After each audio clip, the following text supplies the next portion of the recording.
Hello. Hello, pastry. How are you doing?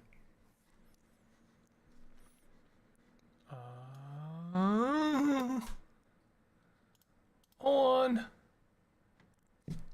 Sorry, I'm kind of rushed today. A little bit rushed.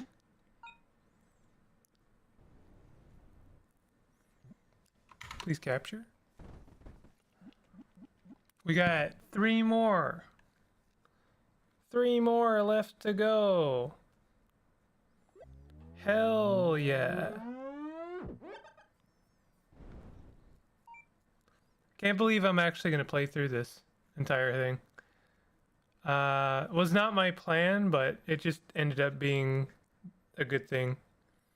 Okay, In Space Corgi 2, Showhound Protocol. You solve puzzles. Oh, another puzzle game. Using the power of teamwork. I guess the first one was a puzzle game. Let me actually double check what the first one was. Is this it?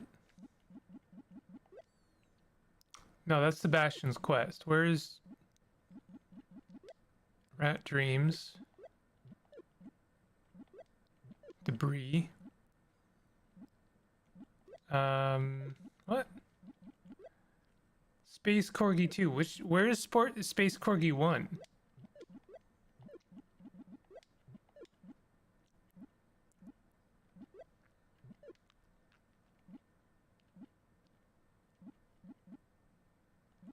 Is Space Corgi 1 a thing? Worked out nicely? Okay, that's good. Yeah, I feel like Space Corgi 1 is Sebastian's quest. I don't know. Alright, well, whatever. You solve puzzles using the power of teamwork, alright.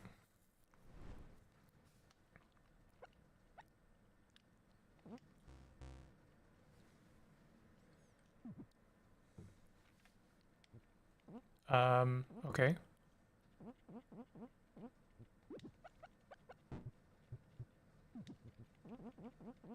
Right, okay.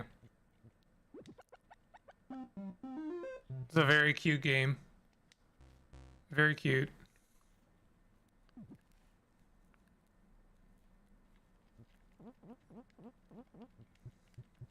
So they can't get through that.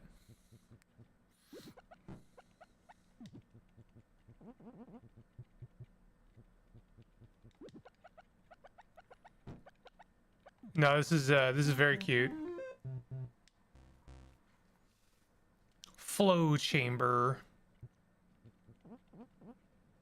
Oh, that's interesting. How am I gonna get out?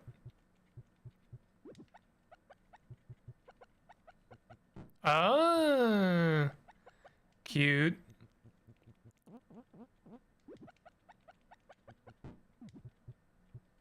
But the corgi can't go over the pug. Corgi and pug teamwork, yeah. Where's the tumbleweed though? Where's the tumbleweed dog?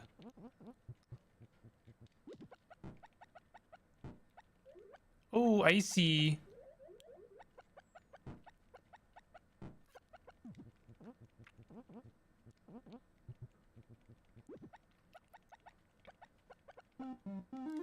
Burp, burp, burp, burp, burp. The brig.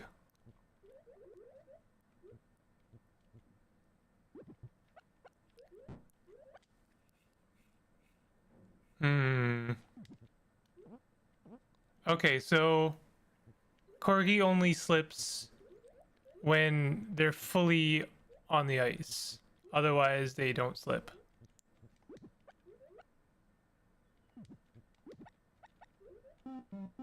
Yo, I'm streaming and shitting.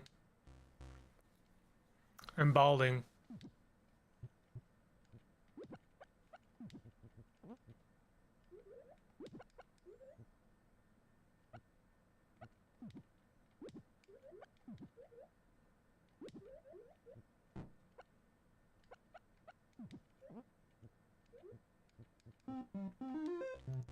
Burp, burp, burp, burp, burp, burp. So you gotta use you gotta use them to kind of brace each other's falls.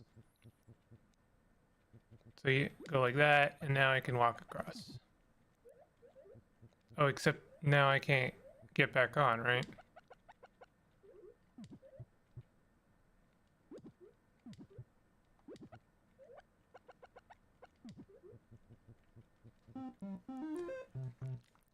Is this yet another Sokoban game? I thought this guy didn't like Sokoban games. I guess we're not really pushing blocks, so there is that. Can the pug... No, the pug can't swim. Okay.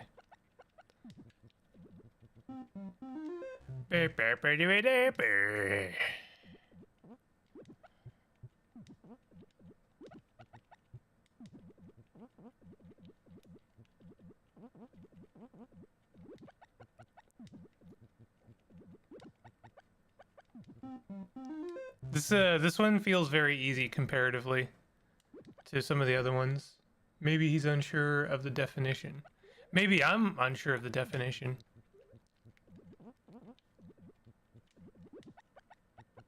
In any case, the developer seems to really like making puzzle games. I feel like this one's just a little bit too easy, to be honest. It's cute, but like it is very simple. A lot of these games have felt like very punishing. Yeah, this does feel like a Sokoban game, or at least a variant on the Sokoban genre. I am unsure how to define it, but I'm pretty sure the sliding like block puzzles are a variant on Sokoban, but I might be wrong. I'm not an expert at all.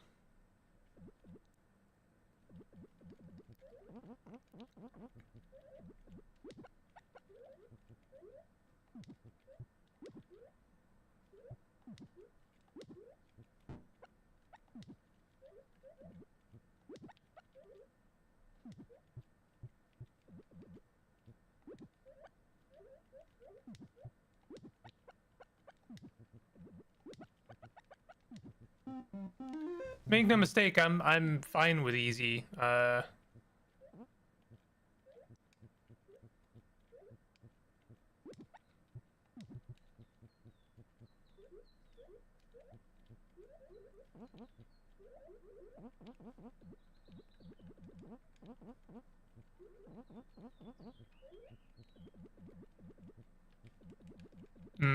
Okay, I see. So now we're gonna do some funky stuff like this. No? How am I gonna get across?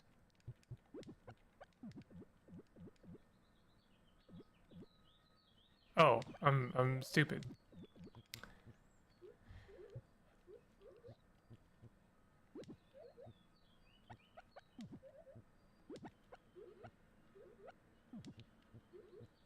I think I need to reset the puzzle.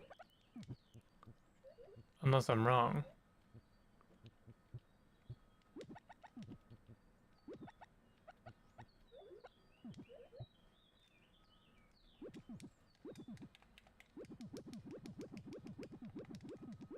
There's no undo button.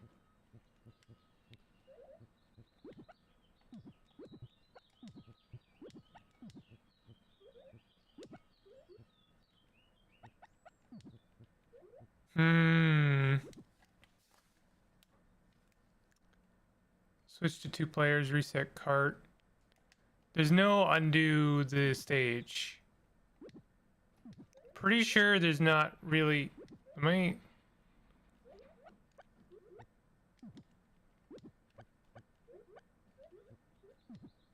Okay, hold on.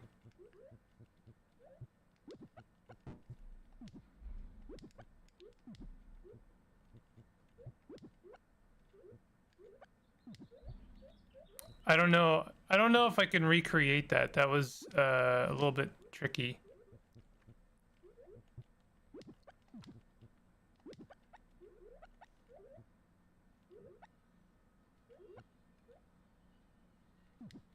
Okay, that's how.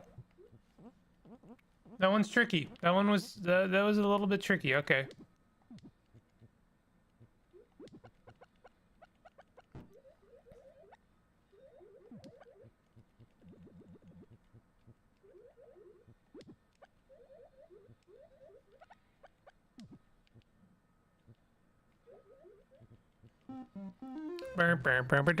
Filtration, okay.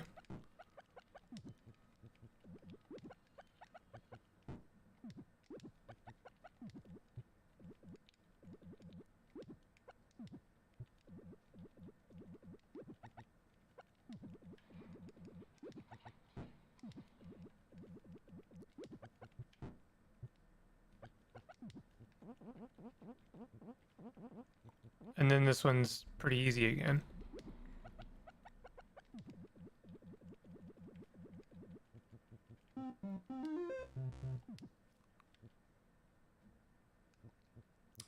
Okay, I think at this point I understand what I'm supposed to do with these kind of stages.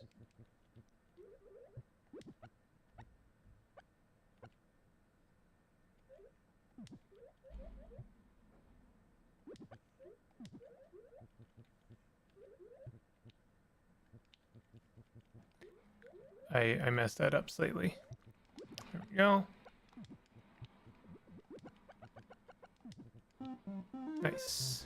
Easy enough. Hull access. Wonder how many stages they're going to be. Usually the dev's pretty good about like letting you know how many stages there are going to be.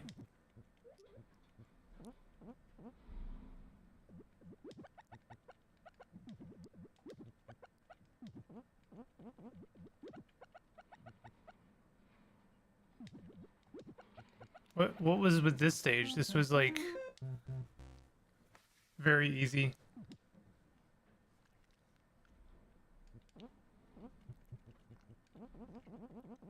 Is this just a maze?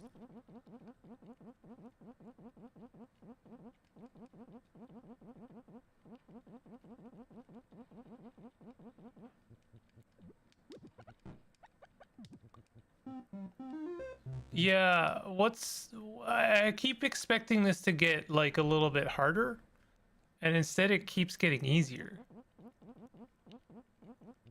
I'm a little confused. I'm a little confused on this one.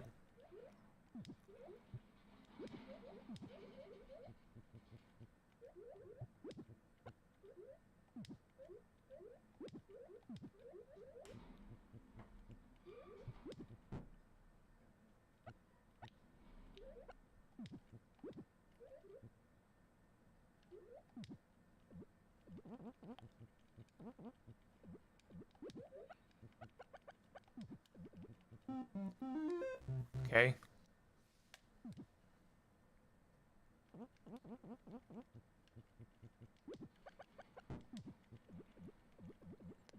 Like this is fine. I don't know. I'm just like a little weirded out by it, to be honest.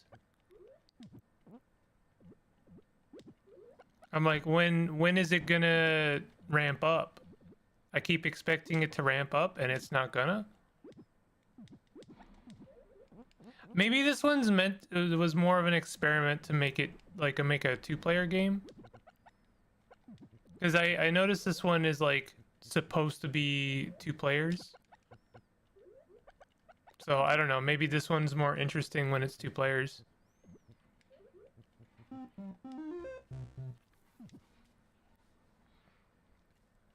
Well, come on. This is just the same puzzle again. But like longer this time.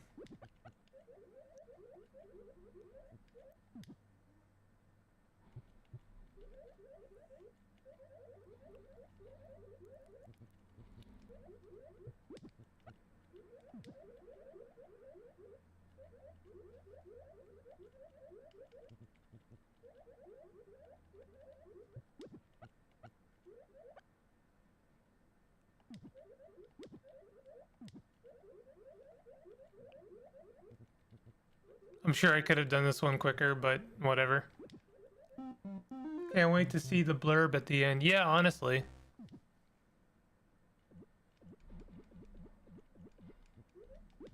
This is the same puzzle again. Well, okay, maybe not quite, but like almost.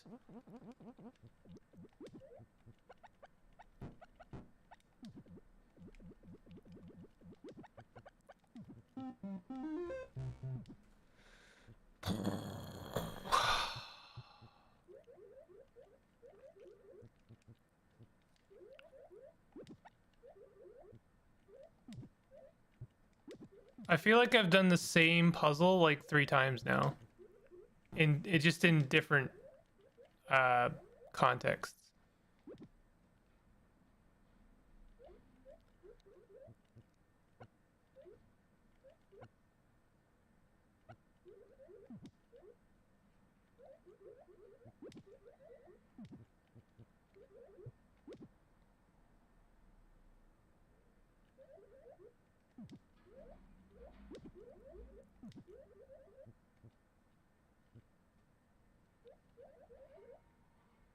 Okay, I have to reset this one slightly.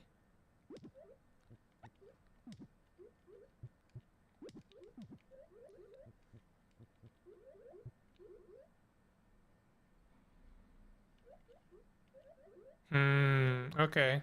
This one's a bit different. Or maybe I'm just messing it up. There we go.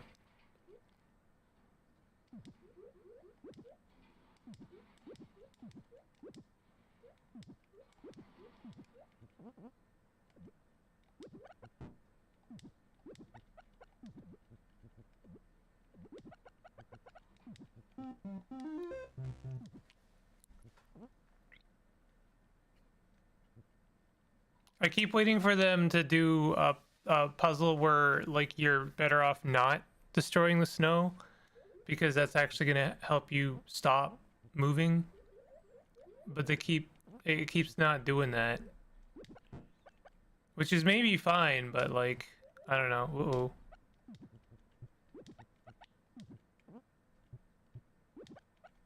No, this is fine.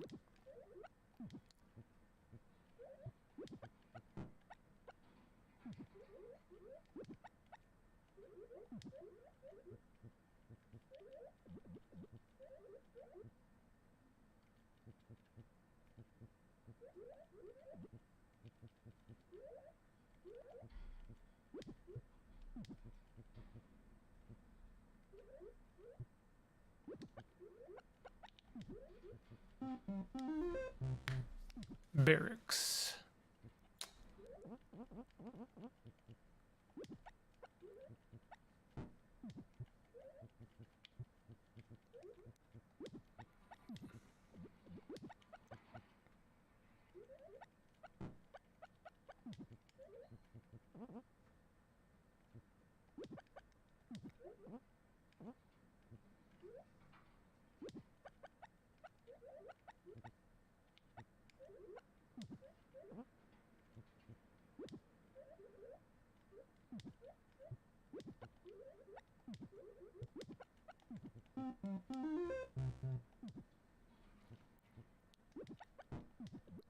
I know my commentary is riveting right now.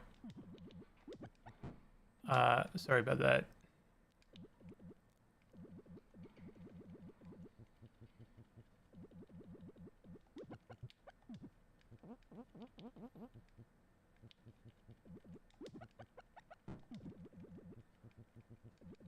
I honestly just kind of want to like get this puzzle over with, and yeah, I'm putting it in those terms now because I am officially like I don't know.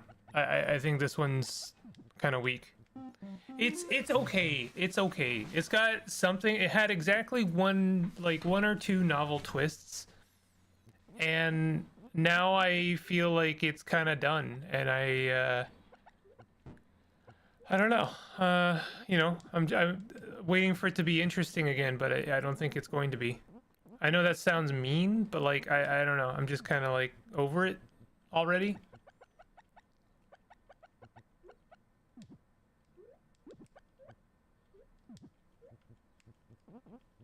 Like this specific puzzle here where I'm like using them to kind of stop gate each other so that they can progress. I feel like I've seen it like 3 times now, and I'm not even 3 times, like many times, like almost in every puzzle. And it just kind of feels a little wah, you know, a little wah. I'm a little wand A little bit.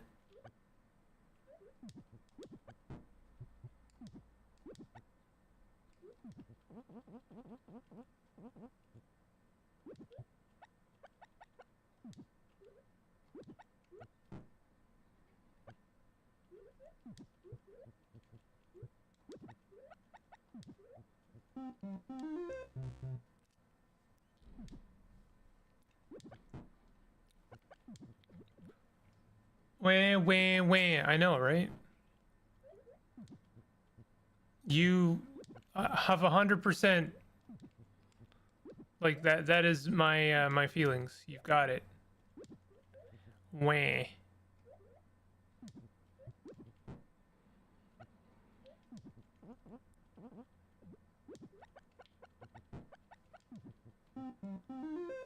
Three more. You think three more? Do you think three more or 22 more? Do you think? This is the same puzzle again, isn't it? Only this time I gotta do a big swish.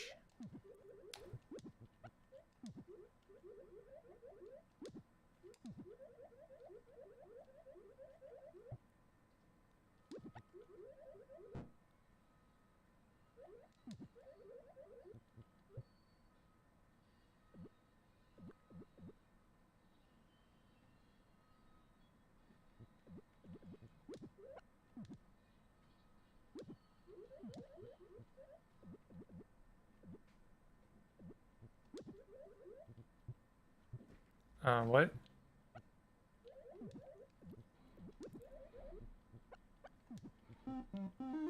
Dots on the bottom give it away now? Oh, you're right. Dots on the bottom. You're right. I missed them. I thought they were going to be at the top for some reason. Because I didn't see them on the top, I was like, it's not there. It's not there. Therefore, they don't exist. Okay. No, it's the same puzzle again.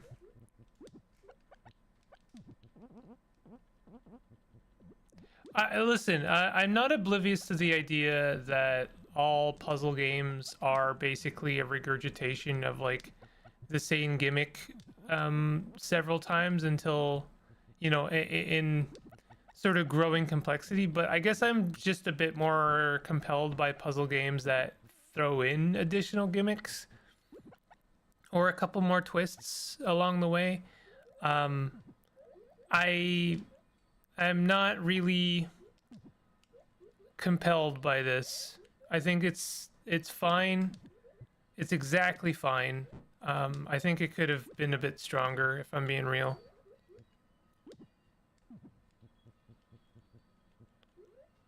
It's got moments. It's got moments where I think it's something, but I don't know.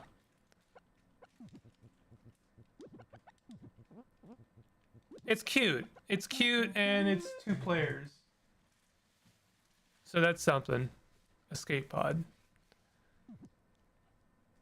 All right. Do you think this is going to be the big finish? Is this going to be the one that's like really challenging and interesting?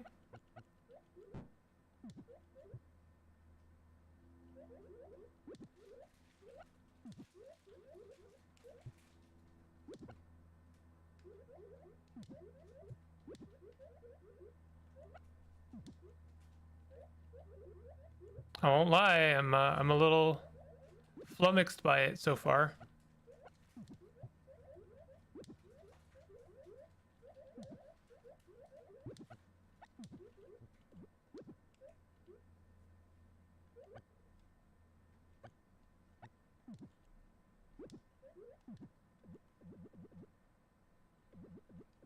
Uh-oh.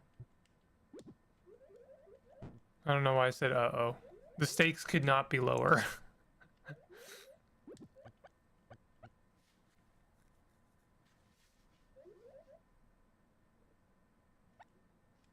Okay, this one's interesting because it's not... I don't actually have enough space to do the same kind of maneuver. So it is actually something. And obviously we can't get to the bed from the bottom because you can't do a trick where like the corgi moves and then also you move the corgi and blah blah blah. So yeah, this is interesting.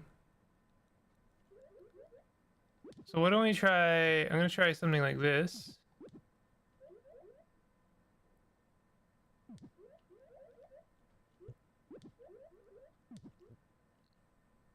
I almost feel like I was better off not breaking those beds.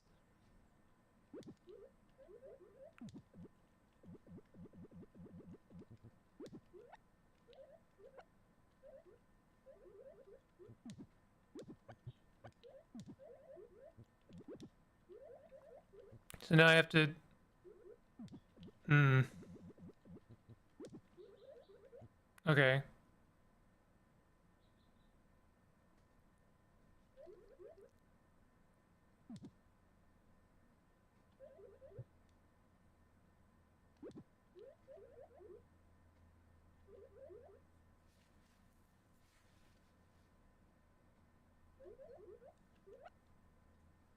Problem is I can't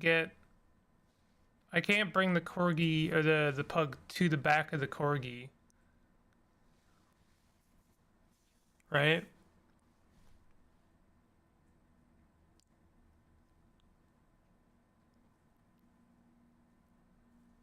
So the same maneuver is not going to work. You need the pug to be stopped to either just the left or right of the bed. So it can stop you in front of the bed so he can get in.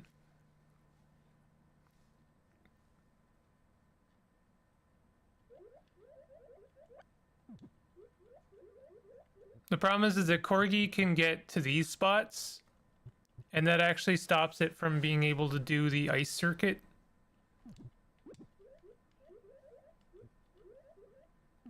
What if I do something like that?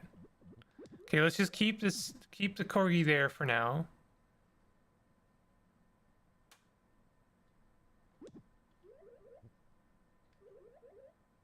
The corgi is also, oh, sorry, the pug is also not stopped by the corgi, which is a problem. I know it doesn't seem like a problem, but it is. Oh, what if we did this?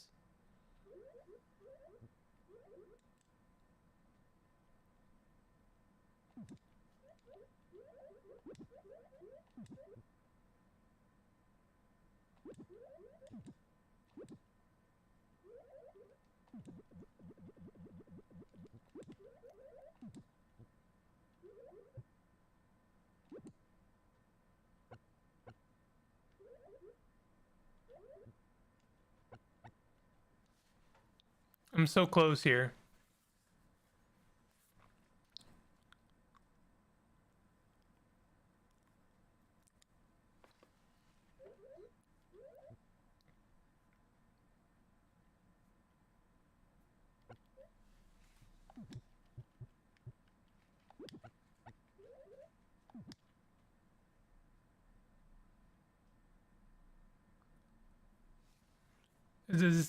Is it the same if you're facing him? Pretty sure. No, I just messed it up.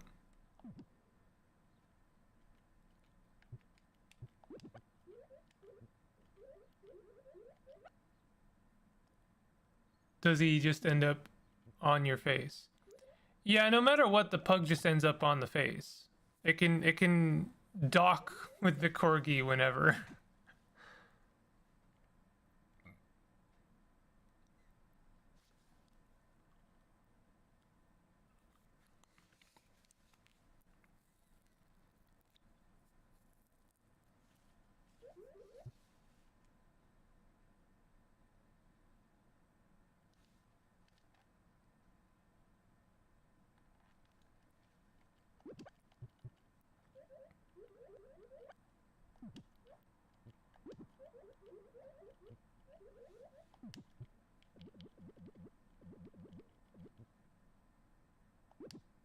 Oh, I'm an idiot.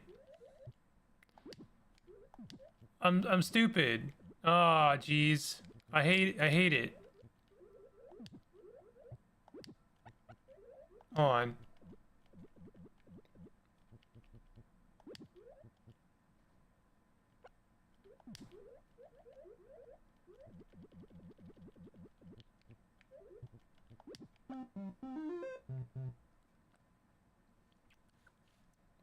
Wah.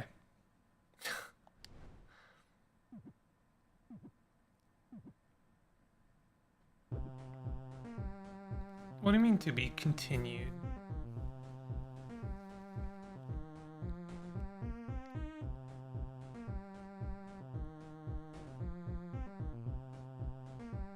GG.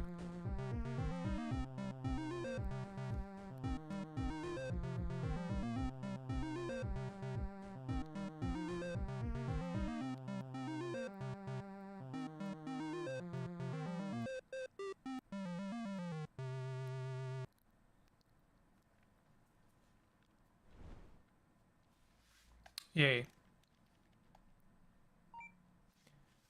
To celebrate the launch of Corgi Space, we hosted a game jam where the theme was games with short legs on purpose.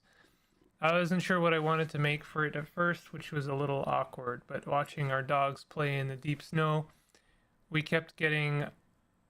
The snow we kept getting got me wondering if maybe that could be a game. We have a pug and a corgi, surprise, and a cute thing that happens each winter is the corgi plows little paths through the snow that the pug uses too. Following that thread led to the idea of the pug being able to use the corgi as a bridge. Originally, there was also collectibles, like in Space Corgi 1, but they ended up feeling like a distraction. Once they were removed, there was no longer a need for the undo function either.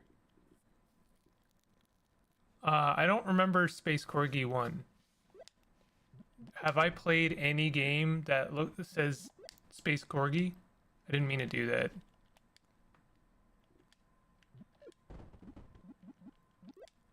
Kobold's Brew, Wizard's Folly, Dino Sort, Dust Bunny, Mole Mole, Vampire versus the Nazis, Cave versus Cave, Cave Cards, Prince of Prussia, Sebastian's Quest, Debris, Dust Settlers. Is this like another game that the developer has posted on Steam, or I wonder if maybe it's like online somewhere? So we got 2 left of those. That didn't take very long, but I'm gonna leave it at that for Space Corgi.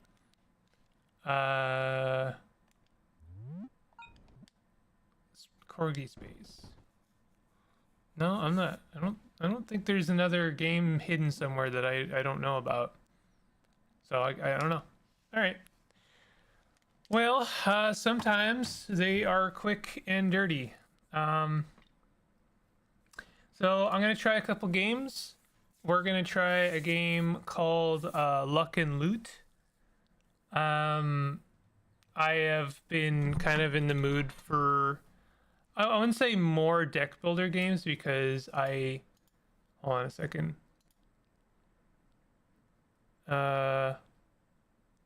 Shoot. My bad. Give me 1 second, y'all. I gotta do something work related real quick here. It should only take a second.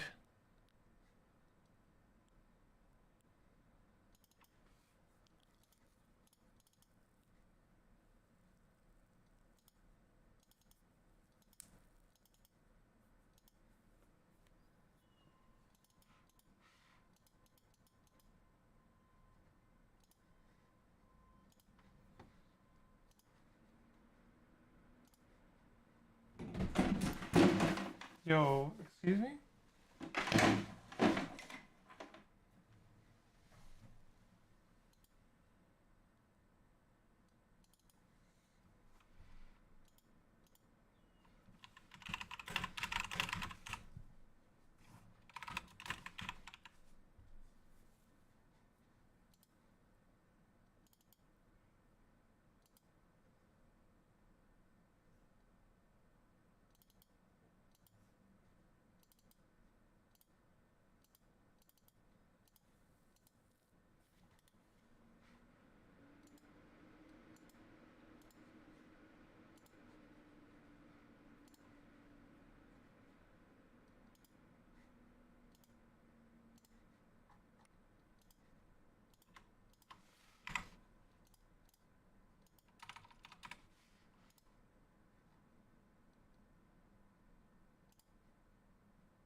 Okay.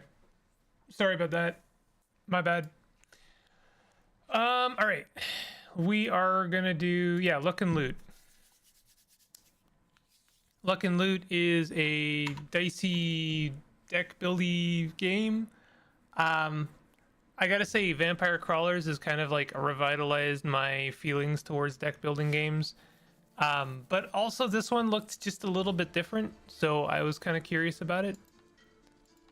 Oh, I love that we already have like different flavors.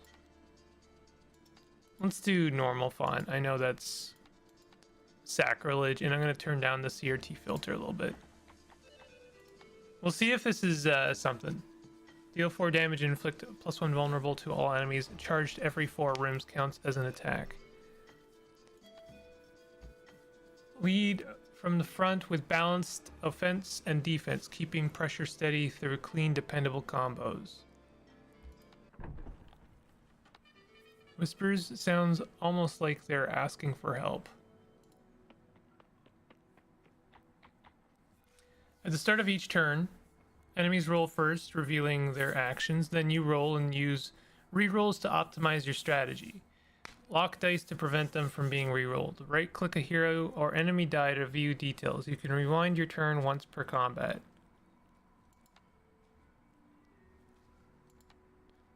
Outside of combat, you can customize your combat dice. Each die has a set capacity, and the total skill cost of a die cannot exceed this limit. Skills with upgrade marks are stronger versions, offering powerful effects. So this game kind of reminded me of Slice and Dice, which is a game I should play on stream at some point, maybe even just a couple of times. It's a really good game. Slice and Dice is like I think it's the best dice building kind of game.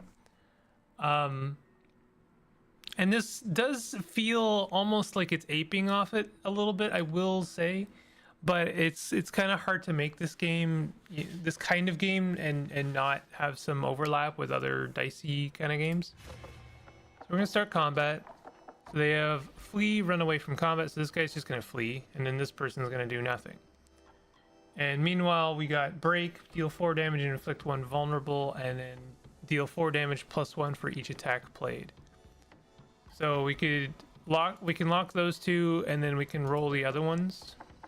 Kind of wish they actually rolled the dice and didn't just like flash like that. That would have been just a little bit better, I think. So we're gonna keep these, right? Oh, do I like move them around? Is that the idea? Oh, I see. I pick them up and I use them. Okay. Skills apply status effects. Some act immediately, others offer time over time. All status effects decrease by 1 at the end of each combat round. This is very standard stuff, almost painfully so. Then we'll deal some damage. That looked like it dealt no damage. Deal 4 damage if target has any armor. Deal double damage. I should have used that first, huh? So they're still gonna do nothing. We have 1 attack. Let's lock that in, and then we'll re-roll the rest of them. We'll re-roll this one. This is another attack, and then we'll re-roll the rest. And then we're good. So we're choosing 1 reward, or do we get our gold? Deal 3 damage and gain 2 gold, 2 uses per combat. Deal 5 damage and re-roll enemy dice. Interesting. This could be good or bad, I feel like. I noticed we've got action values, but I didn't seem to have action points when I was playing, so I'm not sure. Let's take that. That's an interesting idea. Throughout your adventure, you will face various events that require careful decisions. Some choices may bring great reward. I'm kind of like, this is just bringing me back to, like, I feel like almost every deck builder feels like a carbon copy of each other. Choose wisely. I mean, okay. Maybe I'm just like super jaded and cynical about these kind of games now, but it's just I don't know. I'm already judging it, I think. Did I Was I... Okay, treasure hold... I should have read the thing. Valuable relics, but you first must crack the, the lock. Did I do it by accident? Use the left right buttons to guess the combination. A wrong guess destroys that lockpick and forces you to start over. I completely lucked out on that. I didn't even know what I was doing. Gain 1 protect and 1 luck at the start of combat. Heals the player for 15% of the player's HP at the end of combat. Receive 3 random skills. Sure. So we can build our dice. Here's our inventory. So we can like add stuff. Not enough die capacity for that skill. Oh, I see. So each die has a capacity, and that's what those action points refer to. So I could throw that on there. This one's is 5, so I can throw it on there. And then this one I can like fill that up. So now this die is like full, and that's good. We're looking for one that has 4. So we could take this off, or even like heal. We could take heal off, I suppose. Let's take off this one so that we can throw that one on. And we can rearrange that later. And I think that's a little bit different. There's another game called Cascadia. I think it's called Cascadia Dice. Let me just have a look at that for a second. Just to see if I got the name right. Cascade. No, that's not it. Maybe is it Circadian? Circadian Dice. I've always wanted to play Circadian Dice, but I have to say I am not a fan of the art style. It's one of the few games that I know is very good, and I have personally enjoyed it in the past, but I can't get past the art style. I actually think it just looks really bad. But I should give it a better a chance. Okay. We rolling. Deal 3 damage and inflict bleed. Do we have the break armor? No, I don't think we do. What if we... Can I... Oh, I can right click these to figure out which one has the sides I want. So I think this is the one I'd actually like to reroll. So let's unlock that and try and get the armor break. Well, turns out we were better off with what we had. Deal 4 damage and +1 for each attack plate. So we should play that one last. And yeah, okay, we can kill that monster. The other one fleed. Deal 4 damage, ignoring protect and inflict 1 weak. Or we could just take some gold. Since I already have all my sides filled up, we might as well take some gold.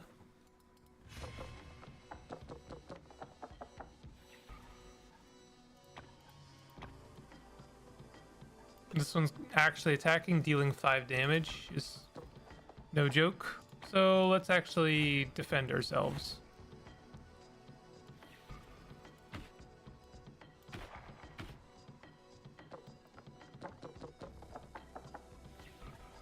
Yeah, I don't know. I feel like this game could use just a little bit more juice. So the way the dice work, like I don't know, maybe I've been extremely spoiled by slice and dice. I might just play a little bit of slice and dice after this so that I can compare for posterity. But I just think that game doesn't really compromise on any of its qualities. Like, it looks really nice. It's got some beautiful artwork and music, and it plays very similarly to this, but you know, like, it actually, I don't know, I feel like it's got a little bit more crunch. Like, the decisions you make with your dice are a lot more interesting, and this just kind of feels like Yahtzee with extra steps.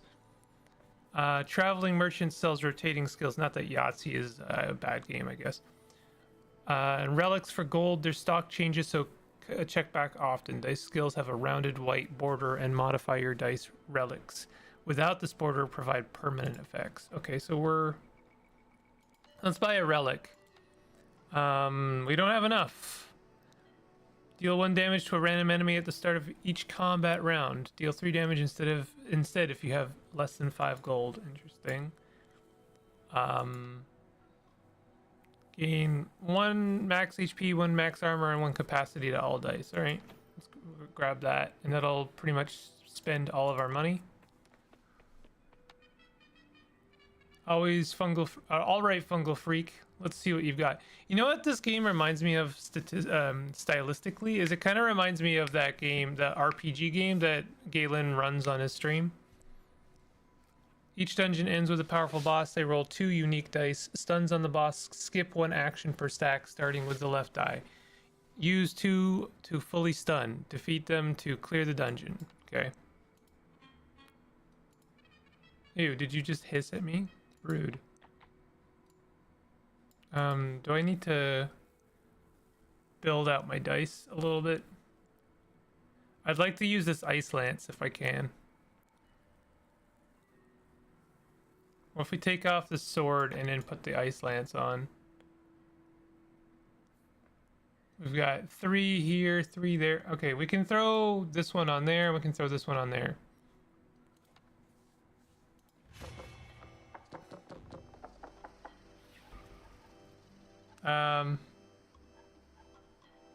Kind of want to use all of these.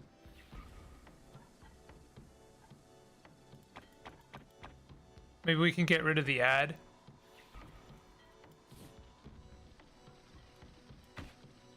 We can get rid of the ad and then we can do a bunch of damage to the boss. That seems alright. We can also undo in this game, so that's kind of nice. Another thing I like about Slice and Dice is it really makes no bones about the fact that you can undo your moves, like, as much as you want.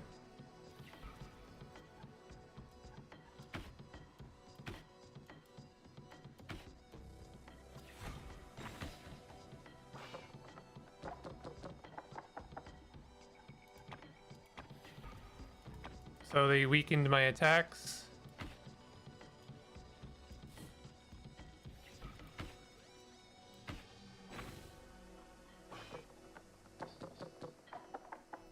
Oh, I guess we can heal ourselves a little bit.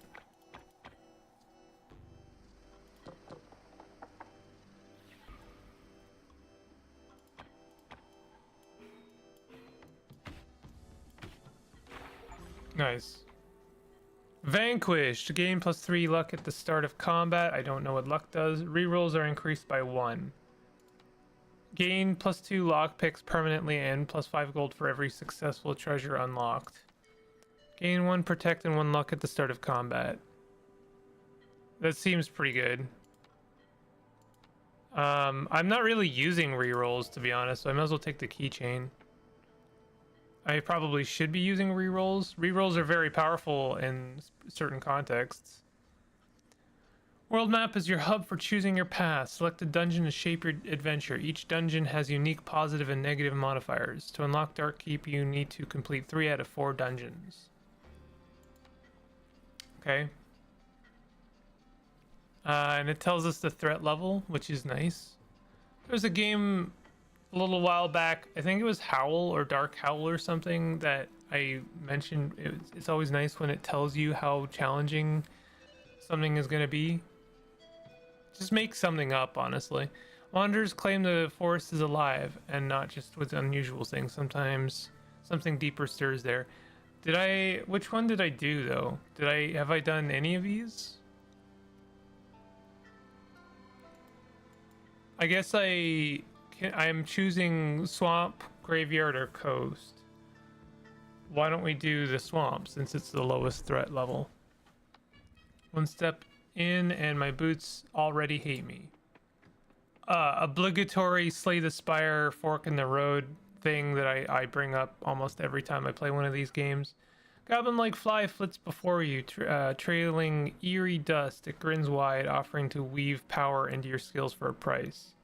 Sacrifice 13 HP to let the Goblify enchant you, upgrading 2 random skills. That's horrible. Why would I do that? Just give me the gold.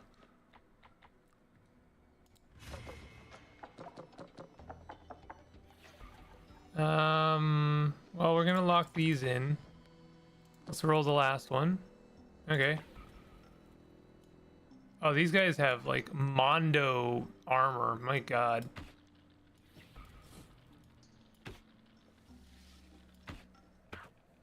It's okay. We've got heal. We've got tons of recovery. We're totally fine. I think this is fine.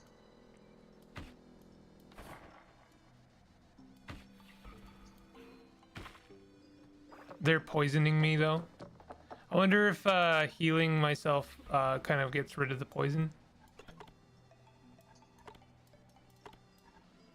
Let's they're gonna be doing damage and also gaining armor. Let's armor up ourselves and then re-roll those for the armor break. Okay, we got the armor break, that's good. And we got the bleed effect, which is also nice. I also wish there was a bit more distinction between these icons. They look very samey to me, and I find it difficult to kind of discern what I'm looking at. I'm just gonna pick a gold, and I think I'm gonna pick gold every time because it gives me the most agency. Hard decision. I know that doesn't make a lot of sense, but I'd rather buy something from the shop than take some random side that I'm not gonna be able to use. Hard decision is ahead of me. Should I go north or south? This is a hard decision. Oh, I see. This is our fork in the road. Okay, so we have question marks, enemy, or enemy, merchant, enemy. Let's go north. We're fighting snakes.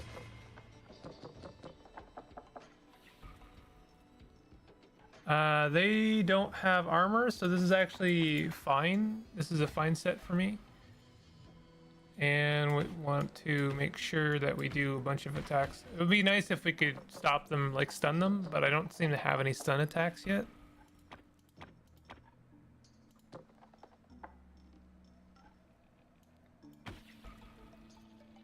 I should have... I did that a little bit bad, I have to say. Okay, I want some recovery. Gain 5 HP, decreased by 1 with every use, resets each combat. Okay, let's keep that. This, I think we're re-rolling the rest. Maybe we keep the Ice Lance.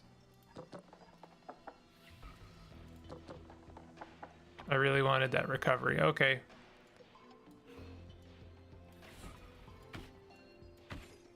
And I got some gold for my effort. Can we get some recovery?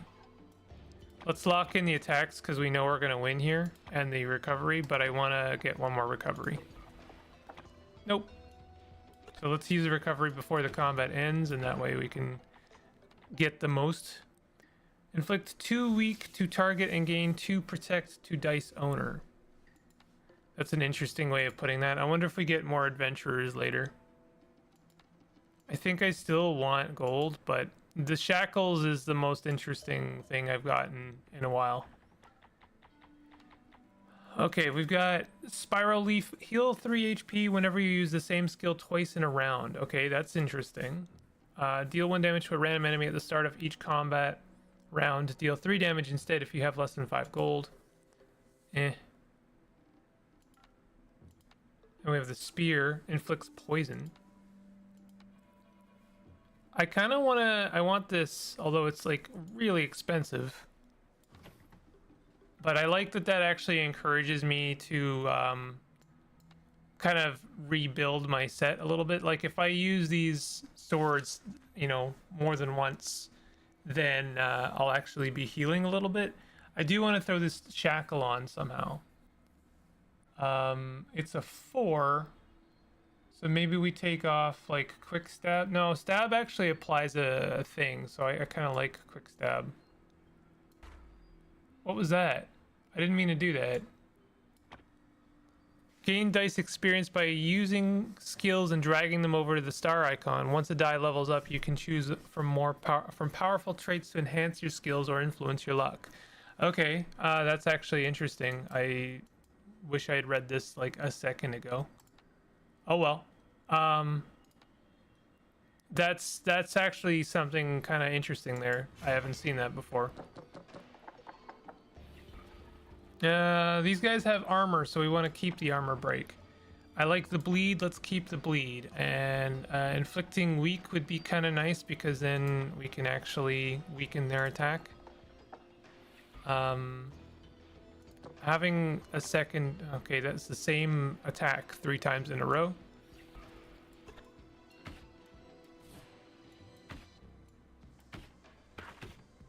Yeah, we're taking lots of damage and I'm probably gonna die.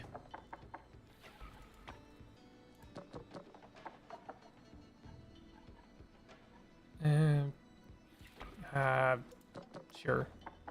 Oh, of course we get all of our recovery now. And because we used 2 recovery moves, we also gained heal from one of the other attacks. That was pretty good, and we also killed that guy from the bleed. Okay, we got 2 of the same moves, so we'll get some recovery. I like the status effect, if I can get it.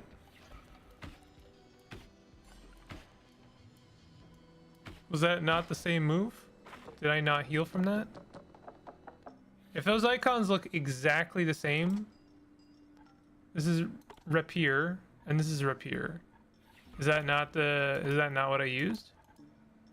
I don't know if I actually recovered from that. Well, here I would gain more recovery. Yeah, let's keep this. Because I'll get to heal and then I get to heal again in theory. Heal 3 whenever you use the same skill twice in 1 round. Is this not working the way I think it is? Inflicts 4 bleed. Ooh, that's actually really good. I like the status effect. Heal for 50% of your max HP or upgrade 1 dice skill of your choice. Let's do that. Armor break. Deal 5 damage. If target has any armor, deal double damage. And its capacity is lowered. That's actually really good. Gain 7 HP. Decreases by 1. That one's not as good. Inflict 3 weak to target and gain 3 protect to dice owner. That's kind of nice. Yeah, let's upgrade that.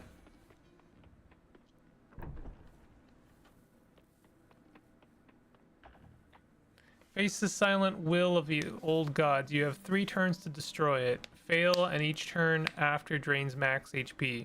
You can't flee until the countdown ends. Walk away then, or risk the penalty to earn a rare ultimate skill upgrade.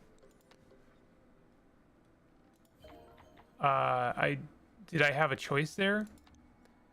So what I'd like to do, I'm actually gonna sacrifice this shovel to upgrade this dice. Choose new trait. Blight Bear, gain 1 bleed, poison, or burn to all skills applying those statuses. Oh, can I like swap things out before I do that? Okay. Interesting. Gain 1 armor to all dice skills on the dice. Gain 2 capacity to dice. So I could just like throw more stuff on there, I suppose. But I would love to just throw all the quick stabs on there, and then all of the things that are applying bleed would apply more bleed, and that would be really cool. But then I don't get my recovery bonus because then all of my same skills are on the same die, right? So not as good. I should also swap some of these swords onto other dice to make sure that I have more recovery in that sense as well. Although we could just like burn a couple more. I think we add +1 guard, armor to all armor skills on the dice. Hey, wait a minute. What is stopping me from just like throwing on all the bleed on this all the bleed skills on this die and then upgrading them? Unless I wonder if this is explicit to that die. Interesting. Well, unfortunately, it's really kind of pigeonholing me to choosing Scholar because of my recovery really relies on me having these skills on multiple different dice and not just on one. So I think I'm gonna go for extra capacity, unfortunately. But that means we can like really load up this die over here with some good stuff like bleeding eyes. I guess I could have gone for the bleed and then had multiple different bleed skills on there. That's my bad. Still, I'm not Sorry for the decision I made there. Let's oh, put this on there and this. How did I have this set up before? You know what? Let's upgrade this die as well. And oh, have I been using Fate Breaker?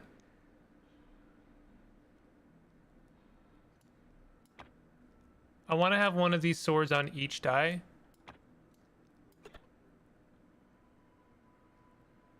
The fact that you know what, let's kill that bone.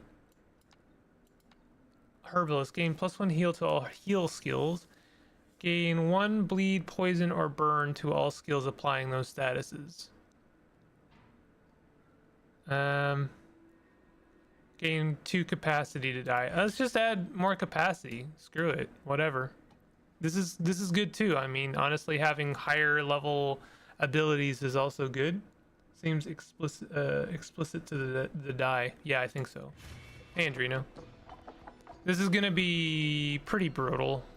I wonder if burn is even going to, or bleed is going to affect the obelisk.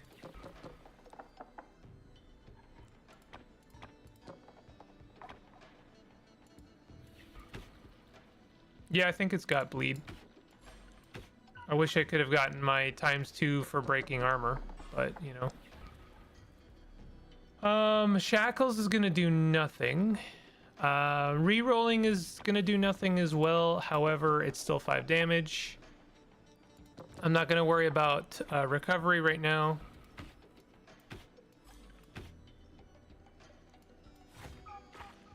Okay, we can do 10 damage. 4 damage is still 4 damage.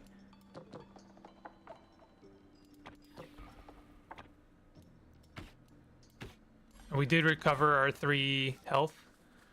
Deal 4 damage and then... Oh, I haven't even used this. Ultimate ready. Deal 4 damage and inflict 1 vulnerable to all enemies. Charged every 4 rooms counts as... I have never used this. That's really silly. Deal 4 damage and inflict 1 vulnerable... Okay, so what can we... We can reduce its cooldown. We can increase its damage. Gain 2 strength. Increase attack damage. Let's do that. That sounds good. Now all of our attacks are doing more damage.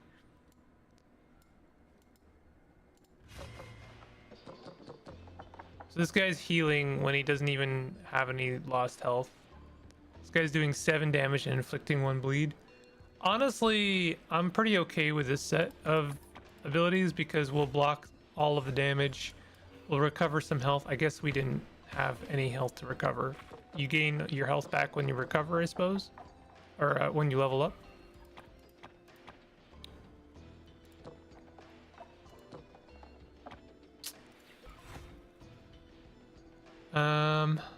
Well, we'll break their armor, inflict some more bleed, do a bunch of damage. You know, one thing I'm not a fan of, maybe one of the reasons I haven't used Vihander is because it ends my turn immediately as soon as I use all my dice. So you really kind of have to, it's on you to use the skill right away. The skill can't target heroes. Oh, right. Okay. So we'll do that. We'll do that, and also we'll gain some health. We're bleeding and poisoned, but that's honestly fine. And bleeding eyes inflicts 5 bleed. Oh shit. Let's see if we can get some better attacks.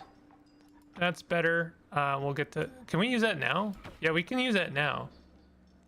Yeah, that's actually really good because now we can restart this round. Dice. Oh, I see. So like using a die locks in your other dice. Was that how that went down? Inflicts 4 bleed. Let's lock that in. Let's re-roll the rest. I want to make sure I get the recovery first.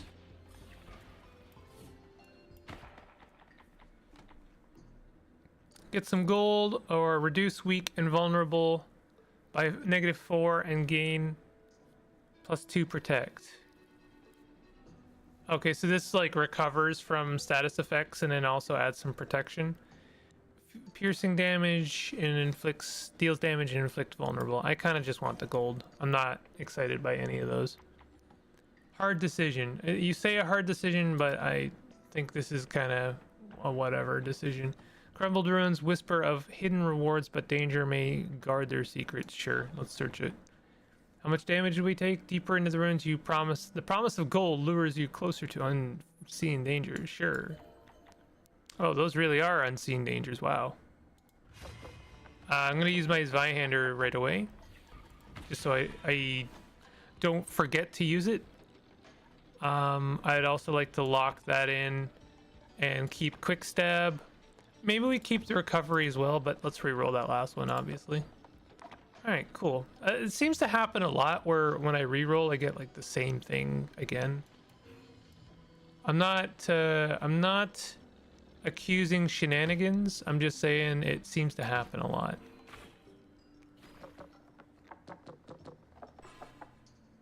Gain 4 HP and 3 armor. Revive dead enemy with 50% of HP. Interesting. I'm glad I'm attacking this guy first. Let's keep those and re-roll the rest since we're not taking any damage. And you know what? Health recovery is exactly what we need. And we'll also inflict weak to that guy and protect ourselves. So he's going to be doing less damage now.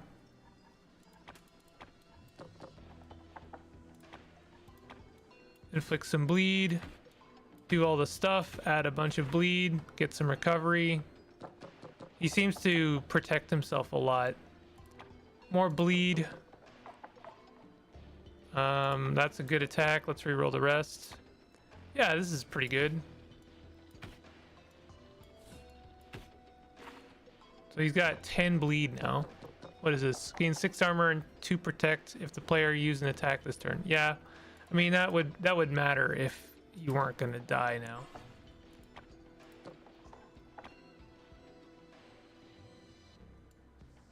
Let's use this first because we'll do double damage. There we go.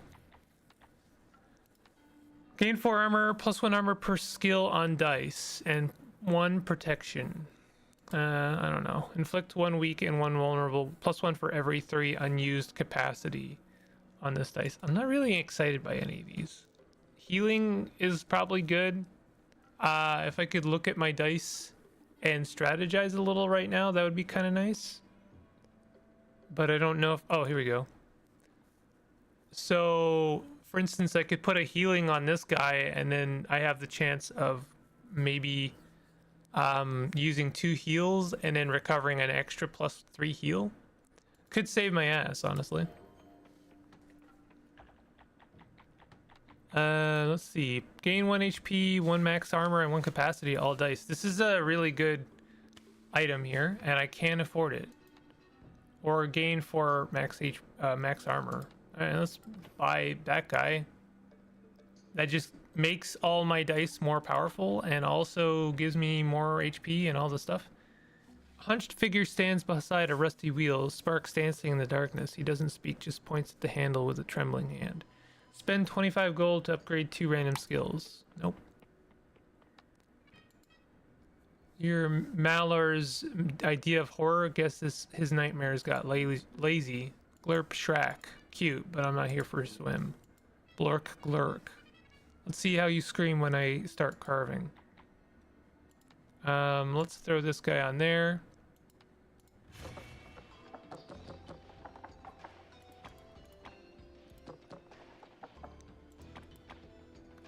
So we're gonna get all of the recovery this round, except for the fact that I don't really need to recover. Well, now I do, because he just did like 12 damage to me. We should keep that. Keep that. I would like to get the armor break move. Let's apply that right away so he does less damage.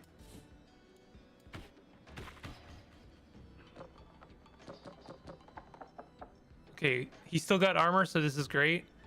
Let's keep the recovery and then re-roll the other one. Okay, we actually rolled something different. That's nice.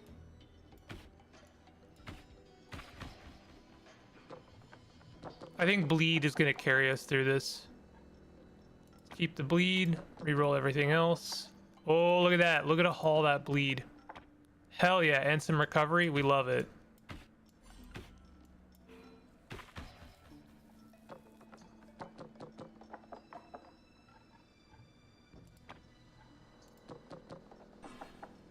Sure. Sure. Something else would have been better, but this is fine, I guess. He's gonna heal. ×4 strength, that's bad. Let's keep those. He seems to be giving himself armor each round, which is actually great for us because it makes us do more damage. Great. Oh, except I did the damage and broke his armor before I used the armor break move, so I'm an idiot. Oops. Oops, all stupid. Let's try something else. Let's try something else. There we go. Defeat Abyssallith. Gain 3 luck at the start of combat. Heal 15% of a player's HP at the end of combat. I don't know. Let's just get some more balanced shrouds. Apparently, we can just get as many balanced shrouds as we want and increase the effectiveness of all of our dice.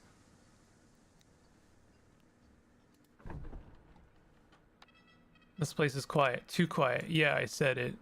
Yeah, you sure did say it. I think that actually says a lot. Freshly dug grave and waiting shovel invite your curiosity. +1 dice skill. I forgot to put this on one of our dice. Let's do that. I'm not really hugely excited about Protect's abilities. Game name is extremely forgettable. Game name is Luck and Loot.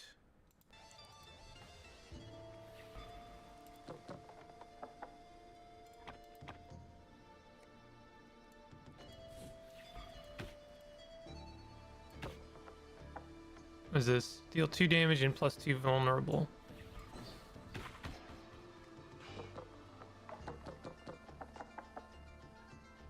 I think this is fine. I would be lying if I said I was excited by this game. I don't know. I've become extremely cynical towards this kind of game. Why did that do no... Oh, it's because he had shield. Okay. This is actually a great set of dice right there. Let's break their shield and do a bunch of damage and then pretty much kill them. +1 for each attack. I mean, I like the rapier. Rapier is real good, and we could use some more stuff on some of the other dice. Magic machine, enemy, and treasure. I mean, South seems pretty good. Gamble 5 gold. I have no gold. Great.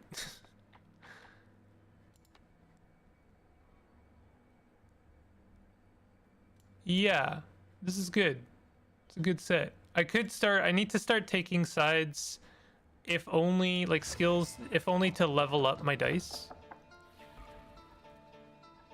This is a not terrible set. Oh, except they're only going to inflict stuff. So, like, there's no point in having shields. So I'll keep everything else. Actually, I'll re-roll that sword because I know for a fact I can do better. Like, for instance, that. And we're just gonna do as much damage as we possibly can to this guy here because I think he scares me more than the other guy. This is actually fine. They don't have armor, so I may as well re-roll that. This is better, and I always like to inflict more bleed if I can. They're not quite gonna die. It really sucks to waste that last thing on him, but at least we kill him and we recover somewhat. Let's keep this. I'm gonna re-roll that last one because I think we can do better. This is fine. Bleeding is fine. We get some recovery. and we do as much damage as we can. They are applying a ton of stuff to us. Guts Explosion. Kill itself dealing 4 damage. 30% of remaining HP. That sucks. Can we get some recovery? Can we get some recovery, please? That's actually great.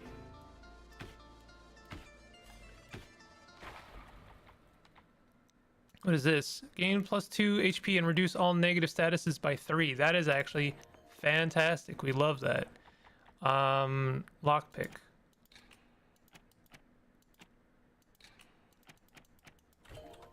That's actually not the worst like lockpick minigame I've seen. Gain +6 max HP, gain a heal 4 HP, and gain 1 vulnerable after defeating an enemy. Why are you giving me vulnerable? What is it? Why is it like the obsession of every single one of these games to offset one like good trait with one negative trait? I really do not understand the compulsion to do this in every single game. It's honestly extremely grating to me. Times 3 random relics, but lose the ability to buy from merchant for the rest of the run. See, like, why? Just give me 2 random relics. Like, I am like extremely unenthused by that. For every curse on a dice, deal 3 piercing damage to the furthest target at the start of combat. I don't have any curses, and I don't think I plan on getting any. Let's get 6 max HP, because it's the only one that doesn't have some kind of horrible offset. Upgrade 1 dice skill of your choice. Yeah, I should probably do recovery, but honestly, let's just improve our stuff. It's just to make game deeper and more strategic. It just ends up making game feel worse and bad, and I don't like. Why would I take a move like why would I make a choice that just like kind of does its most to offset its positives with negatives that could end my run? You know, like not being able to buy from merchants. Yeah, sure. Just kill all of my agency for the rest of the game for the benefit of what exactly? Like, what could you honestly offer me that would make that seem worthwhile? It better be kind of game breaking, to be honest. And it wasn't game breaking. It was just kind of okay. Like, it was a good thing for sure, but like, I don't know. This is inflict 1 extra bleed and reduces its capacity by 1. I think we can do better. I personally think the best one so far is the break armor, because it improves it by 5, which is actually improving it by 2 more damage, and it also reduces its capacity. So let's do that.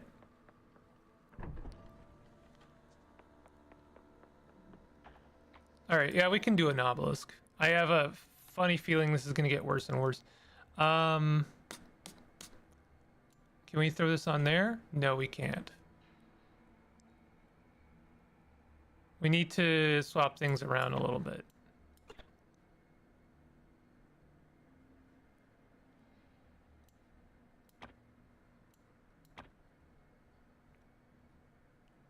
I would really like to throw this onto something. Maybe,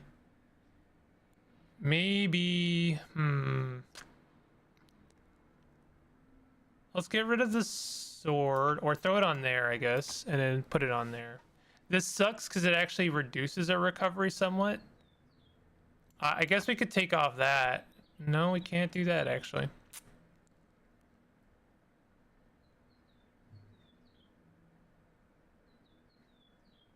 You know what? I'm gonna take a risk here. Increase ×2 roll chance to upper, lower, and right dice slots. Or just gain more capacity. That seems to be the move, and that's kind of ironic since we have less to throw on things. But I am not inclined to do armor, honestly.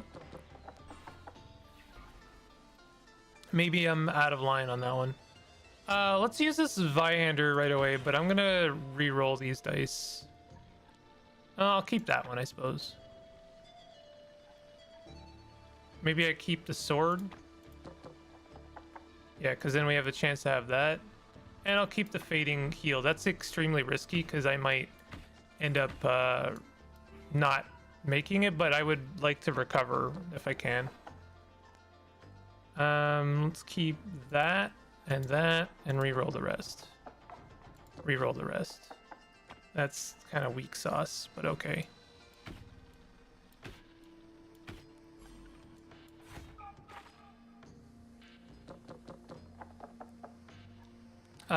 This is our last chance, or do we get one more turn after this, do you think?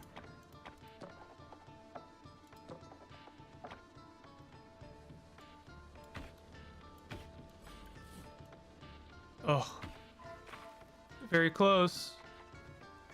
The stone won't break yet cracks bloom like veins, as if time itself is trying to undo its mistake. Lose 2 max HP. It's worth it. 2 max HP. I can live with that. We got to recover like our entire health bar at the exchange of whatever this is gonna give us. Like we get to level up here. Like that's great. Increased damage by 4. Yeah, like we increased our main ability by quite a lot there. Hang's soul sways in the gallows, shadows cling to its remains. Perhaps there's something to gain from its grim fate. Let's draw strength from compassion, gain 2 strength and 2 luck for your next fight. Or claim 36 gold or 3 random skill, but receive a vulnerable curse. Let's pray. Again, offsetting your good with your bad makes me not want to take the bad. I don't have a lot of money, so merchant doesn't seem very interesting to me. So let's do some random events. This guy wants to rob me, so I'm just going to do some combat.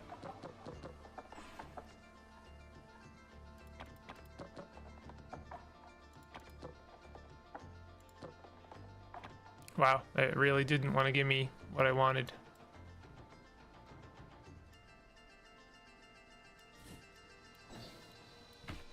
Luckily, they didn't roll any attacks. They're just going to run away.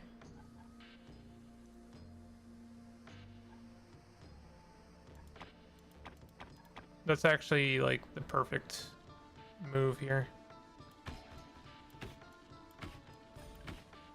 But I don't know. They're just going to run away. Fractura. Deal 9 damage. 2 uses per combat. Now that's actually pretty neat.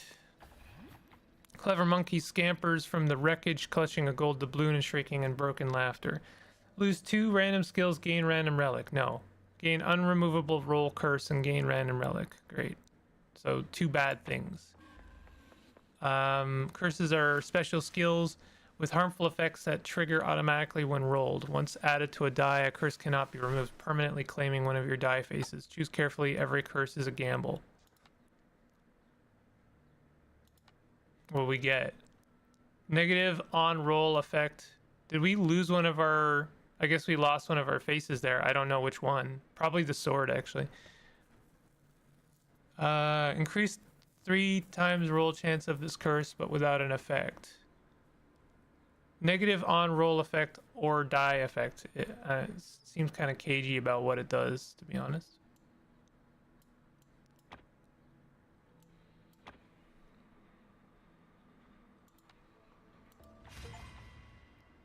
Oh, it's a mimic. Okay.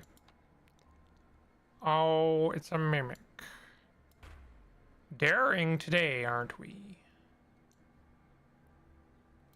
I kind of want to sack something to upgrade this die.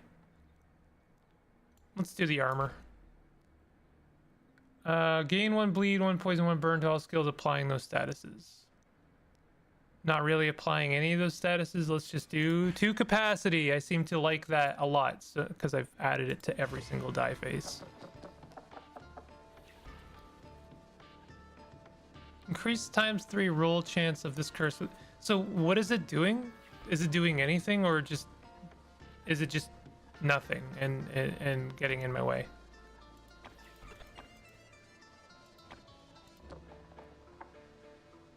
Deal 4 damage. Okay.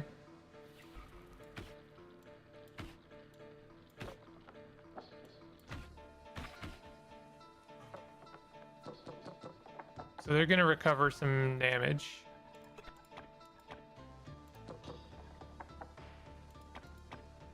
This is going to reduce our status effects, which is great because it gets rid of the weak that they applied to me.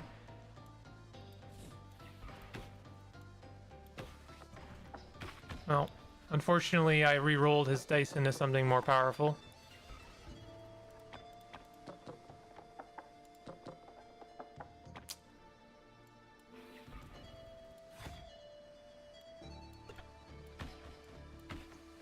Oh, that was less than terrible.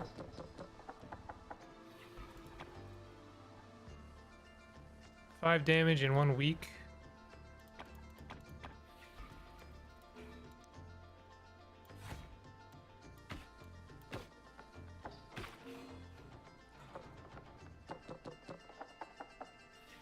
This is like the perfect set of... a rapier would have been pretty good actually as well. What are you gonna do? Can't have it all. I'm pretty sure no matter what we get here, we're gonna win. Oh, but let's do some recovery if we can. Oh, we even get our... See, why doesn't it give us our top +3 recovery there? Inflicts 2 vulnerable, 2 weak to random enemy at the start of combat. Nice. I mean, it's okay to trade damage for tankiness or mobility for damage, but making a generic +1 value minus other value takes away from the experience. I agree, yeah. I think I prefer it when a negative is put into the context of changing how you play. Like, if it's an incentive, I know that sounds weird, but if the negative is an incentive, then that's a bit more interesting to me. Like, for instance, like, do less damage but do more damage when you do a repetitive move over and over again, right? Like, or do less physical damage but you apply more bleed when you attack, you know, so that incentivizes you to kind of like choose a strategy or strategize towards a certain build. When it's just like you know, you do more damage but -3 max health, I'm like, I don't know, it just seems kind of tedious. It'll be dusk before the night ends. Try me, bat boy. Do we have anything we can do? Not really. What happened to... Oh, that plank was a permanent thing, huh? Hope it... Yeah, we applied it to the vampires. Solid. I think this is actually fine. Let's get rid of that.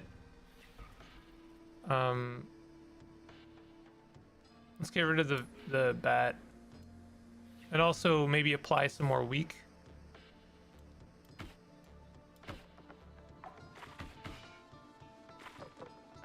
Let's keep the weak up as much as possible, and that way we're keeping the vampire down while we deal with their ad. Inflict 4 bleed, nice. If we can like apply all the bleed to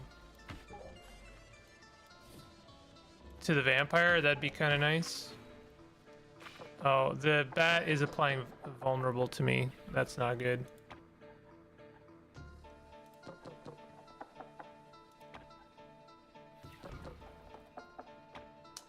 That curse sucks.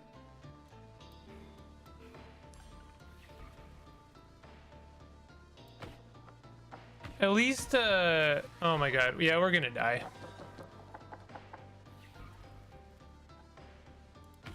I should have used my Zweihander right away. And you know what? The game is not very good about reminding me that that's a thing. I should just remember, I know, but there should be something there. I don't know. It's just kind of there.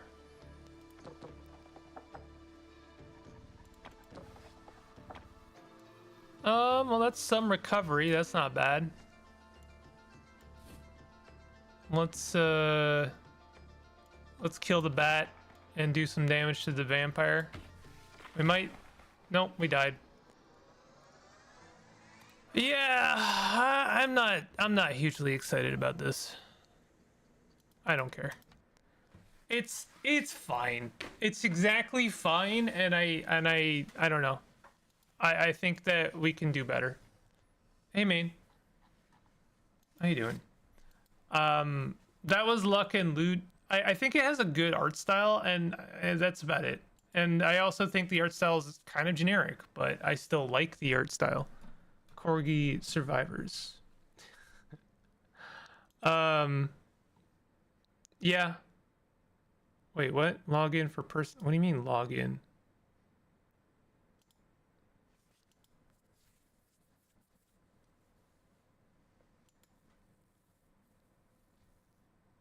Give me 1 second here, y'all.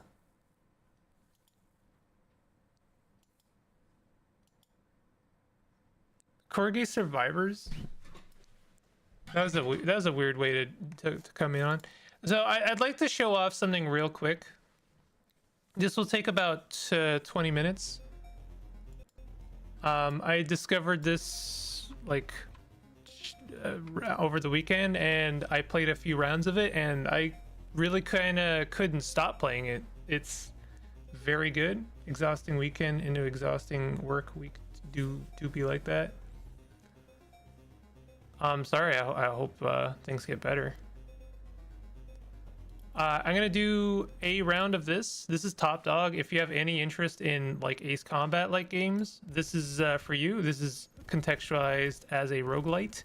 However, I don't know if that's actually true, because there's one thing I should mention about this one. Do we have any kind of like consensus on what a roguelike or roguelite is? I understand that there's an entire can of worms, but something that kind of bothers me a little bit about the whole roguelike thing, and in fact what puts me off a lot about a lot of roguelites, is I feel like they're kind of filled with content that incentivizes replayability. And I understand that shouldn't be a negative, but hear me out here. It's not necessarily a negative. I think that when you add a lot of kind of unlockables and a lot of little things that kind of change or tweak up gameplay for the sake of adding replayability to a game, it's fine, but it can somewhat feel like a demand. And I know that sounds odd, but like, you know, I talked about this last week, but basically the idea of like kind of gamifying your experience, or gamifying unlocks, gamifying your, you know, your progression systems. Basically progression systems in general can feel like a chore to me. They can kind of feel like a demand, like, hey, I know you're opening this game for like 5 or 10 minutes, but like, here's all of these things that we want you to do. We want you to beat Mom's Heart with like Isaac and Cain and Abel and you know, whatever, right? We want you to get down to the 7th floor with this character, and we want you to play this card like 500,000 times, so that you can unlock this little mechanic. And then once you do, then we're gonna also put a bunch of other stuff on your plate. And there's like there's a very thin line, a fine line, between something that encourages replayability and something I think that just kind of feels like a chore. It can sometimes feel like a task. You're asking the player to, you know, like, I don't know. To me, even with games that I know are very excellent, like, you know, Slay the Spire, The Binding of Isaac, Enter the Gungeon, you know, all of these roguelites, when they contextualize themselves or sort of gamify their progression in very much the same way, I start to feel like I have a task list. And when I open the game, I don't, like, I'm not playing it for fun anymore. I'm playing it to unlock, you know, things, and to get all of the things, and so then I can actually play the game the way I quotation marks you know, it should be intended, which is that I've got all of the random, you know, the RNG elements, I've got all of the toys in the sandbox and all of the characters, and I can actually play the game the way I feel like it should be played, which is with its full potential randomness. I'm not looking at chat just yet because I want to kind of get my full thoughts out on this, before I do, because I don't necessarily like, I'm not looking to like I don't think anyone in chat is going to argue against me or anything, but like I don't want to like lose the thread before I finish my thoughts. What I like about a game like this is it's contextualized as a roguelike in that I start a run. It has a very, very minor amount of randomness to it. There are unlockables, like there's progression in each run. Like there's different things I can get. I can improve my ship, and there's like very tangible progression, and it feels very satisfying. But once I'm done, and that's it. And I kind of miss that, I have to say. There's no progression between runs at all. There's no unlocks. There's no like ship variety. There's no different kind of ships to try out with different stats and other ships that I don't have access to yet before I, do a run. There's really only a couple things that matter, and that is like the run and your score.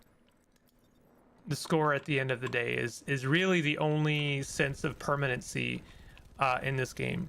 And I'm not saying that this is the correct way to do this, by the way. I really don't want that to be the takeaway. I'm saying that occasionally I miss this. I miss it when a game kind of like began and ended its relationship with you when you opened the game and then when you closed the game. And like that's kind of it. But outside of that, I mean, what can I say about this Top Dog game? It's fun. It's just a fun game. I wouldn't honestly care at all if the game wasn't interesting, but I think it is. It's actually a really cool game. I like the not Top Gun. I wasn't gonna say Top Gun. I was gonna say Ace Combat type games. I think they're really cool. They can be anyway. The Ace Combat games are really interesting in that they have like a really kind of powerful political message to say for themselves, and they don't end up just kind of being military propaganda. They can be, of course, but like, they're subject to all of the same whims as any game that is founded on literal military technology.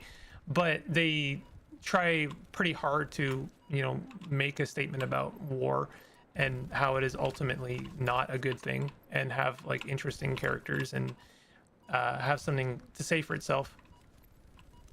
But that's kind of very much not the thing I was really intending to bring up. But I guess I just want to talk about all of the aspects of this game, not just the one that spoke to me about roguelites and your relationship with games in general. So, exhausting, not necessarily bad. Also seen someone else mention this as hidden gem recently, so it's got to be good. Definition of roguelike debate will never end. I just let people use that word however they want at this point. Got some strong opinions on the reasons for their recent popularity in psychology. It is interesting, isn't it? I think that it has to do... I'm gonna, obviously this is extremely nuanced. Very difficult to like get all of the thoughts out on all of the like there's a lot of things involved. I think it has partially to do with your dollar for value. I think it has somewhat to do with people are hungry for a game they can put a lot of time in casually, not think about too hard, and not break the bank. Like, I think for some people, they've had too many experiences where they've put like $80 to $90 to $100 into a game, only to end up playing it for like 6 to 10 hours and then feel burnt out after those 6 to 10 hours.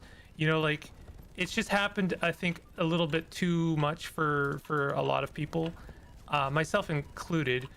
I'm not saying that all AAA games are bad, but I am saying that they are expensive, and I think that ultimately the whole AAA games thing in general was like not sustainable. We keep going up in fidelity, up and up and up and up, and not really prioritizing the meat and potatoes of games, which, you know, are their stories, are their themes, are their you know, characters, and the mechanics and the depth of those mechanics. Instead, we keep, you know, sort of prioritizing the fidelity of graphics, and so you end up having to compromise on basically everything else, and end up with a 6 to 10 hour game that leaves the player feeling a little bit shortchanged and a little bit burnt out, because a lot of the content of the game had to be sustainably crafted, meaning like repeating sort of beats and repeating mechanics and you know, just kind of repetitive grind. I'm speaking in broad strokes here. Obviously this is not every AAA experience, but I think it was too many of them in the last decade that it's felt, you know, like a game like Binding of Isaac feels extremely refreshing, because it's like, wow, I spent $5 on a game and I played it for 300 hours. Well, yeah, you played it for 300 hours because Edmund and co were able to sustainably, you know, put a lot of time and effort into the replayability of the game, and the replayability of that game feels extremely deep, and like actually replayable, and not just like, this time I have to play it with this coat of paint. So I don't know, I'm talking in a lot of broad strokes here, but those are a lot of my feelings about it. One point is bang for buck value and limited development resources to make it happen. Another is people's desire to have their accomplishments in a tangible manner rather than experiencing one peak. Yeah, you mean like almost like a horde mentality? Is that kind of the way? Does that make sense? Like putting it in those terms, like you know, like I beat the game, but now like I have one check mark, and you know, that's one of many, and I'm comfortable with the idea that I have to get like several more check marks, but they all kind of line up and I get to put them on my shelf and they're all shiny, and you know, I feel good about that. I don't know. I know this game is extremely, probably a lot to look at, and I honestly don't think about it anymore. I played this for a couple hours over the weekend. Yes, like I've put both only 2 hours into this, and also I've already put 2 hours into this. And this game is great, and I feel very satisfied with, like, you know, leaving it. You know what I mean? Like I don't know how deep it is. It's not extremely deep, but it feels good. Like the controls are good. I died. And that's it. And we go to the menu, and look, where am I? I'm number 63 on the leaderboard.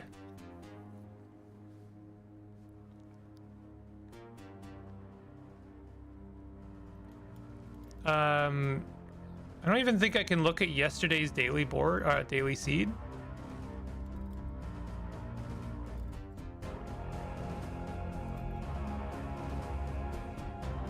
I guess this is a daily as well. Like, it's just dailies. This is the end game. This is like basically hard mode.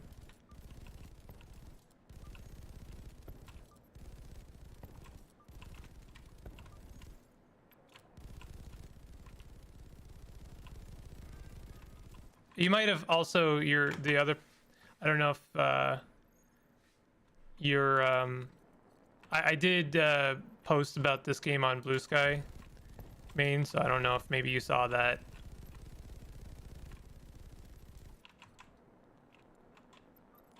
But yeah, I mean, I bought this on sale for $4, and I definitely think I've already gotten that out of it, as it's just like a little satisfying flight game. Honestly, this is making me want to like jump back into Ace Combat. I love the way this game controls. It almost controls like a first-person shooter with a little bit of flight direction.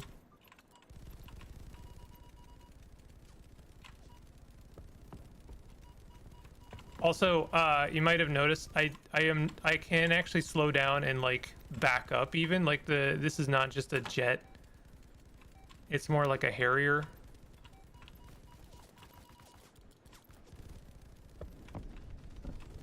These guys are always kind of a pain in the ass to take out.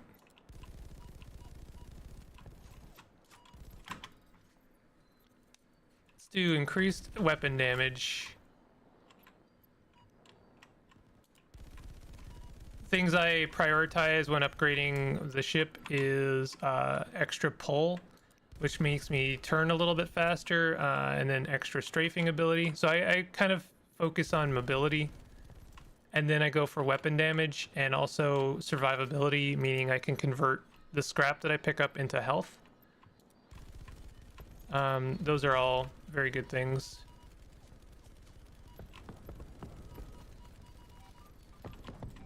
Oh, that was the fastest I've taken out one of those.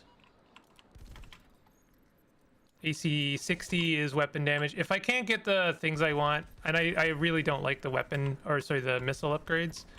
I do not prioritize the missile upgrades at all. Don't like the missiles, to be honest. Because they're so contextual. Like, I have to think about using them. Like, you know, for instance, right there. And they seem to never hit the target if I'm not looking directly at the thing. Like, they don't guide properly, it seems. Maybe if I upgraded them, they would. But I prefer to honestly just, like, put my upgrades into dogfighting because that's what I enjoy and do well at. I will use the missiles on these guys because I do find that, you know, it's less thought to use them up.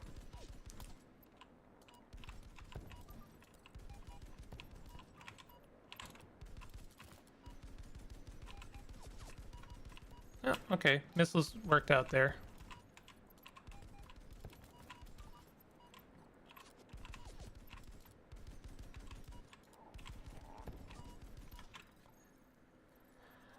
Mechanic is good. That's what repairs my ship with scrap. And you always take a little bit of damage, so it's good to do that. One thing is, it says lives lost, but I wish anywhere on the interface it would show you your health, your, you know, integrity of the ship, like how close you are to death. And I can't seem to parse that out at all. Fairly clean split between arcade and MMO experiences. Kind of like in MMOs, many roguelikes are just solo MMOs conceptually these days, even if that's also broad strokes. Yeah, I mean, there's so many roguelites that it's impossible to say anything definitively because, you know, you're gonna be wrong. Like I had very much made up my mind about vampire crawlers, and then actually playing it, I was like, wow, they did it. They actually made a decent deck building game that makes me want to get up out of the morning. You know, like what I mean? Like, it actually felt like something kind of refreshing and new, and not just the same rehash over and over for the millionth time.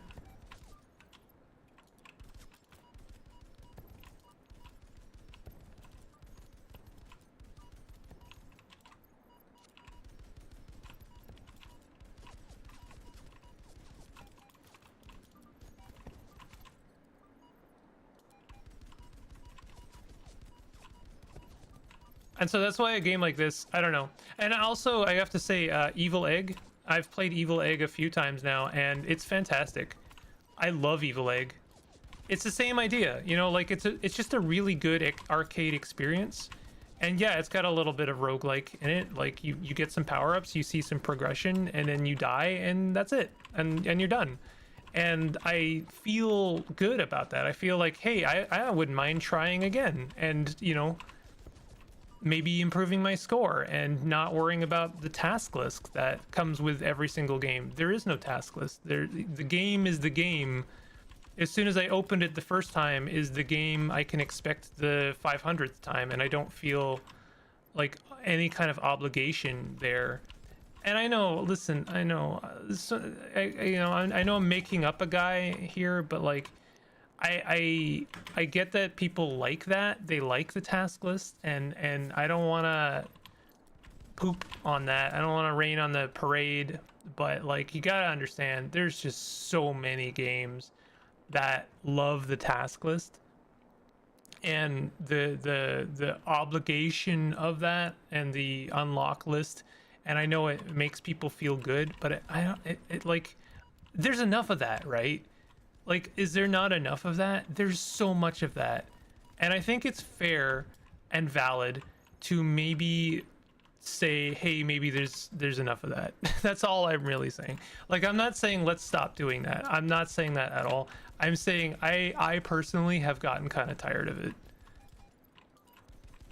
And I think I mean, like, you know, it's also fair to say, if you want to like make claims about me, is that part of being a content creator, quotation marks, is going to aggravate that feeling, because, you know, when you're like streaming or doing a series on anything, the task list can feel a little bit more of an obligation.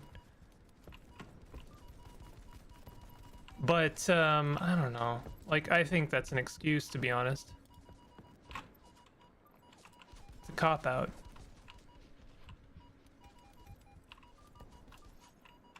I feel like that with games I play normally, like in my off time.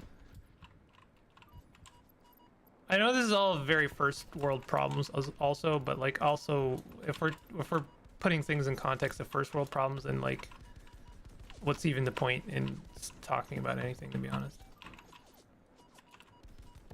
Like, all of this is first world problems. I get a little frustrated with that, because it's like, well, I guess I won't talk about anything. Like, let's just talk about climate change, I suppose.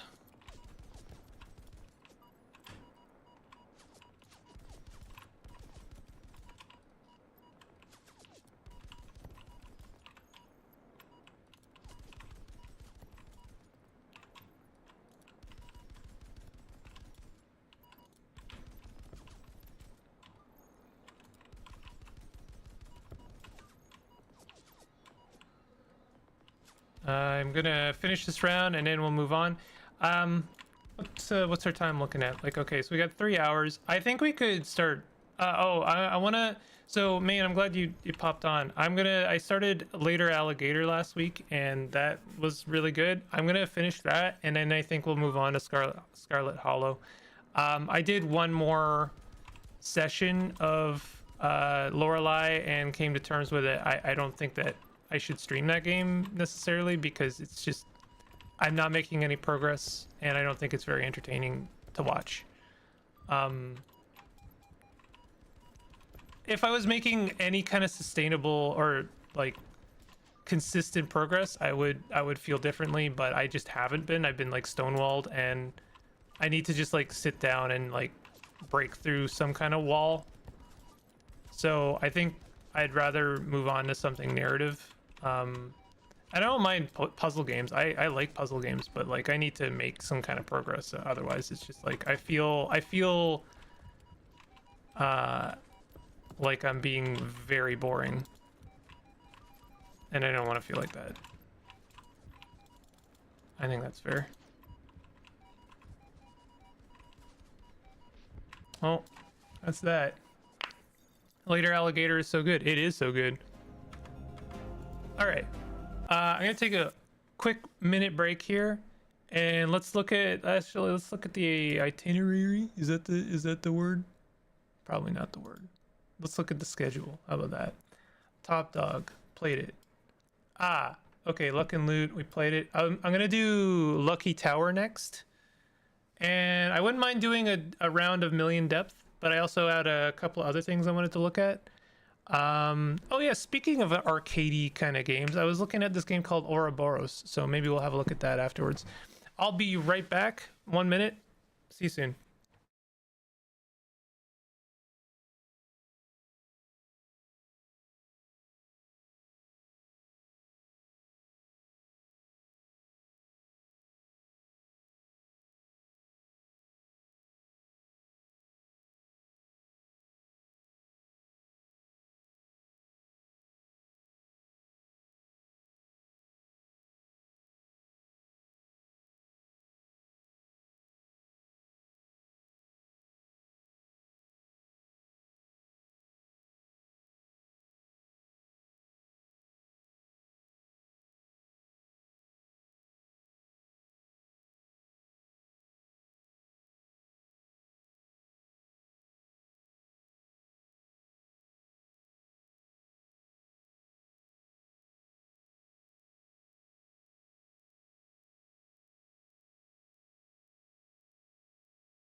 hello.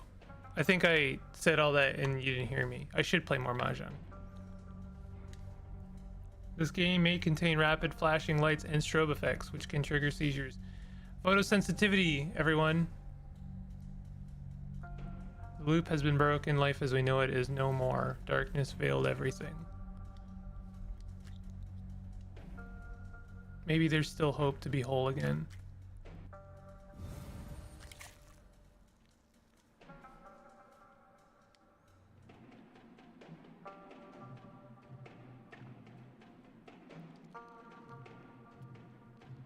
Interesting.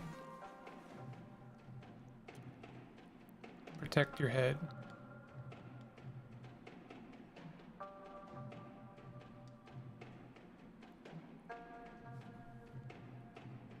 You know what this kind of reminds me of is a hexagon. Become a circle.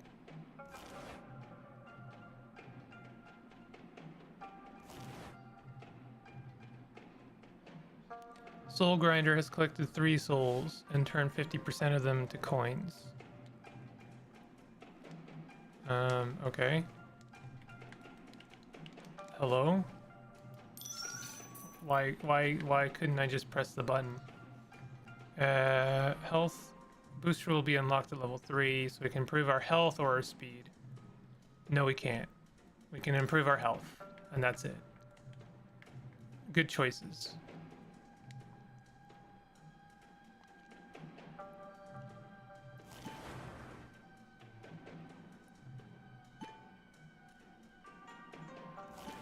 My first thought when I saw that starting experience was, is this a gotcha FTL? Now there's an idea.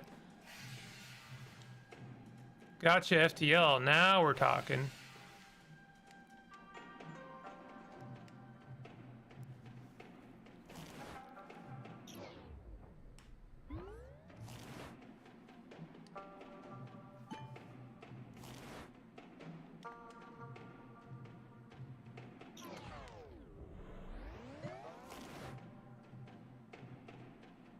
One level left to checkpoint.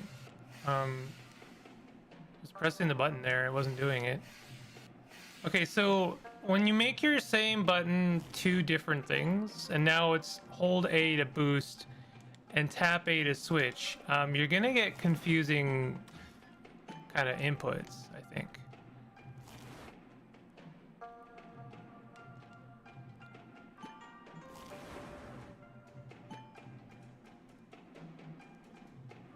One level left to checkpoint. This is not at all the game I thought it was going to be. Which is fine. It's just not the game I thought it was going to be. That's not what I meant to do there. I don't know. I think 2 inputs is a thing we can have. We can have 2 inputs. There's like 3 other buttons on my controller. Please let me use one of them for a different action. Yeah, okay. I'm actually good. I'm like very good. That was immediately infuriating.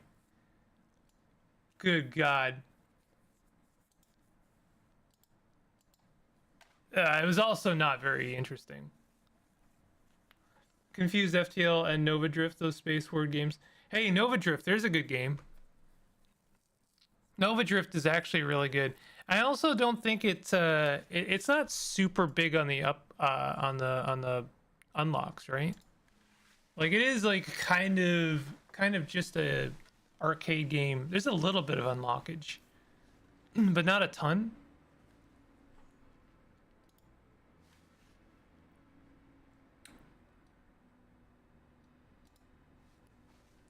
Hold on. Okay, can we... This game has been recommended to me kind of endlessly. Maximize window, perfect.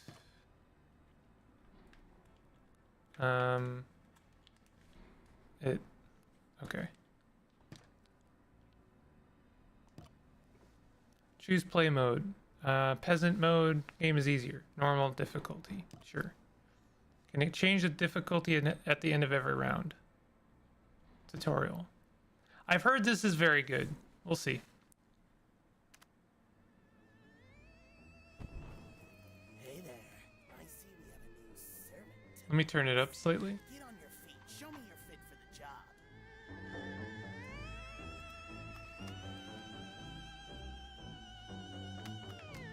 job. The Moist Critical game. I don't like that guy, but he does have an unserious AF voice. Who's Moist Critical playing in this? Ah, I see walking is just your thing. How about a little dance for me? All right, enough of that. Let's get back to work.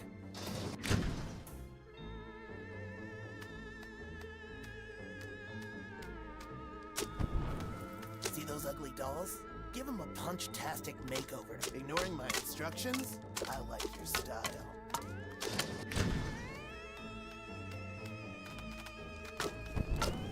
I should probably warn you that there's doors all over this tower. Let's see if you can handle them.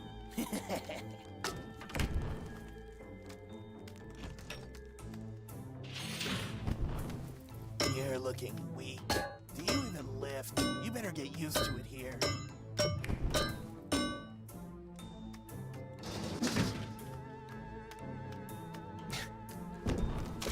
Alright, you're not doing too bad. Here, I have a present for you.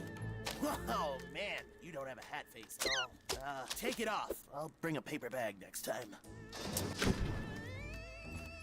I think one of the possible player characters sounds kind of like him. Okay. Alright, let's see how you do in the fun department. Pick up a bunch of junk and see how you juggle these babies.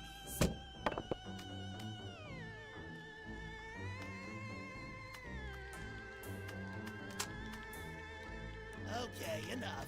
Let's not sway too much from the main task. Remember to always keep an eye on this ugly fella here. Bullseye! Throw items with the right trigger. Okay. I put some treats inside of these dolls. See if you can shake them out. The tower has a little bit of a rat problem lately. There just aren't enough of them.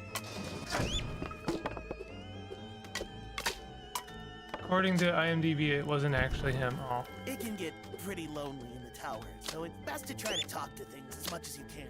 Like this painting. Yeah, go ahead and try and talk to that.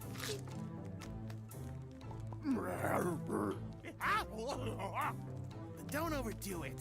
This ain't a conversation.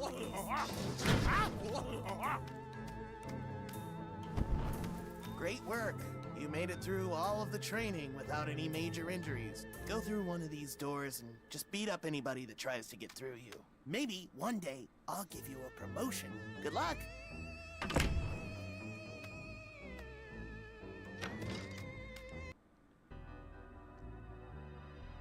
Okay.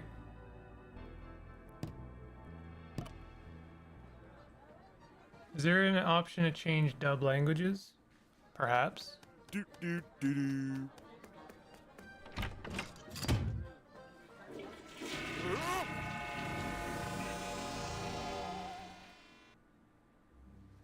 Cool beans.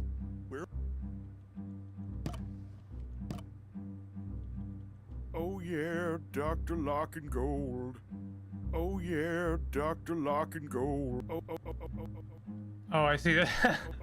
I was like, are those different options? No, it's just the volume. Different dubs. We can do like German. My pants. Maybe? Uh-oh. Uh-oh. No. No! I don't want to join the Discord. Okay, hold on. No. Alright. Frame. Oh, interesting.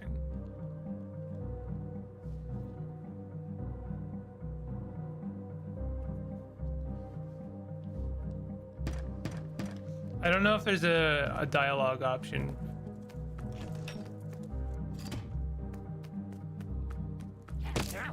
There goes the fist.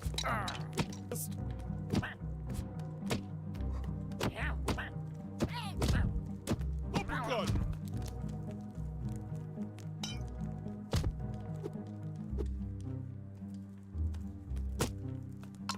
Come here.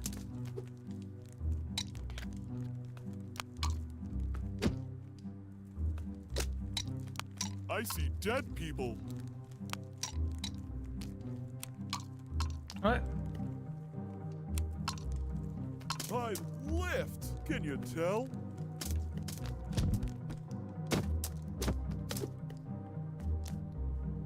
Just saw this was a German studio, so I thought there was a chance. We love our goofy VAs. Memento Mori.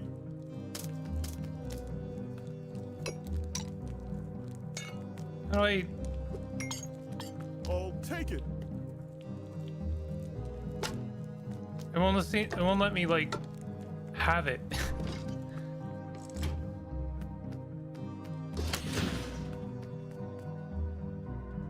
I keep losing teeth. Damn.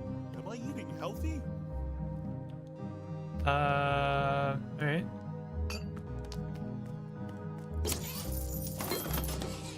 I need this. Special delivery for our new contestant. Make it big or die quick.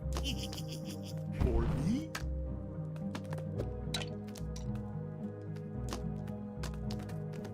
Teeth are your HP. They're my HP? Putting a random Okay. tooth in your mouth sounds healthy. Very strange.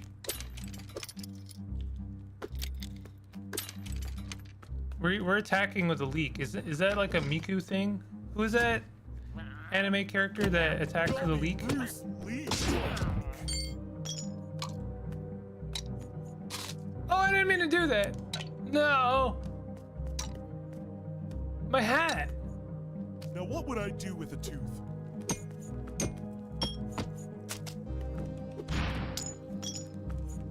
I see dead people.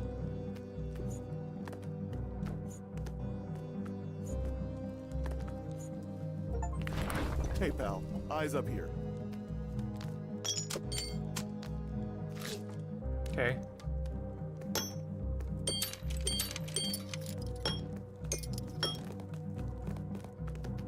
I'm getting real hungry. Give me something to chew on. I'll prepare the table downstairs. Chop chop.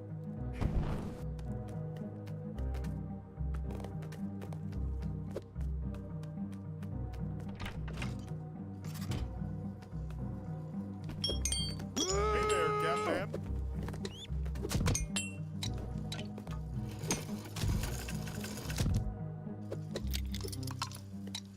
Just what I needed. Just what I needed. Oh, whoops. Peekaboo. So now I can do this. All right, there we go. Peekaboo. What?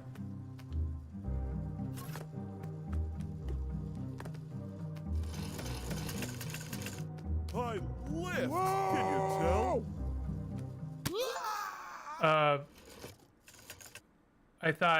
I thought maybe I was supposed to go down there. It's times like this I'm very glad I spend hours every day getting in shape for the next adventure. My hair is a very delicate thing and takes ages to look right. Oh. Yo, you know what this kind of reminds me of? The original Out of Prince the of smell, Persia. Into the stench.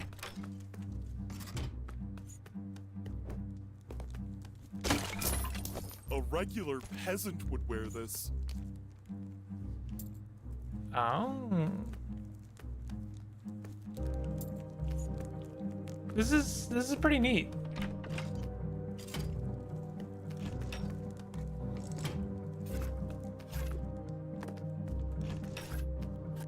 It does kind of remind me of the original Prince of Persia. Oh, is that a poison dagger? Check this out. Eisenstein. Oops.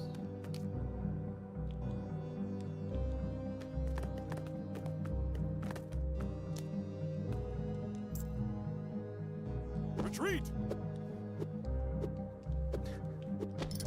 The animations are very funny. Hmm. Oh! Okay, let's not do that. This is the game. Dead ends, cryptic loot, unfair traps, no meta progression to my knowledge either. Never seen the end of it. Never seen the end of it.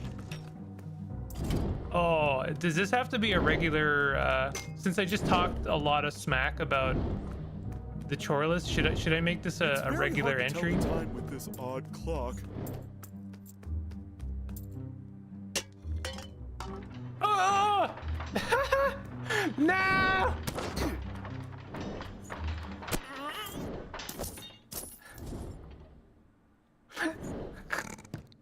The fact that I didn't even get the lamp is the I hate funniest it when part. this happens.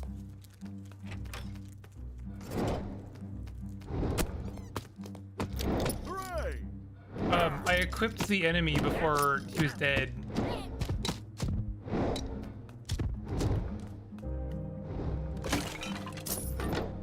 I'll take it.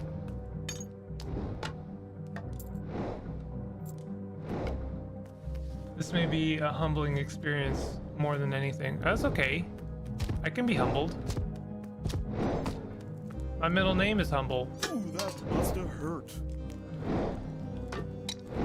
Get out of here, Bone.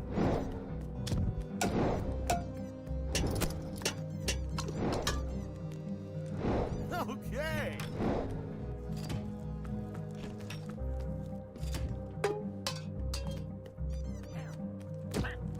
All right. I kind of like how simple the combat is. This drink sure did cure all my diseases, even the ones I didn't know I had.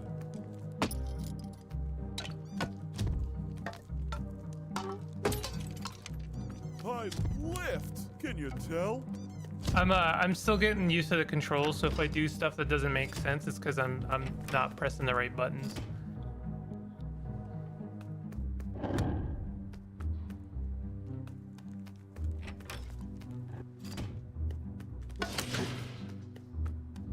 A little present for you, handsome traveler. Take care. Well, Golden teeth? I'm not gonna buy any of that. Oh, you can hide. my aunt loved alcoves. Okay.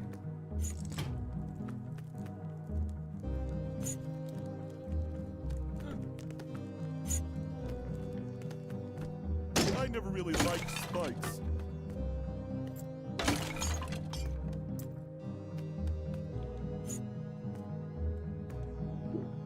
Now that's what I call an energy drink.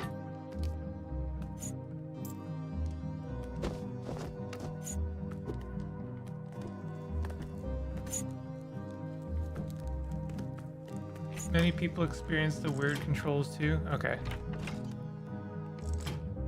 The walls around here could use a makeover.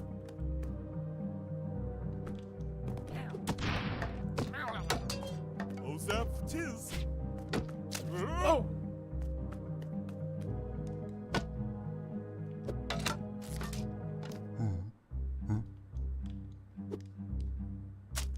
I spy with my little eye.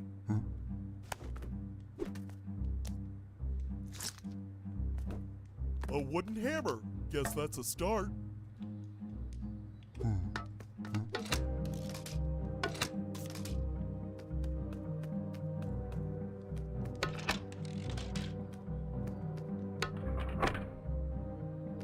All right. Ah, that was going all right. This is exactly where I wanted to end up. Yes. What happened to my hair? Submit. Give you heads up if you enter a room and you immediately hear a loud scream, leave ASAP. Okay. I despise these annoying birds. Okay, just eating bats. Got a real My God. Aussie over here. Hello there, random person. Ugh, what? Follow me on my journey. Okay, maybe writing a history of your blunders will be my retirement plan. I thought I had seen it all, but what do you know?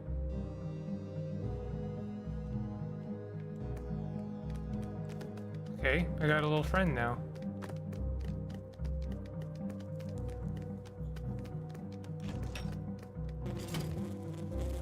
Patience is my middle name. Not sure if I want to stay here forever, though.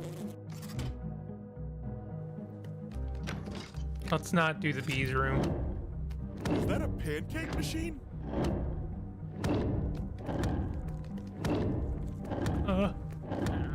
This is the limit. Get out of it! Oh my god.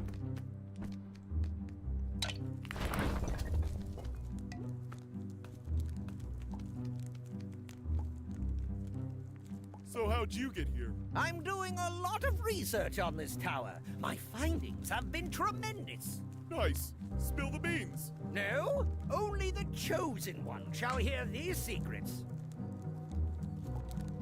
Do you fall over without that stick? No, I just needed to give young rascals a good whooping if they get sassy. I'll let you know when I see one. Sick stick, man. Thanks, I got it for ages. Nice. Always stick to your slick shtick. You are such a nice young man. What's your name? I'm Soap, the cunning sage. I'm looking for the chosen one who shall destroy this tower and become king. What does he look like? Only I shall know that secret. Just trying to help.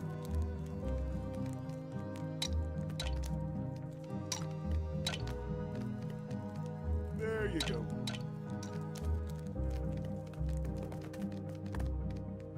Here, weakling. You can have this one for free. Finally, something useful. Yummy.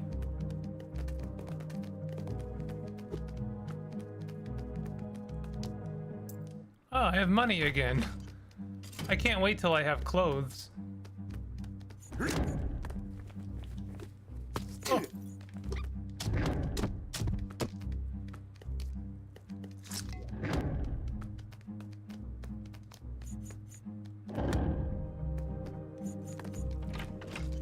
I feel like I can extract so much wisdom with you being here.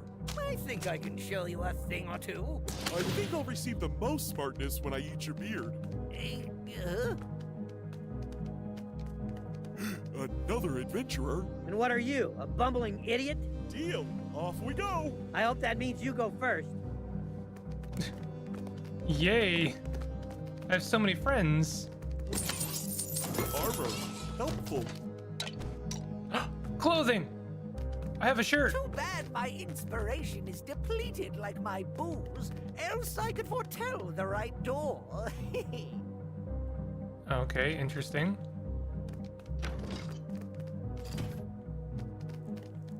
Get lost, fool!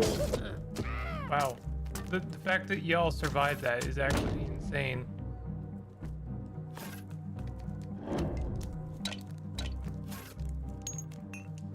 Sorry.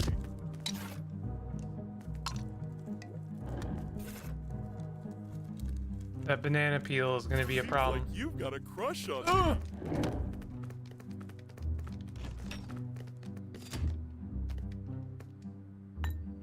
I need this. So, I got some plans with the folks downstairs. Don't kill them, okay?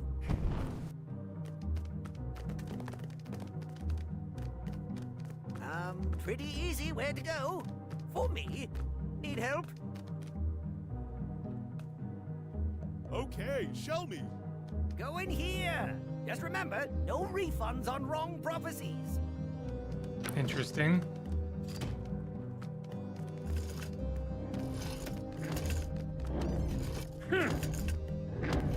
Whew! Oh!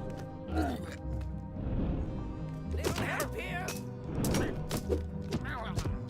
Oh no, didn't the guy tell me not to kill anyone? What use is an anvil up there?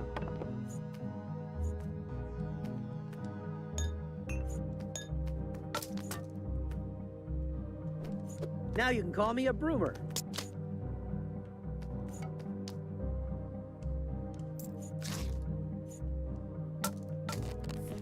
Take it.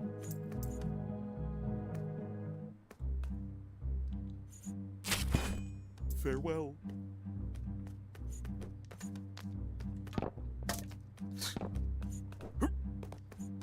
What are we gonna do with this?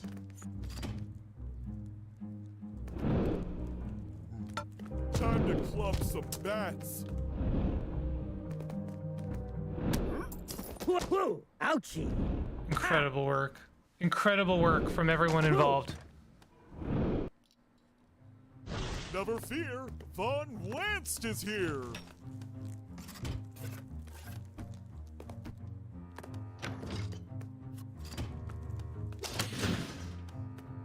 Look at your new toy. There's a sudden stench of sulfur in the air.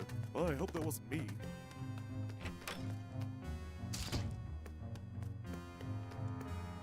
You fellas have a weird taste in architecture.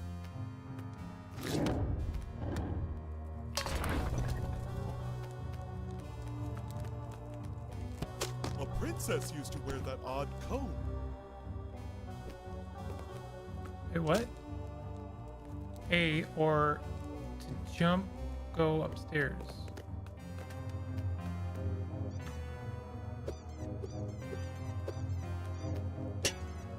Are you sure you want to fight me?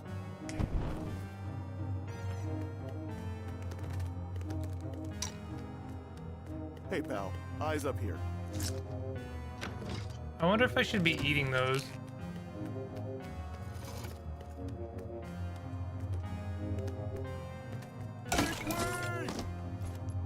Wow, this is the closest to having clothing I've gotten so far.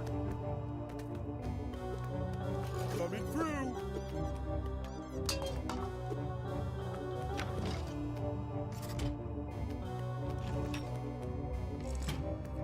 Okay.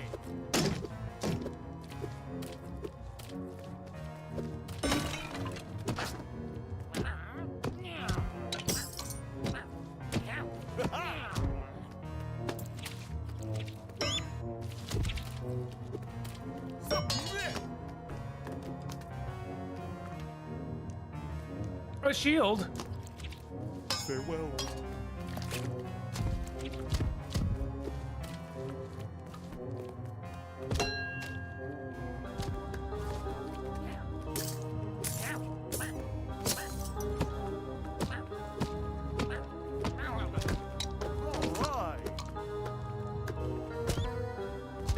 Is that like doing anything? Cha-ching!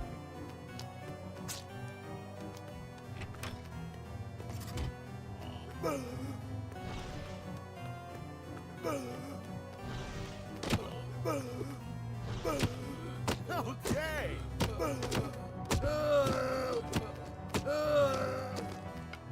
Expectus pucus. Interesting.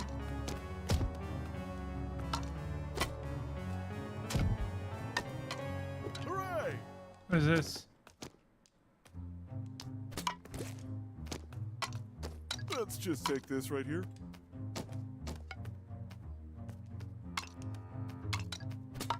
Sorry, pal.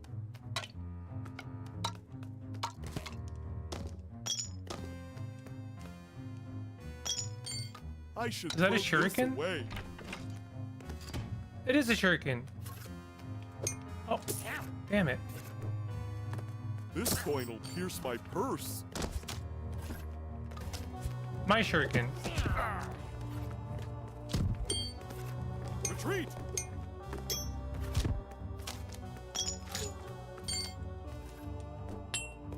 Hey, why can't the three of us be friends?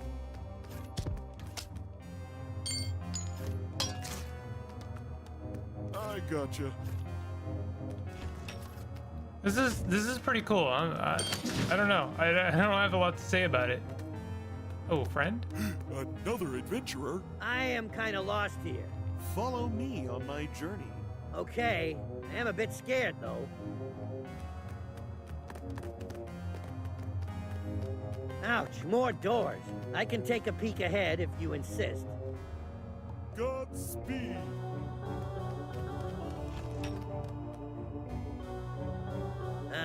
Here you go. Oh, nice. Full speed ahead.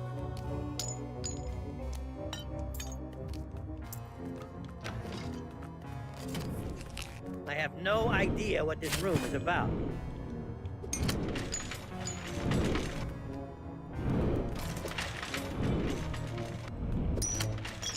Don't need this anymore. Oh! Oh! Oh, do I get like one freebie?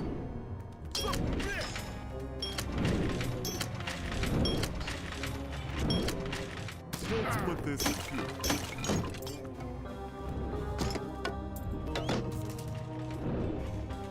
Uh-oh. I'm lift, can you tell?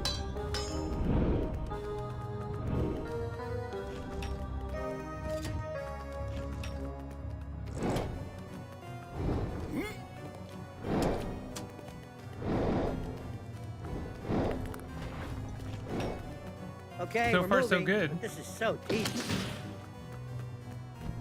Going to the tower as a team is kinda sorta considered cheating. Hand over your best buddy. Let's see how you perform alone. I found it, I keep it. I'll make sure you regret this. Here No, I we wanna go keep my again. friend. Doors. I expect you to send me in, right?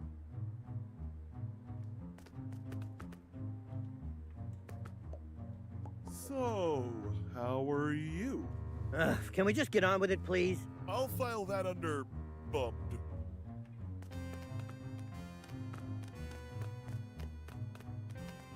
Ooh. Let's save it for later. Up for trouble, fiend? Poison is gonna kill me if I don't find something to eat.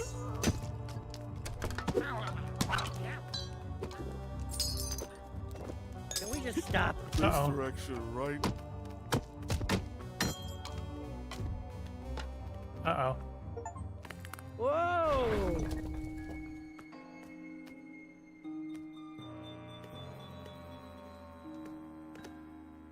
Uh-oh.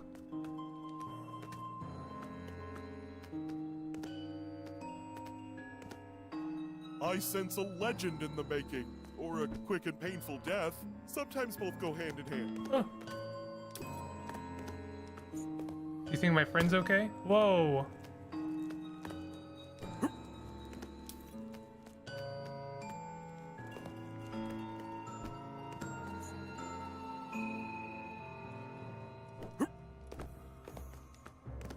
I didn't mean it.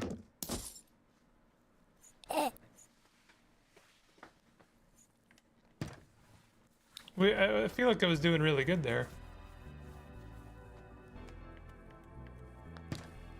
Let's come back to that. I think that's actually really cool. Ugh!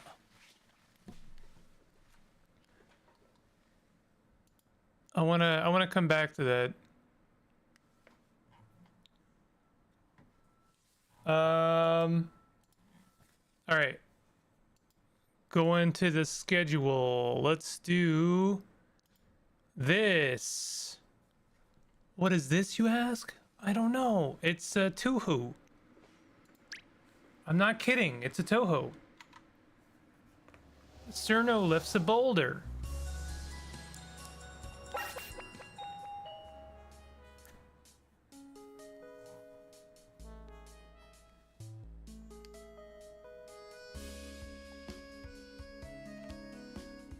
There's a boulder.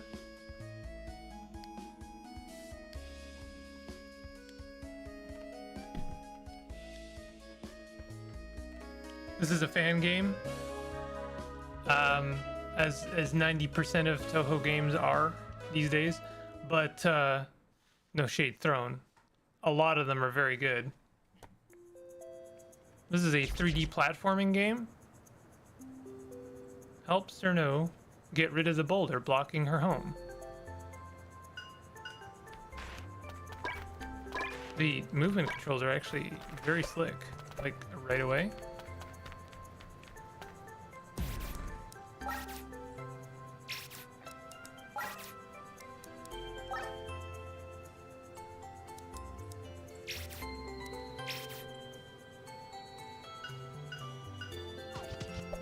We can sit down and just chill and vibe, or we can roam around. Power and score items are scattered all over Misty Island. Collect power to unlock abilities. Reaching 4 power will let Cerno lift the boulder and get back into her home. I'm expecting or anticipating this to be a fairly quick little platformer, but like there's a lot of things to collect. When FK, cause mom called me, come back to Cerno? Yeah, Cerno lifts a boulder. Don't you know? Cerno does lift a boulder. It's a fan game 3D platformer where you roam around and collect power things and maybe talk to friends. No, never mind. That is just a snake. Never mind.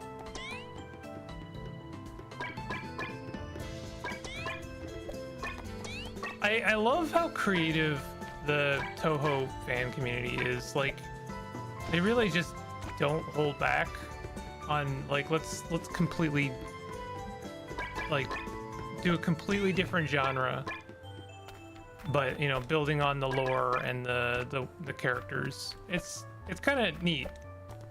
Also, completely unfaltering in any way, but the Toho Games community and like world is just unwaveringly wholesome. Like there's seriously nothing kind of weird about it. I have yet to ever experience or come across any Toho game that kind of like made me, I don't know, grit my teeth at all. Like, this game is as wholesome as you can get, really.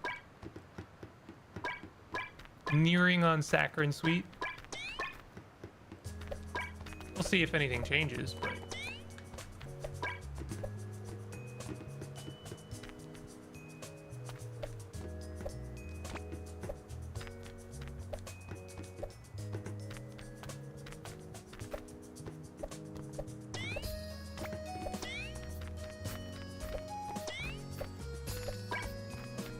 If there's anything I kind of would say is right now it's a little bit shallow.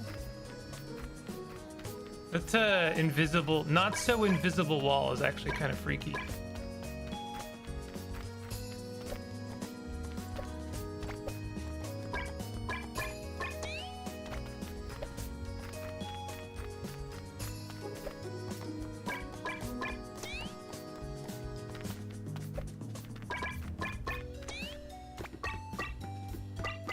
Wait, do I like get higher score if I chain collect those?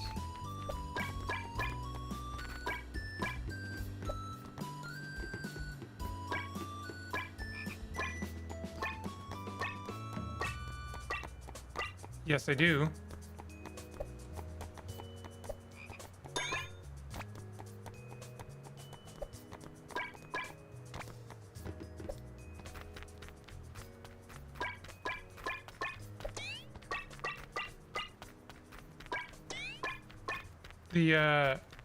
The time or the cool off for the multiplier is very short. Toho is inherently very queer and has a particularly large female audience compared to most anime fandoms. Is that why it's not creepy? Because I can appreciate that. Didn't actually know that. I did play the Toho Fighter the other day, which is actually incredible. Like, I've been playing a little bit of Guilty Gear in my off time, and like, that's obviously a very competently made game and has a lot of people who know what they're doing making that game, and it's like pretty crisply executed, you know what I mean? But like, the Toho Fighter is comparable. Like, it's a fan game. Like, it's just like a little fan game, and it's I would put it toe to toe with like a lot of fighting games.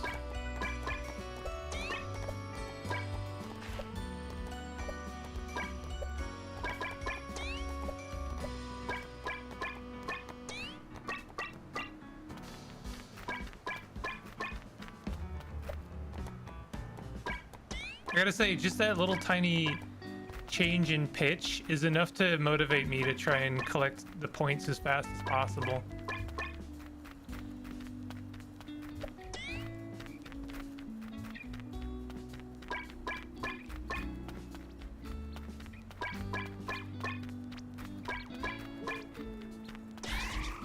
Floating. Has remembered how to float. Press X while in the air to start floating, which Cerno lets fall much slower. Floating reduces stamina. If it runs out, Cerno will stop floating. Stamina recovers when not using abilities. Hate to say, the only fighting game I ever played was the little... Are you talking about them's fighting herds?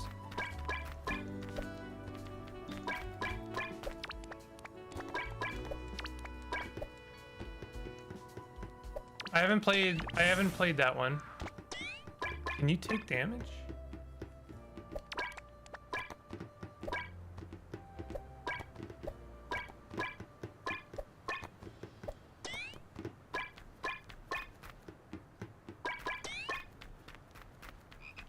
It's a very creative kind of level design we got here. I like these walking docks. That's pretty fun.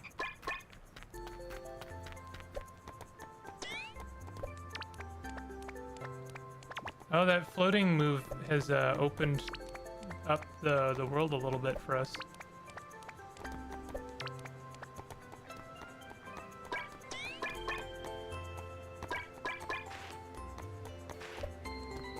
There's kind of no movement tech so far. Like, there's no backflips, there's no spin jumps, there's nothing very deep going on with the movement, which is fine. But you do kind of come to expect those things with a platformer.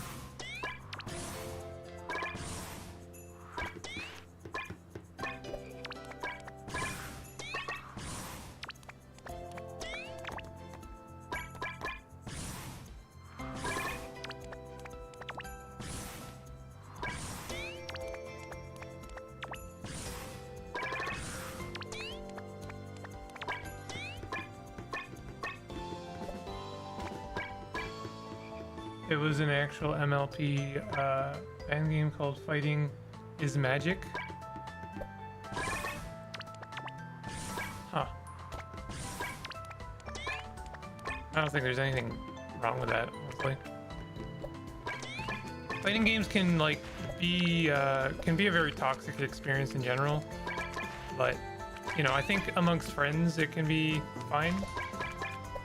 But honestly, even amongst friends, I've had pretty toxic experiences with fighting games.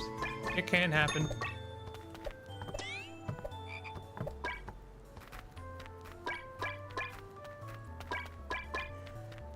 Not that I'm saying that's why you don't play them. Shoot. I had something going on there.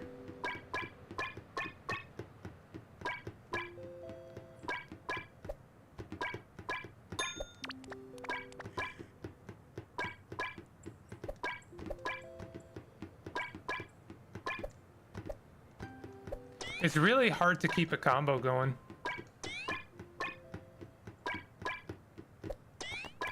Wow, something that moves. Oh, rat.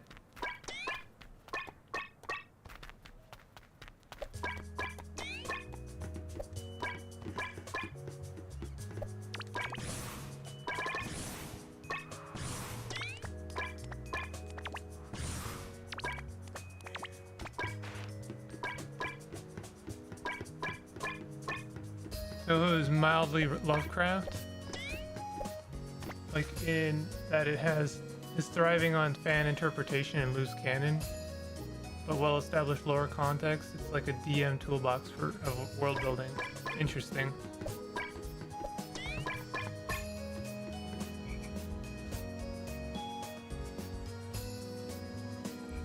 Hold on, I just have to reply to something.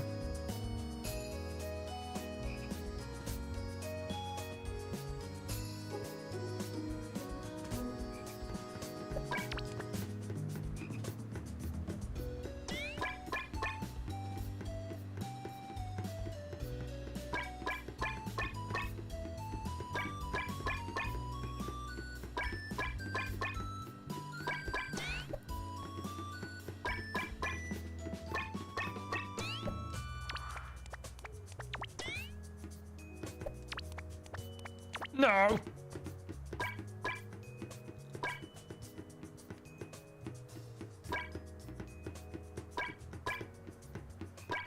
Wonder if it's gonna show me my score at the end and be like, hey, you could have done this good, but you did this good.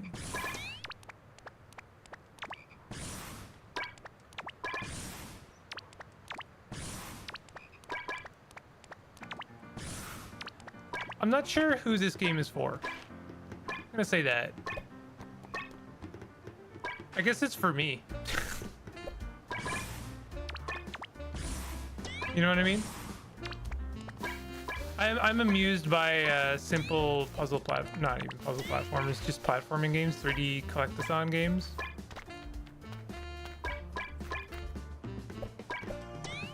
This is fine. I do hope it, I don't know, there's more to it eventually. I'm hoping some of the stuff I unlock with the powers gets a bit more interesting. I have a funny feeling this is all there is. I don't think there's gonna be a second world or anything. I think it's just the one world that you're roaming around in. Not that there has to be anything more than that. I think that is actually fine. In fact, I'll go further than that. That's kind of what I was hoping for. It's just like the one world that you know, Cerno lifts a boulder. That's it. The end. We are one away from having 100 power. We have to have get a power at 100 power, right? Also, everyone loves the Fumos and Zun's music style. Several frogs are hiding around the misty lake. Get close and look at them with L1. Maybe they will lend you their power. Okay.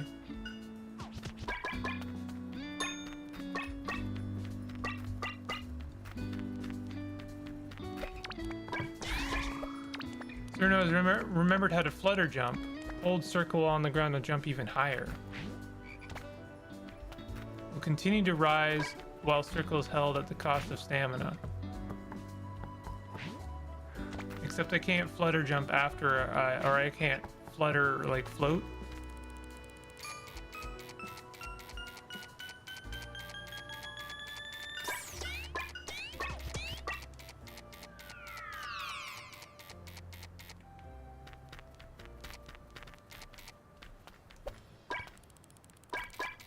That's a very strange power.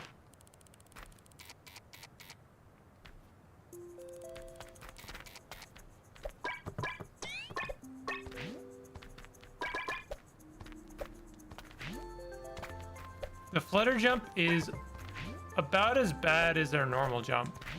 It's like slightly better. Maybe we get more stamina later on and it'll be a bit more meaningful. Did she just get bigger? Well, I was zooming in and out. I don't know if she got bigger. Yeah, I can't float down.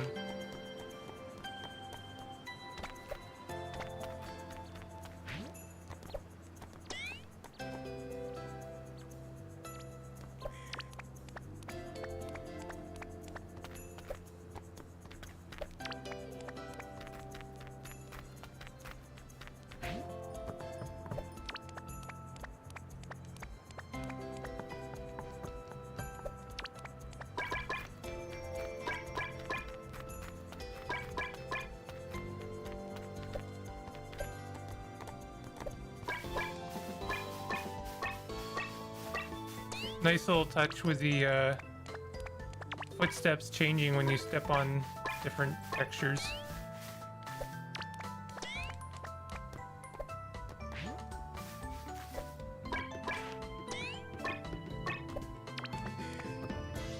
Rivet. Yep. This is, I mean, pun intended, I guess, but this is pretty chill. Not a whole lot to talk about with this one. You just collect stuff and that is fine. No need for it to be more complicated than that.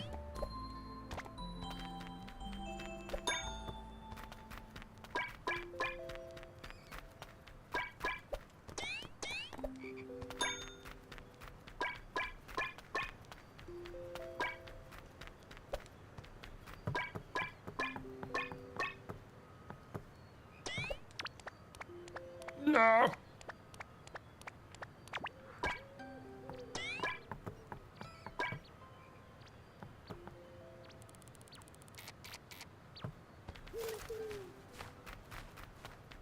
The fact that it has a first-person mode is rather odd.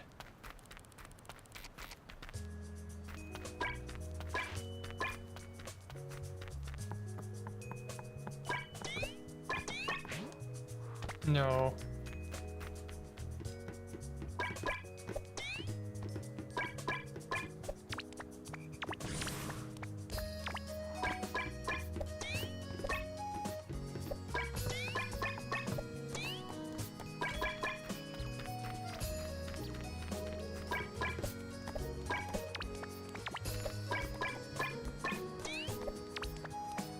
Ooh, new area.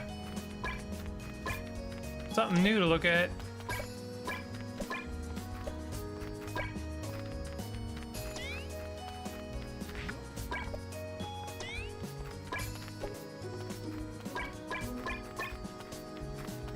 Yeah, the invisible wall is actually scary.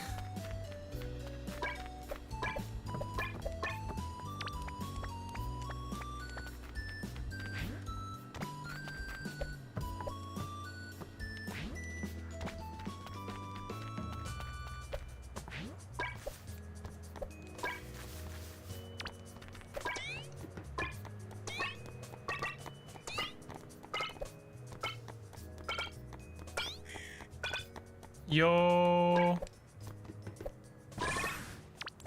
I kind of wish there was more going on with the points. Like, I definitely feel like collecting them, but I wish there was a bit more going on. Like, maybe the more points or the higher your multiplier, the faster you get. Like, that would be kind of cool, because then you could use that speed to collect more points faster. It'd be something. Yo! Let's go! We about to reachy.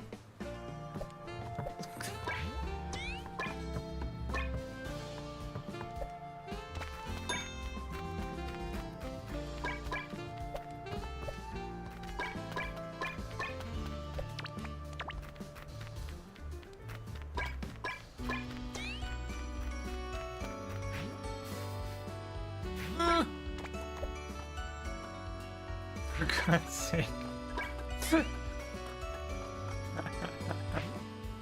It's in the game. What are you gonna do?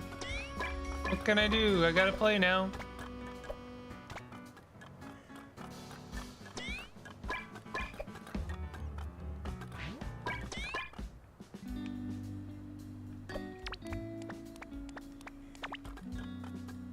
Again, I kind of appreciate that there's a different sound effect for walking on, like, the roof. That's fun.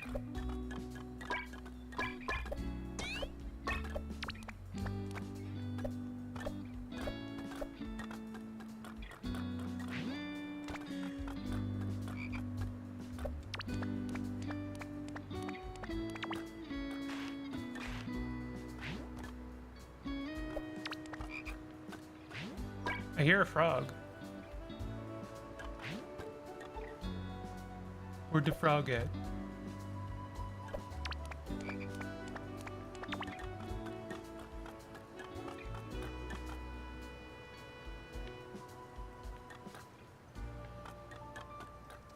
Also, you just said Richie correctly, wow.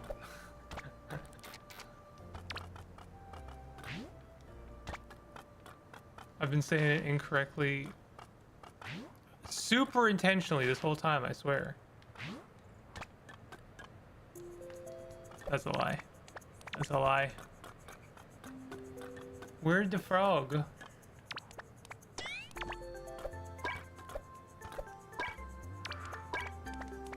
I like how you were worried that, well, not even worried, but like you were saying now that you know how to mahjong, quotation marks, I'm gonna be super annoying about Mahjong in chat, and I'm pretty sure I've been far more annoying about Mahjong in chat since I played it like that one time.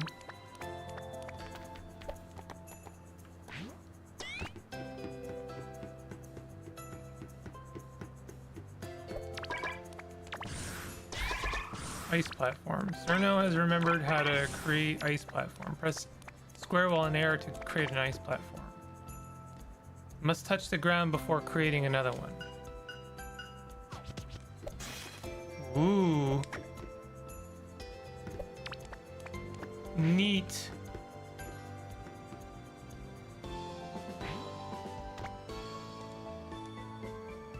How do I get rid of it? Like, it's there now. I don't know how to get rid of it.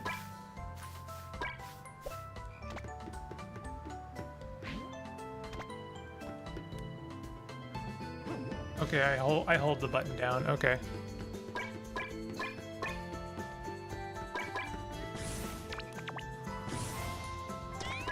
And every time you level up, you also get some more stamina, so I should have enough to get somewhere at certain places now. Like over here. I keep hearing frogs. Oh, there's a frog.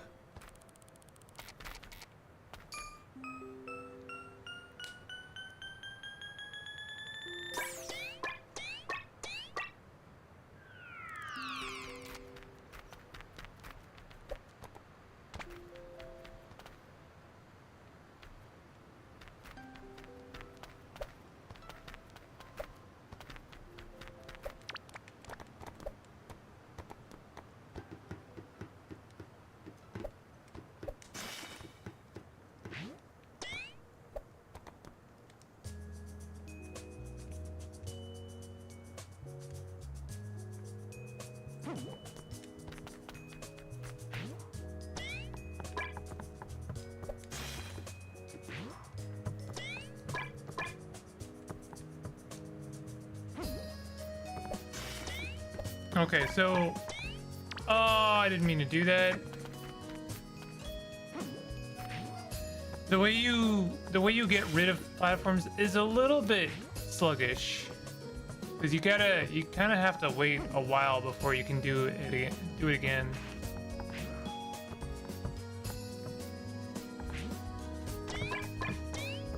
I enjoy the references, but also I'm learning in learning mode, so my only way to be annoying is TMing you with stuff.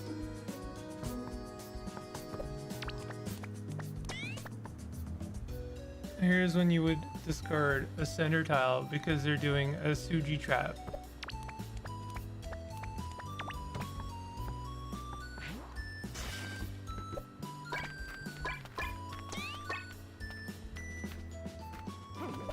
I gotcha.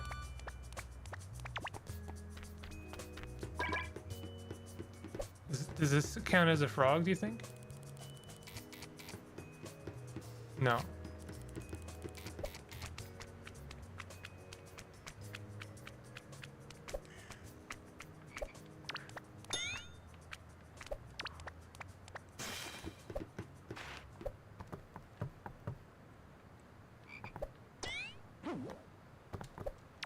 You'd think I could go in the chimney. Nope.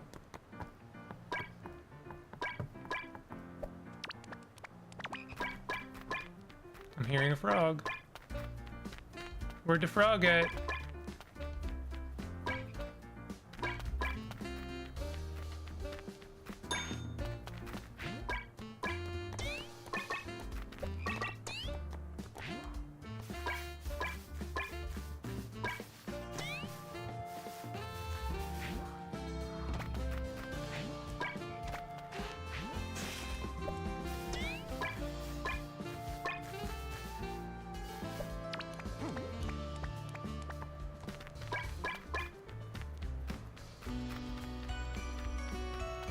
Oh, we're about halfway done.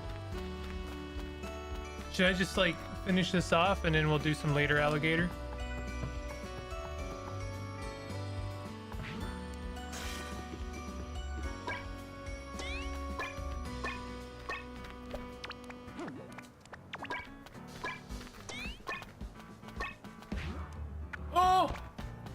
thought I could make that.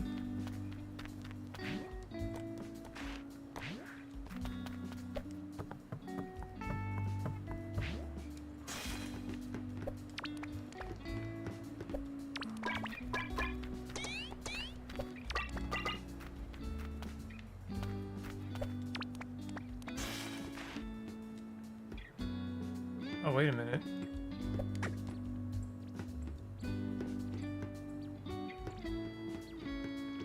There's all kinds of interesting places I can't get to yet.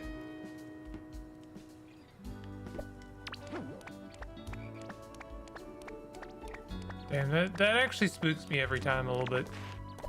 Scarlet Hollow? You want me to start Scarlet Hollow today? I definitely can. I have it installed.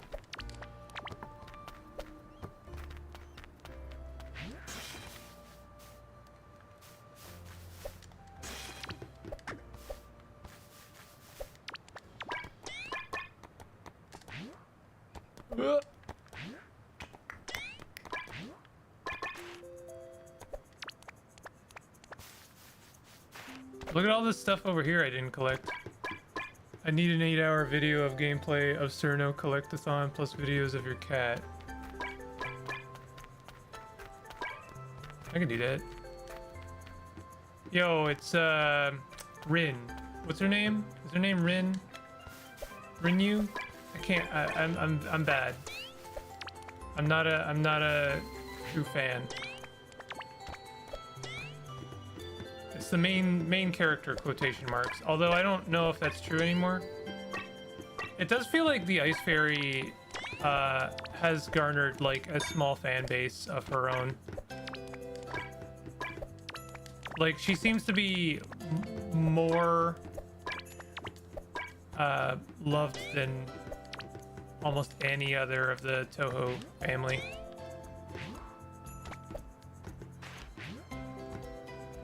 Reimu. Okay, thank you.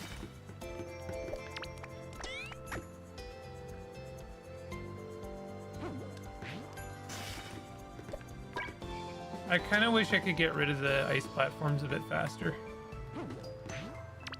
Ah, oops, that was silly.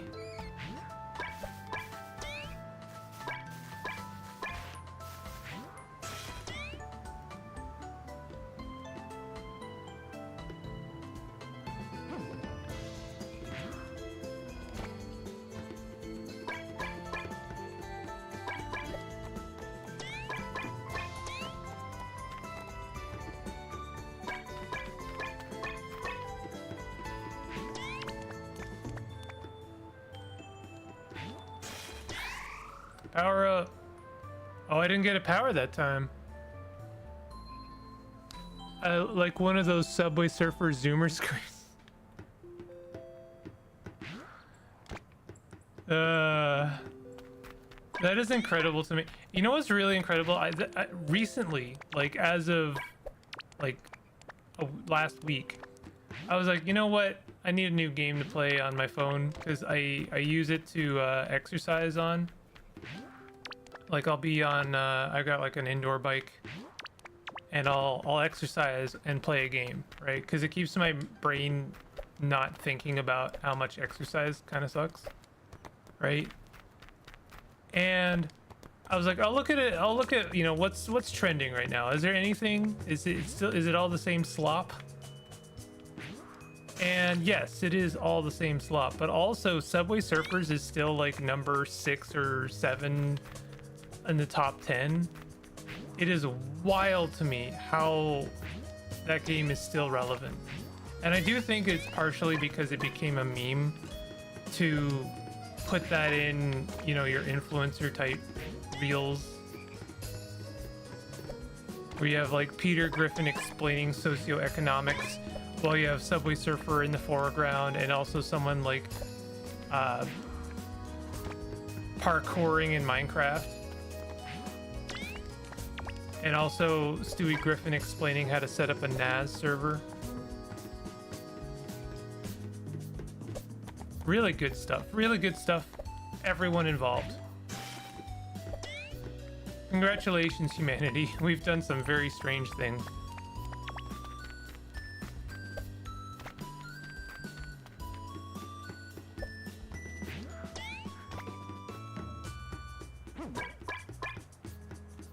Reimu and Marissa are the two main girls. After that, Remilia, Landre, Scarlet, Cerno. I see very often. Also, a lot of characters you may have seen, but not recognized as Toho. There's a game I've been meaning to play for a while. In fact, I aim to stream it someday. I think it's called The Three Fairies, and it's a JRPG except you automate your actions, which I think is a really cool idea. Like, instead of just pressing a button to fight, to attack, you have to set up preordained kind of actions of your characters, where it's like, okay, when, you know, attack unless you're below a certain amount of health, and then use a potion. And if you know, like, if you're poisoned, then you have to use this thing. It's actually really interesting. Giant frozen frog. Am I on a giant frozen frog right now and I didn't even know it?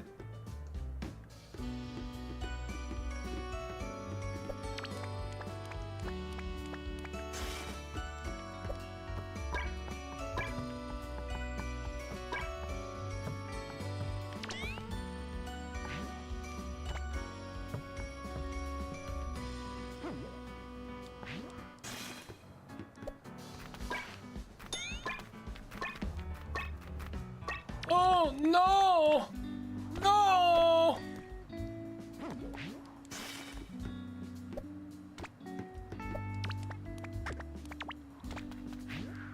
Wonder if I don't have to actually reset it.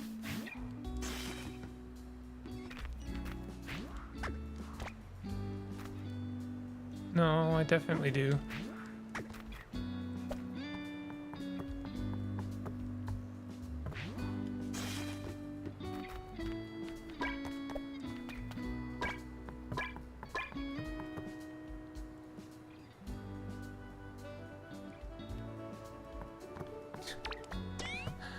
Giant frozen frog. Love the medical brain rot where it's like funny cat gifs explaining bodily functions. I keep hearing frogs but not seeing frogs.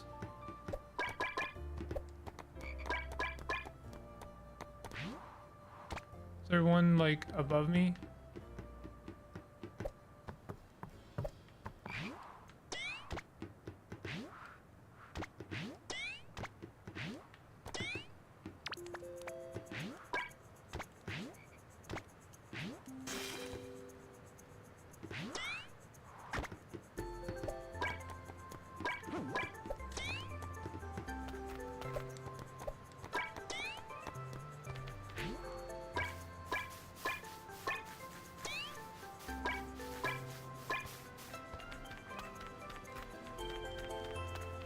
What a comfy little game, you know? I'm so comfy, I'm comatose.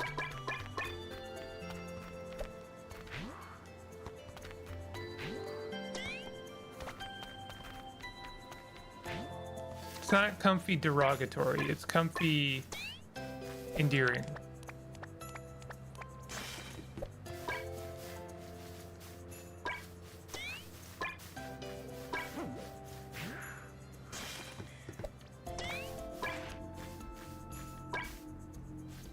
I sent you one of the videos for reference. Okay. Let me have a quick look.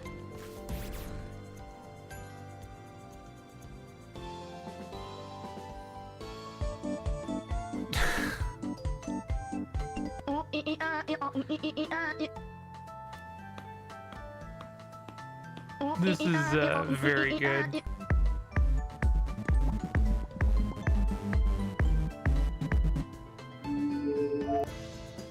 Brain rot, except we're learning things.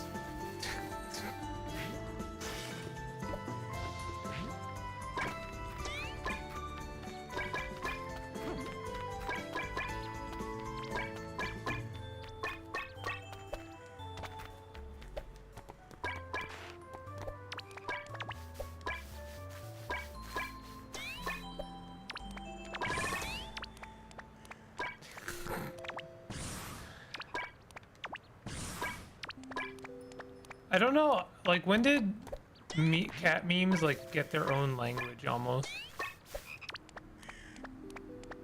Like God, what is his name? Max? Max became like almost a verb, you know? Max a cat. It's wild. We're doing amazing stuff with memes these days. What is this? Hello. Okay. It exploded.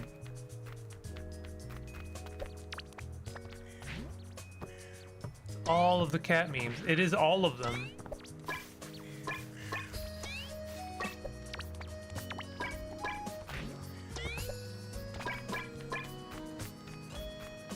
I love cat memes and brain rot. I never want to think again.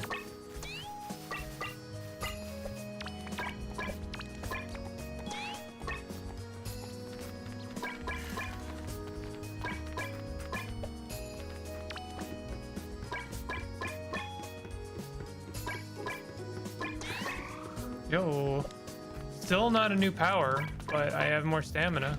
That means I can jump even higher now. Whee! Wow. Really jumping high now.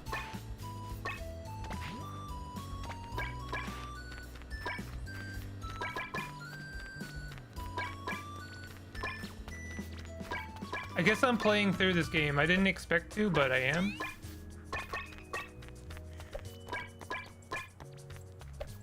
And then I'll start Scarlet Hollow.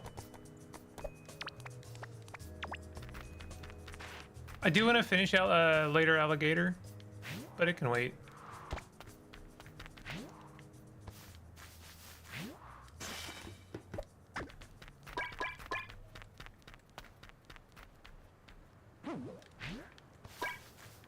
I don't know why people bother thinking like that's what they've been doing for 2,000 years now. That's got to be enough thinking for all of us, right? We should just consume old stuff. Yeah, I don't really have a problem with like, I don't know. I don't know what to put it. I don't want to put it as like modernisms, but like, I don't know. Memes are, they're interesting. I don't know how to really put it. Also, my brain's not working very good right now. There's that. But like, I don't know. They've become their own version of like communication, which I think is very interesting. Hello? Little eggplant lad.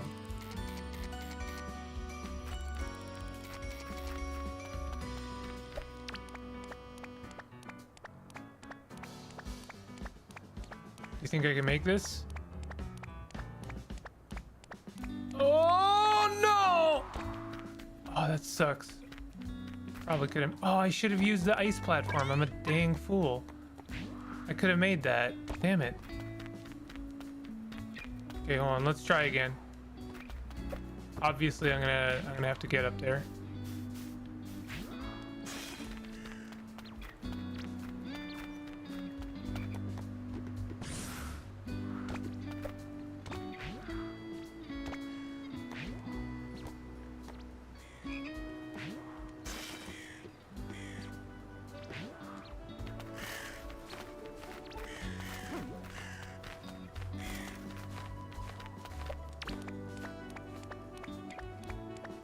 There's probably way easier things to shoot for than this. Oh, I didn't even need the platform this time. This is gonna be tricky.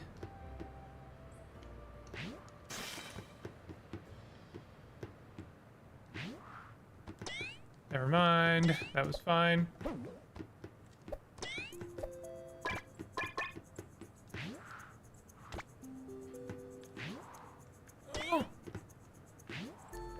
Look at all that stuff down there. It's very tempting to go for it, but I want to get this stuff up here first.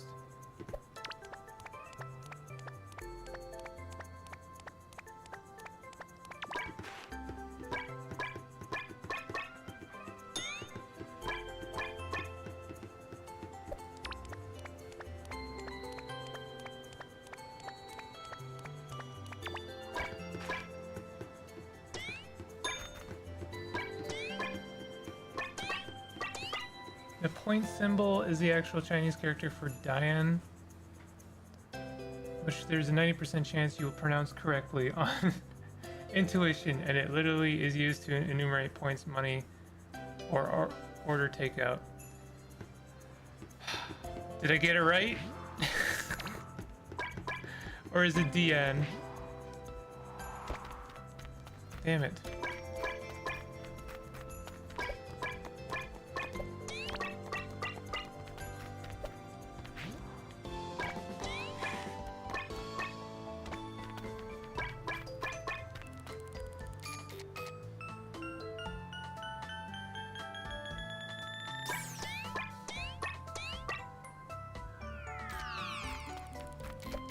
It's the latter. DN? I guess that makes sense. There's only two ways it could have gone.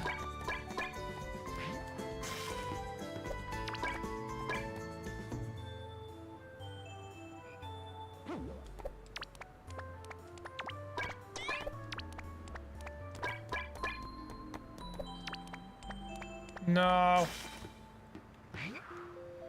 I hear another frog somewhere.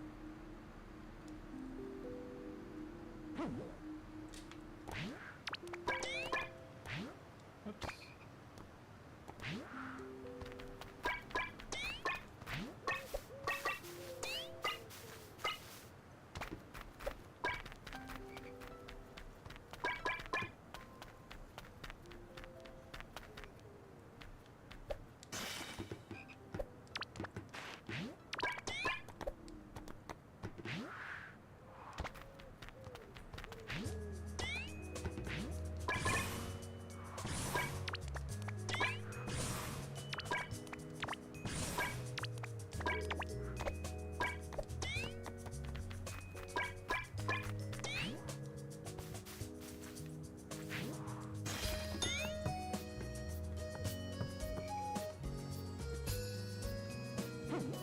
I have to find all these frogs, and I am not good at finding them.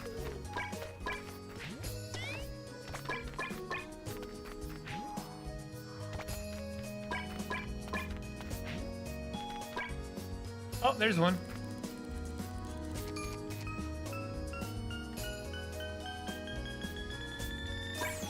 We're getting pretty close to the end here. We officially are 1/4 short. I don't think we need to get all the points either. We just need the power points, or the DN. We just need the DN, right?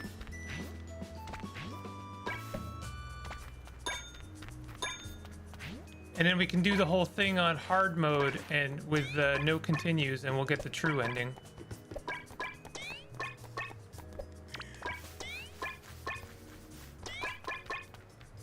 I'm the only one who feels strong urge to just say funny restaurant names out loud every time I read them, like pointing. Can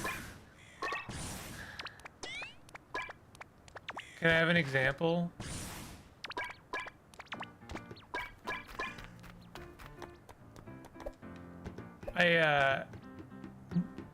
There's a lot of funny names to do with pho that I definitely read out loud whenever I see them.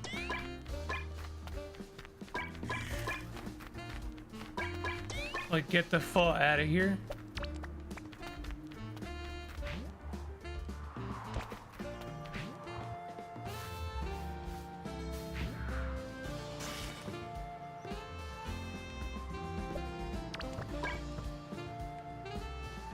Yellow books.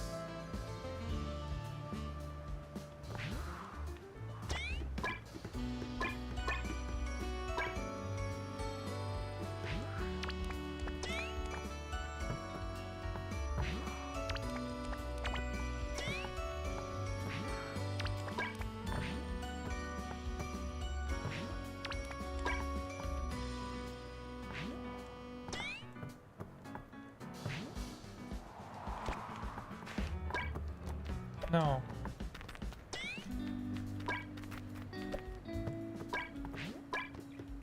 Oh, I missed some power over there.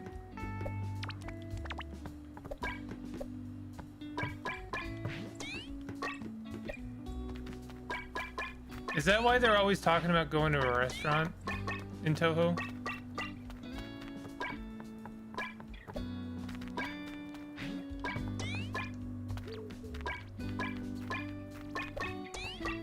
Because they keep finding them peas. They're like, let's go to a fancy restaurant. Let's go to a bakery.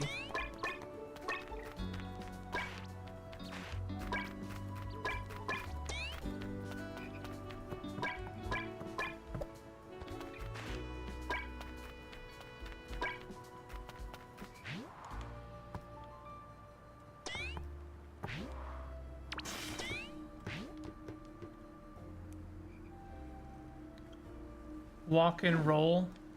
That's pretty good. That's a good one.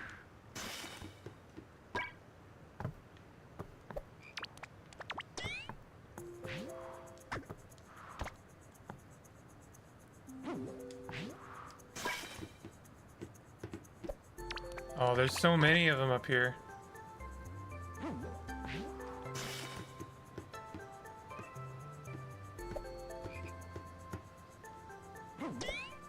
No.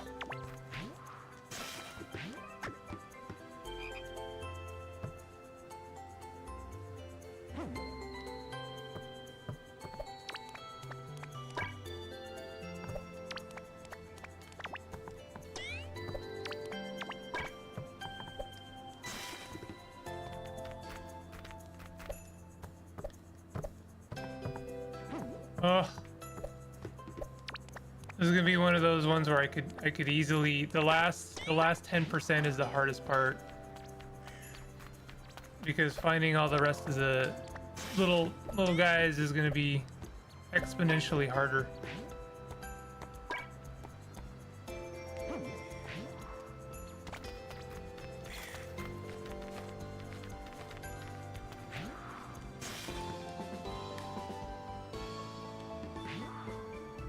What do you mean? That's very strange.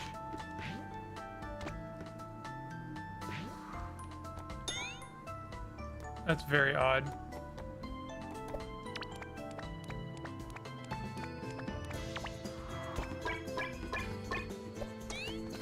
I've gotten somewhat diverted here because I keep spotting ones in places I've already been.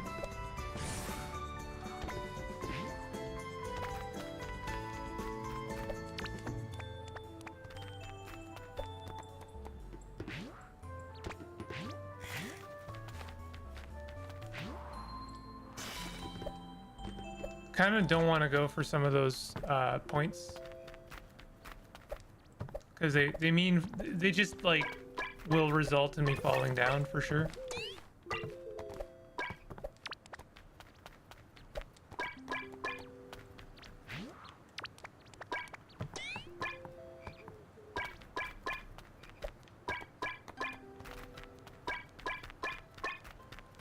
I am surrounded by those suspicious kinds of restaurants where they're like called Pizzeria Milano. Menu has spring rolls, burgers, and butter chicken on it. Are those like specifically on like a DoorDash app? Because I can understand being suspicious of those. However, in person, those can be some of the best restaurants. One of the best pizza places I ever went to was Asian owned, and they had like pizza spring rolls, and I kid you not, it's some of the best freaking pizza crap I've ever put in my mouth. It's so good. It was literally exactly what it sounded like. It's all the pizza ingredients and toppings, but like shoved in a spring roll and then deep fried, and it just all gets like, it's so freaking good. You gotta wait on it though. You can't do the thing where you eat the pizza too quickly with a pizza spring roll, because you will melt your mouth.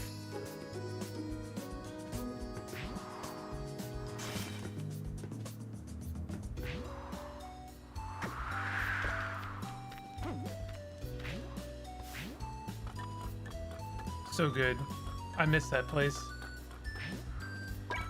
I don't know if it's still open, but I don't live close to where it was, so I wouldn't be able to have it anyway. Ooh, that was a good one. No! Ah, I missed the last one. God damn it.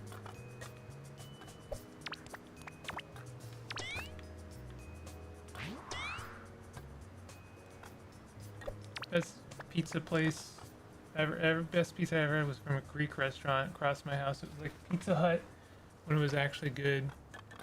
I've never had Pizza Hut when it was actually good. Oh, whoops. I've only ever had Pizza Hut when it sucks.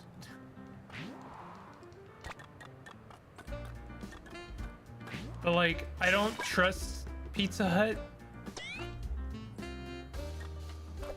because I have people who tell me they like the way Pizza Hut tastes now, and I'm like, I don't trust that because that's like some of the worst. Pizza Hut now is what I imagine pizza made by someone who hates pizza and wants everyone else to hate pizza to taste like. It's like mealy and I don't know, it's got this texture to it that I just can't understand. Like how did you arrive at that texture? So weird.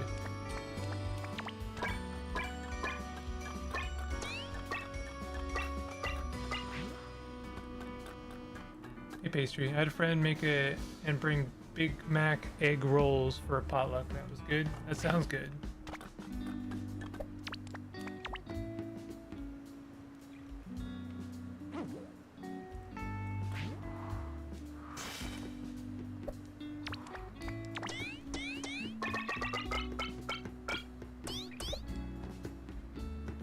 We're very close.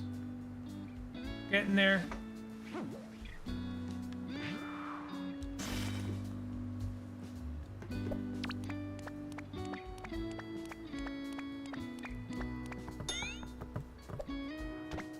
Probably a lot of the ones that are remaining are frogs, I'm not gonna lie.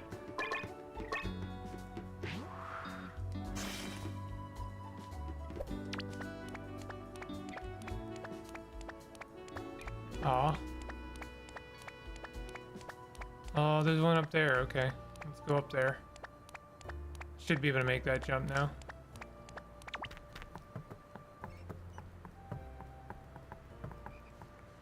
Honestly, German Pizza Hut is pretty good. When I sent pictures of it to an American friend, he was like, if I didn't see the box, I wouldn't believe that's where you got that.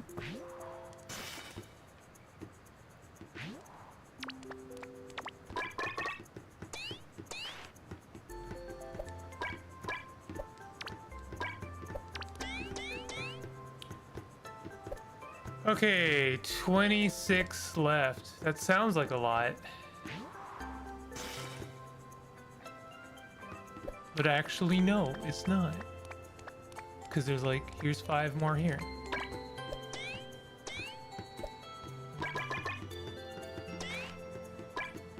Oh, there's more up there. Oh my god, it just keeps going.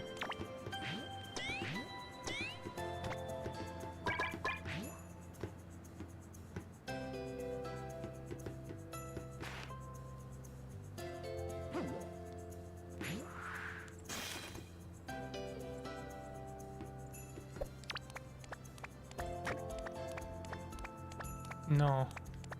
No. No. It keeps going up. I can really jump high now. We have Little Caesars and Domino's. I like Domino's, but I also I knew Domino's at its best, IMO. Which is to say, there was exactly the one Domino's place near my high school that made some just excellent Domino's pizza. It was like greasy and flavorful in like the perfect way. I can't really explain it other than that. Wait, what is this? Is this something?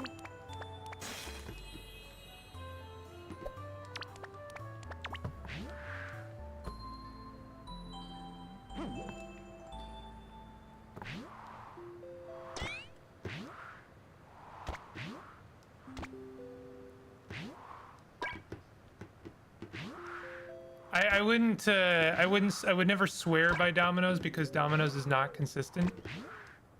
And it may very well be terrible. May very well be as bad as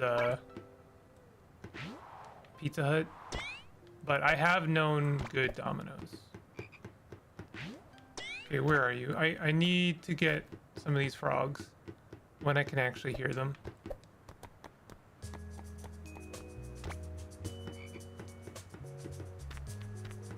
Over here?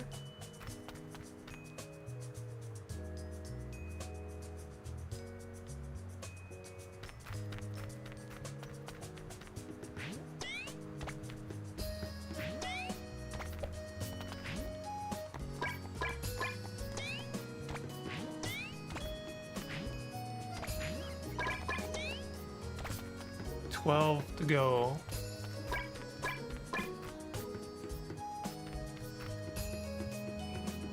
I hear it. I hear a frog over here somewhere. Six more to go. I have no. Oh, you have no Little Caesars.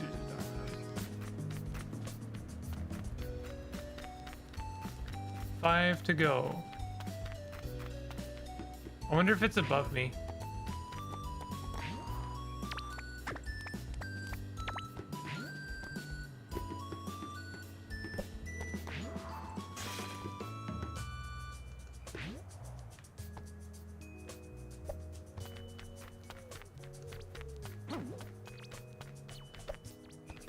I'm really bad at finding those frogs. Even when I'm trying really hard.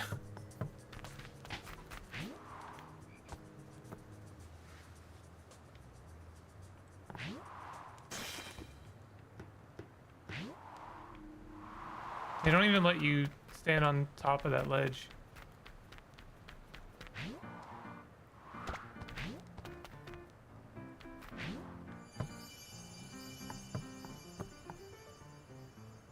What is that? Is that just showing me where to get more stuff?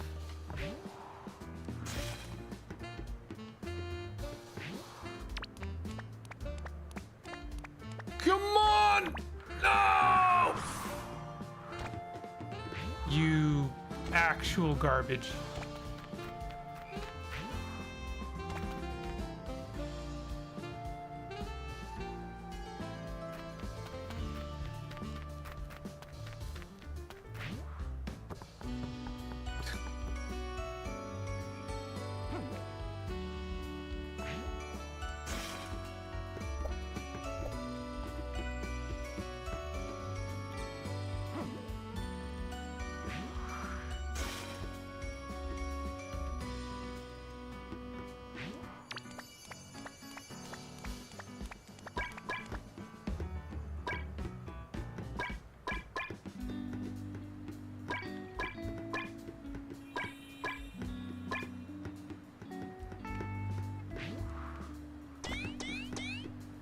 One more. She's now strong enough to lift the boulder. You may now either continue exploring or return to the boulder and lift it. Okay.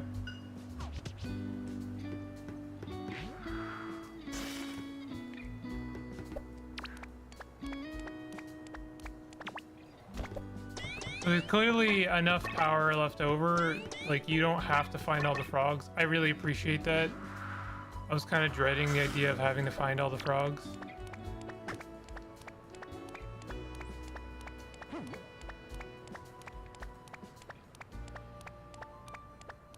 Now I just have to find my house.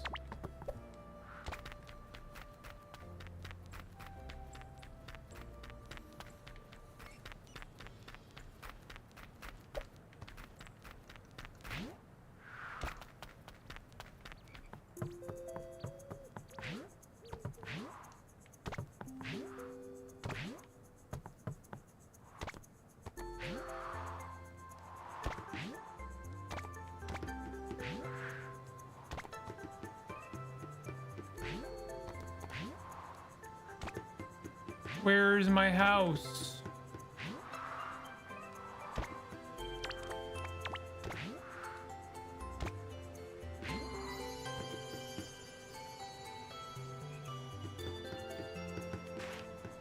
Is that showing me where my house is or towards more power?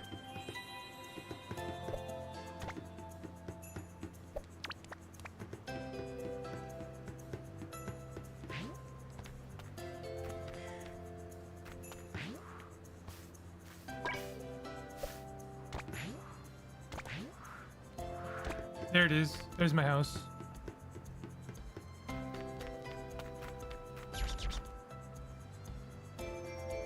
Lift the boulder. Do it.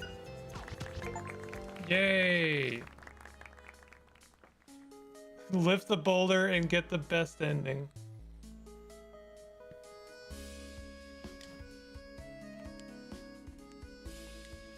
Yay.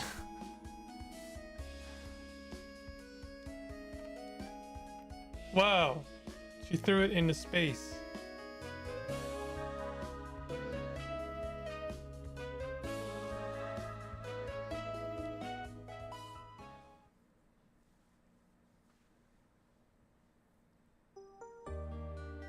I missed like 32 of those. And I got so few of the frogs, my god. Actually, if I missed 15 frogs, what's 15 times 3? That's 45. Okay, so that's not counting the peas then.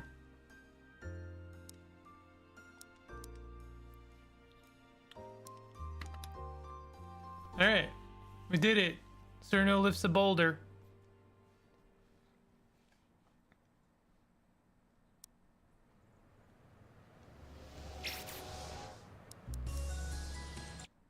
Wow. Did not expect to beat that game, to be honest. Let me see what the reviews say about it. Overwhelmingly positive. This game was $7. For what it is, I think that is fine, but I would also understand it being cheaper. I say understand. It could be cheaper, but I don't mind paying that for what I got. I think that is fine. Short lifts a boulder. Set your own pace. There's no rush. Well, I mean, I beat it in an hour. That I didn't feel rushed at all. Find hidden frogs. Listen to some tunes. Yeah, we did all of those things. It was exactly what it was advertised as. My god, there are 24 games on sale right now from my list. I'm gonna take 1 minute break. I'm loading up Scarlet Hollow then. Let me see here. Wait, did I have something else I wanted to load up? Oh, the game is Steam Deck verified, by the way, which is fun. Yeah, I'm loading up Scarlet Hollow, but I will be right back.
All right. Love the Pizza Hut and multiplex cinema and Cologne, closed sadly. Cookie dough dessert. Half-baked fudgy batter. It was good. I mean, that sounds amazing. I'll have some of that, please. And thank you.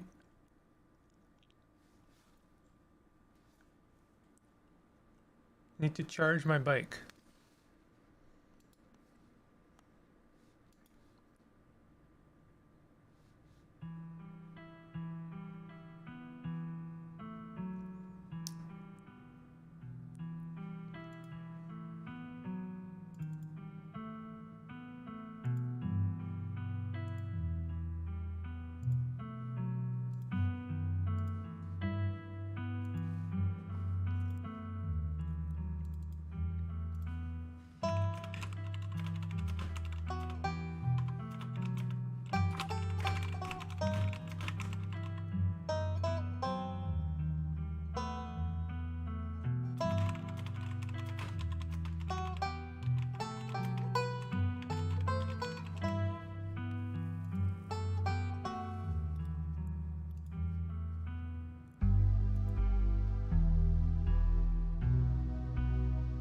We already got some like amazing music here.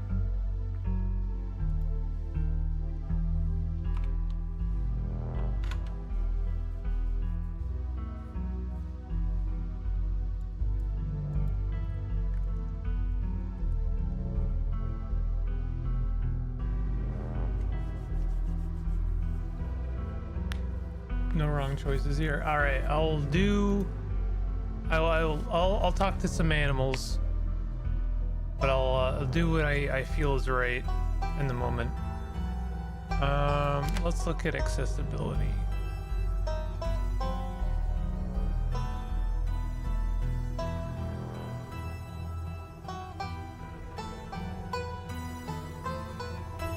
Let me try the open dyslexic. I don't know if that's actually gonna help.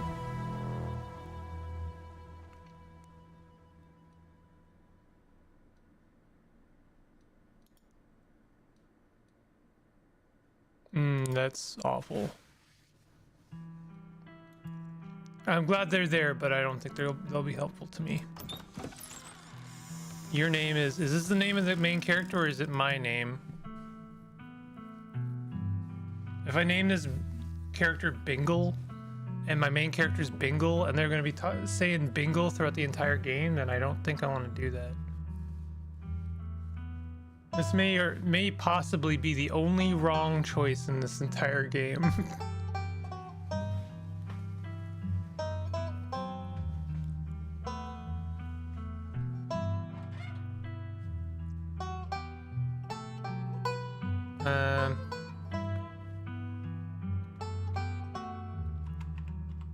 Murphy.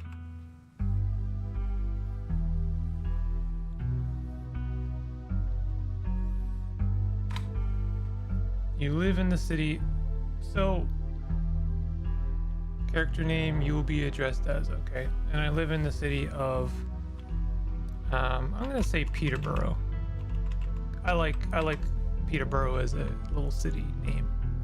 It's not really a city, it's more like a town, but you are they them. I'll be a he him this time. Traits unlock additional paths. Select 2 traits. Extremely good looking, a natural flirt. Book smart, street smart. Let's do book smart and talk to animals. Buttsville. I'm sorry. I should restart. I've already messed it all up. You jolt awake as the bus hits a particularly nasty bump.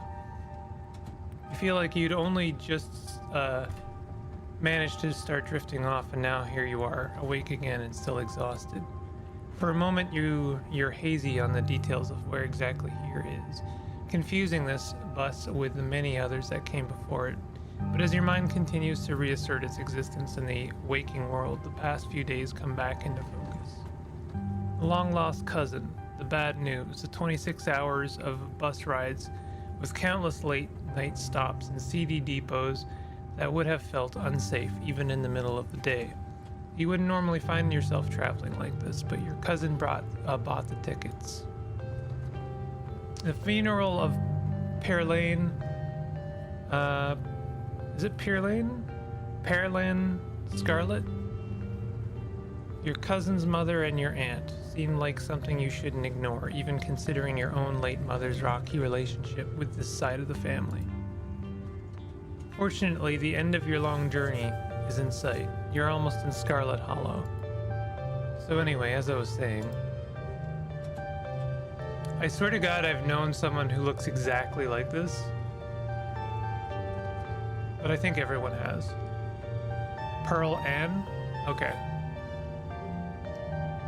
Oh no, he's still here. He's been sitting next to you for the past 5 hours, talking at you without pause. You're not sure he even stopped when you started to doze off. At first you thought he was just being friendly, but that was several hours of one-sided conversation ago. I was up in Maryland looking for work, but mostly messing around because I was a dumb teen. Me and my buddies were doing our usual prank stuff, you know, pushing joggers into the harbor, that sort of thing. Wait, what?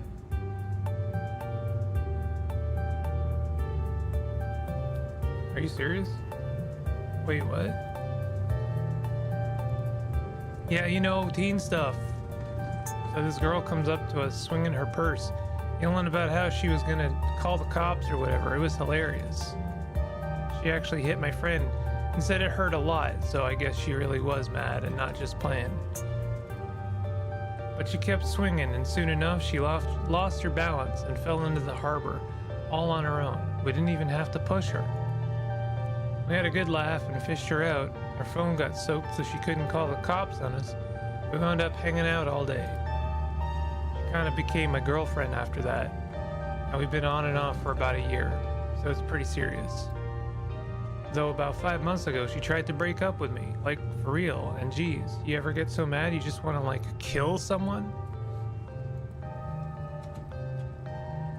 Yeah, I kind of feel like killing someone right now, actually. I have never felt that way about another person, and I find it alarming that you have. Yeah, you're young. You'll get it when somebody tries to break your heart one day. It changes a person, makes them think things that they never thought they could. Ha.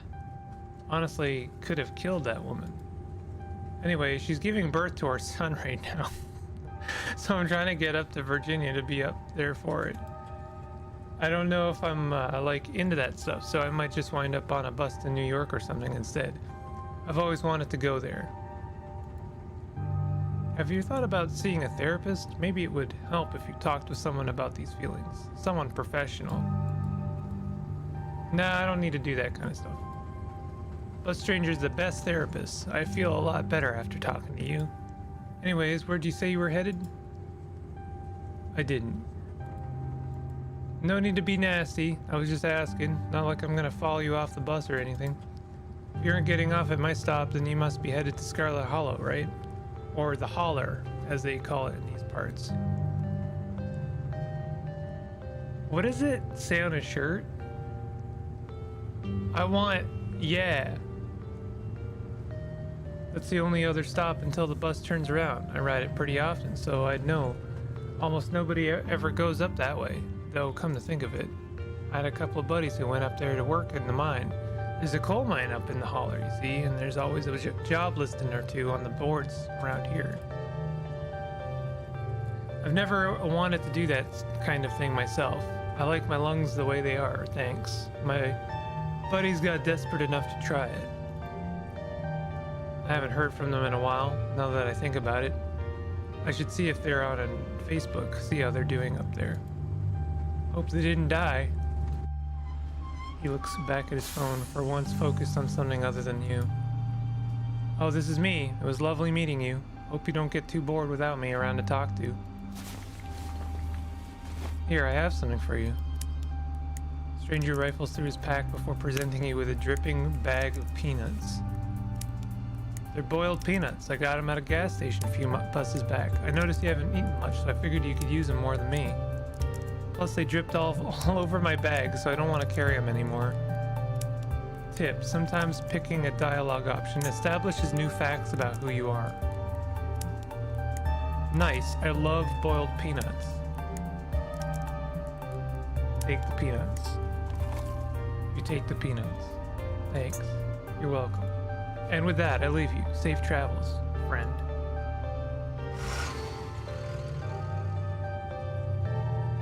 And just like that, the stranger is gone. You can press H to hide the UI. Sorry, spoilers. Ah. Next stop, Scarlet Hollow. End of the line. Almost there.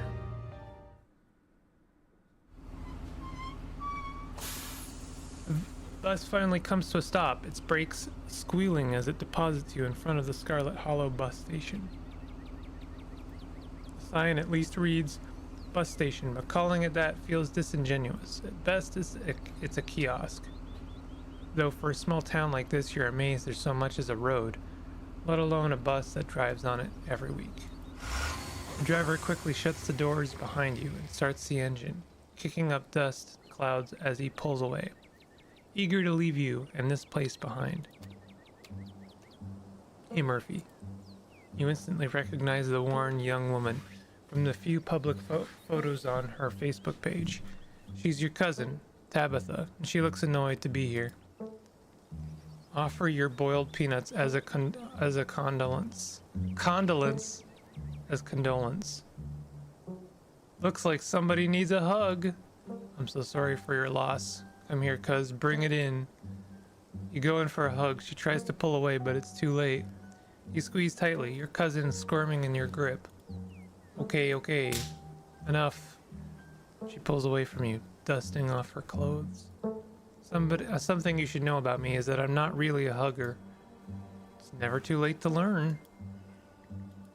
It is. Respect my boundaries, and we won't have any trouble, okay? Now come on, let's go. I don't want to spend any more time down here than I have to. Your cousin turns and motions to an old BMW parked near the bus kiosk. You follow her, clambering into the dusty relic. Interesting that your main character, or at least the character I am, is not maybe the protagonist. That they are not established, they are like someone you invent. Doesn't take much driving before the only signs of civilization are the car you're in and the road you're on.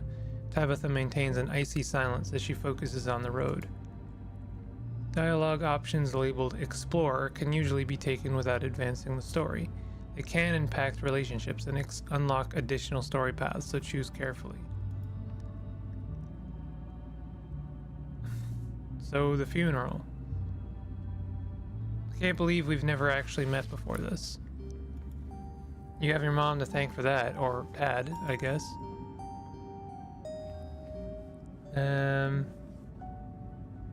Is there bad blood between us? You don't know me, and I don't know what my mom's problem was with this side of the family. Your cousin stares straight ahead, her expression icy. So, the funeral. It's on Sunday, right? Yep, like I told you. Geez, that's almost a whole week. I got here a little early. Bus only comes on Monday.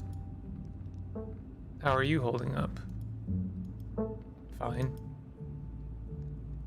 It isn't healthy to keep things bottled up.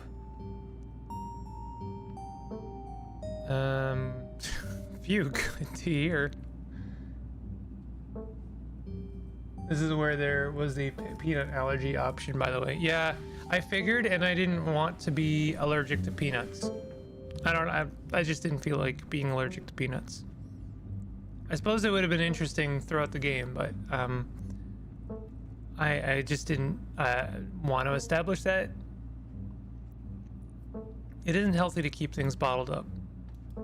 I'm not bottling anything. I'm just more emotionally mature than you. Yeah, it sure sounds like it.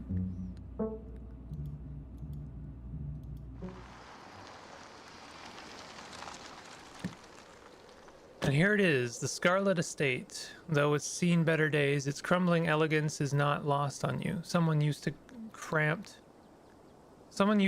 apartments in gray cities. Your mother told you about this place many times before she passed, always with an anger burning beneath her words. The faded majesty you once imagined doesn't quite compare with what's in front of you. As you stare at it perched on the crumbling cliffside, you can't help but feel like it's something that should have been left to rot a long, long time ago. You're hit with a blast of dusty air as you step across the threshold and into the foyer. Everything in this room has been here for much longer than you've been alive. Each object cemented in place with layers of dust and cobwebs. You can hear doors creak on their hinges, and the aches and moans of ancient floorboards as the house itself sways in the wind. Welcome to our family's humble estate. Unfortunately, due to the current state of the house, only a few rooms will be safely accessible during your stay. I wouldn't go wandering anywhere else if you value your limbs. The floors have been known to give out. If you know what's good for you, you'll stick to your room, your bathroom, and the kitchen and hallways, I guess. But only the hallways you need to use to get to those places. I'll show you around so you know where it's safe to walk. You can leave your bags here for the time being. The architecture here is breathtaking. It reminds me of the Biltmore estate. Color me marginally impressed. I didn't have you pegged as cultured. Believe it or not, this estate actually predates the Biltmore, but nearly 3 decades. It used to be the crown jewel of the region, but times change and the attentions of the masses are ever so fickle. You put your bags down and follow Tabitha through a long, dusty hallway. She delicately steps over holes and tears in the floor, and you do your best to trace her steps. Kitchen. On Wednesdays, a woman from town comes in and does the cleaning. Her name is Janie. I wouldn't recommend socializing with her. She'll talk your ear off. If you need any food, there's fixings for peanut butter and jelly. Don't touch my mac and cheese or my ice cream. Those are off limits. And you can also access the garden through here, but it's pretty wild, so I wouldn't if I were you. Some explore options prevent you from taking others. Choose carefully. Said someone actually cleans this place? Have you ever actually seen that happen, or does this person just say they did and leave? Oh, I keep a close watch on Janie. She cleans. Maybe it's not up to your sleek city standards, but this is an old house in the country. There's a level of dirt and grime you have to learn to live with. Okay. Wonderful. Now that you're done insulting my kitchen, I mean, you have eyes, right? Like there's like definitely things you could address here. I really don't think you tried. Do you have any other questions before we move on to the next part of our tour? PB&J, how'd you know it was one of my favorites?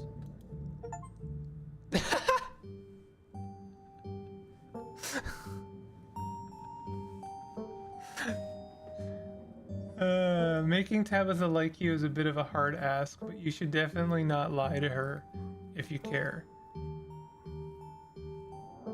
That is the best expression I think I've ever seen. That smile can't be real. I didn't, but good for you. Is there somewhere in town to buy food? I might want to eat something other than PB&J this week. Is there somewhere in town we can get some groceries? Well, aren't you fancy? Yeah, there's a general store. There's also a diner. I usually order my food in bulk online though, so I wouldn't be going with you. How very folksy.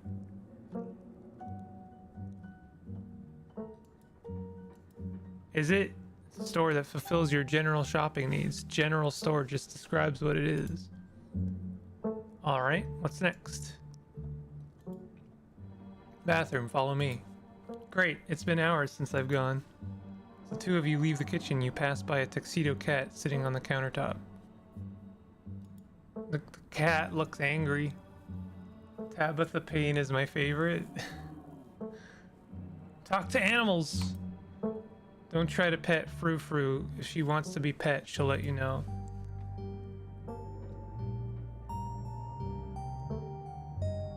Ne me parle pas? Ah. I speak the French, right? Take a menu option that requires 2 traits. Your French is terrible. Disgusting. How dare you defile my language with your clumsy American tongue? Haha, very funny. Her name sounds French. Stop wasting my time and let's finish the tour. You once again follow Tabitha through a long dusty hallway. Maybe after a few nights it'll get easier to navigate these spaces, but for the time being you feel lucky to have not fallen through the floors. Guest bathroom.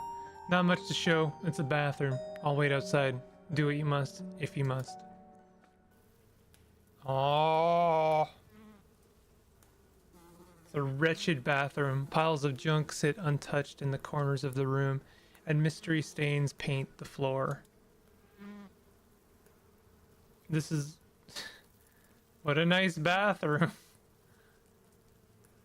Lifts, toilet seat. Scram, fellas, the jig is up.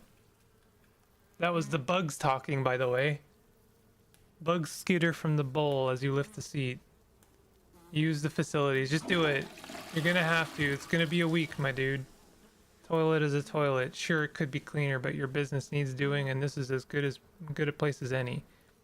You do what you must and rejoin your cousin out in the hall. I won't lie. If it was me, I would do one thing and not the other and go to town. Talk to animals goes pretty crazy. Oh wait, the bugs were talking because I can talk to animals, right? Next up, guest bedroom. Let's stop on the tour. Follow me. You and Tabitha briefly return to the foyer before climbing the stairs and reaching the guest room. This is a absolute like neck snap dissonance to later Alligator, huh? Pastry. I got you with the first half. The room smells old. Dust, mildew, rot. It has it all. A week of sleeping in this place might give you permanent lung damage. This is where you'll be staying. The linens are fresh. I had Janie wash them last week. Last week? Right, okay, that makes sense. To endure a half-hour rant about our kid to get her to do it, so you'd better be grateful. The closet is full of old family stuff. You can't hang your clothes up. But you can use the dresser. It should be empty. This is great. Way nicer than what I'm used to. Who used to sleep here?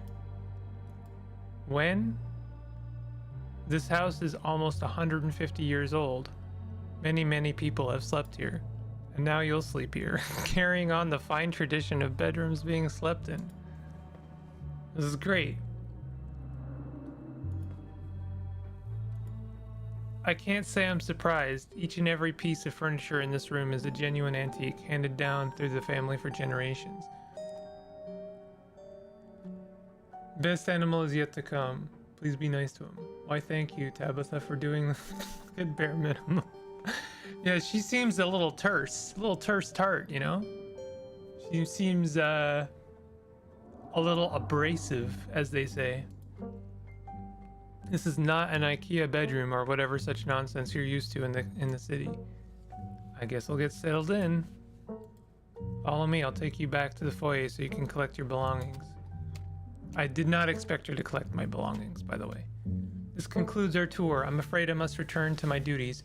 You'll have to entertain yourself for the rest of the day. Don't expect to see much of me. Some dialogue options will open additional conversation paths, some right away and others down the line.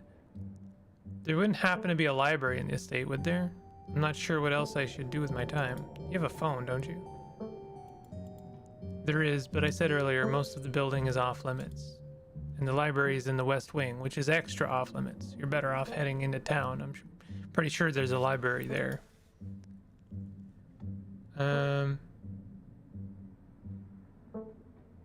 you sure you can't take the day off?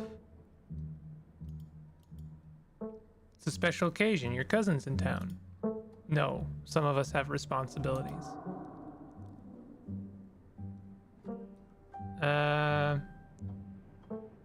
If you think about it, isn't family the greatest responsibility of them all? Ha, that's rich coming from someone whose mother abandoned us because she didn't want to run the family business. And now here I am, the only person left to manage the estate. Here you are, asking to take me away from my duties to hang out with you. I'm going back to work. Stay here. Go into town. Do whatever you want. Just keep out of trouble. What kind of work do you do? I love Tabby. Sadly, I went to the beach. That makes you old. I went to the beach that makes you old. I run the coal mine, same as every Scarlet who came before me. Except for you and your mom. It requires a lot of time and concentration, so I'd appreciate it if you didn't keep me for long. I didn't know we owned a coal mine. We don't own the coal mine. I own the coal mine. Your side of the family forfeited any claim to it years ago. Can I come watch? What? No. The mine is dangerous. I can't babysit you and do my job. Don't you ever think about things you could be doing with your life that might give you a better sense of purpose than running a coal mine? Ew, gross. Running a coal mine has got to be one of the most ethically and physically vile jobs on the planet. Hashtag girl boss. Damn, I can't believe you're only in your 20s and already running a coal mine. Talk about hashtag girl boss.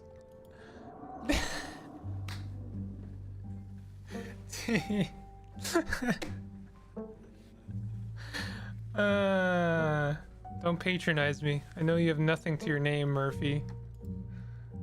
Any other inane questions before I leave? I won't lie, I'm sorry to say this, Maine, but my temptation to ask every exacerbating question is high, and I have a funny feeling that will not go well. Obviously none of the antagonistic ones. Are you sure you're okay is like a really good one. The face again. All right. I'm not gonna push my luck. I won't keep you, but we should hang out when you get back. We'll see. There's a lot that needs to get done this week. Your cousin leaves through the front door, and now it's just you. You and this sprawling, decrepit estate. A PB&J sounds great right now. It really does. Let's have a PB&J. You haven't had anything to eat all day. The only things louder than your stomach right now are the creaks and moans of this ancient place. PB&J sounds exactly like what you need to take the rest of the day. Take on the rest of the day. You head to the kitchen. You're back in the kitchen, ready to craft a beautiful peanut butter and jelly sandwich. That's a daunting task, given the state of the place, but the aggressive growls of your stomach outweigh your fear of food poisoning.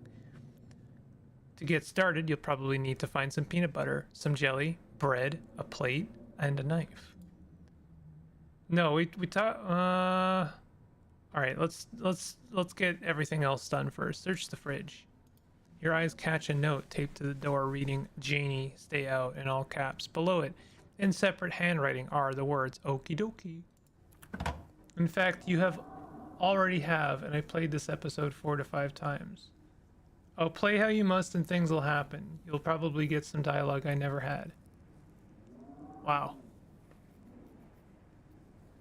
You already feel a deep urge to wash your hands, even though you have yet to touch anything other than the handle.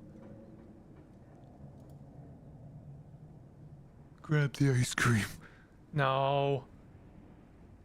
Okay. They didn't say anything about the takeout.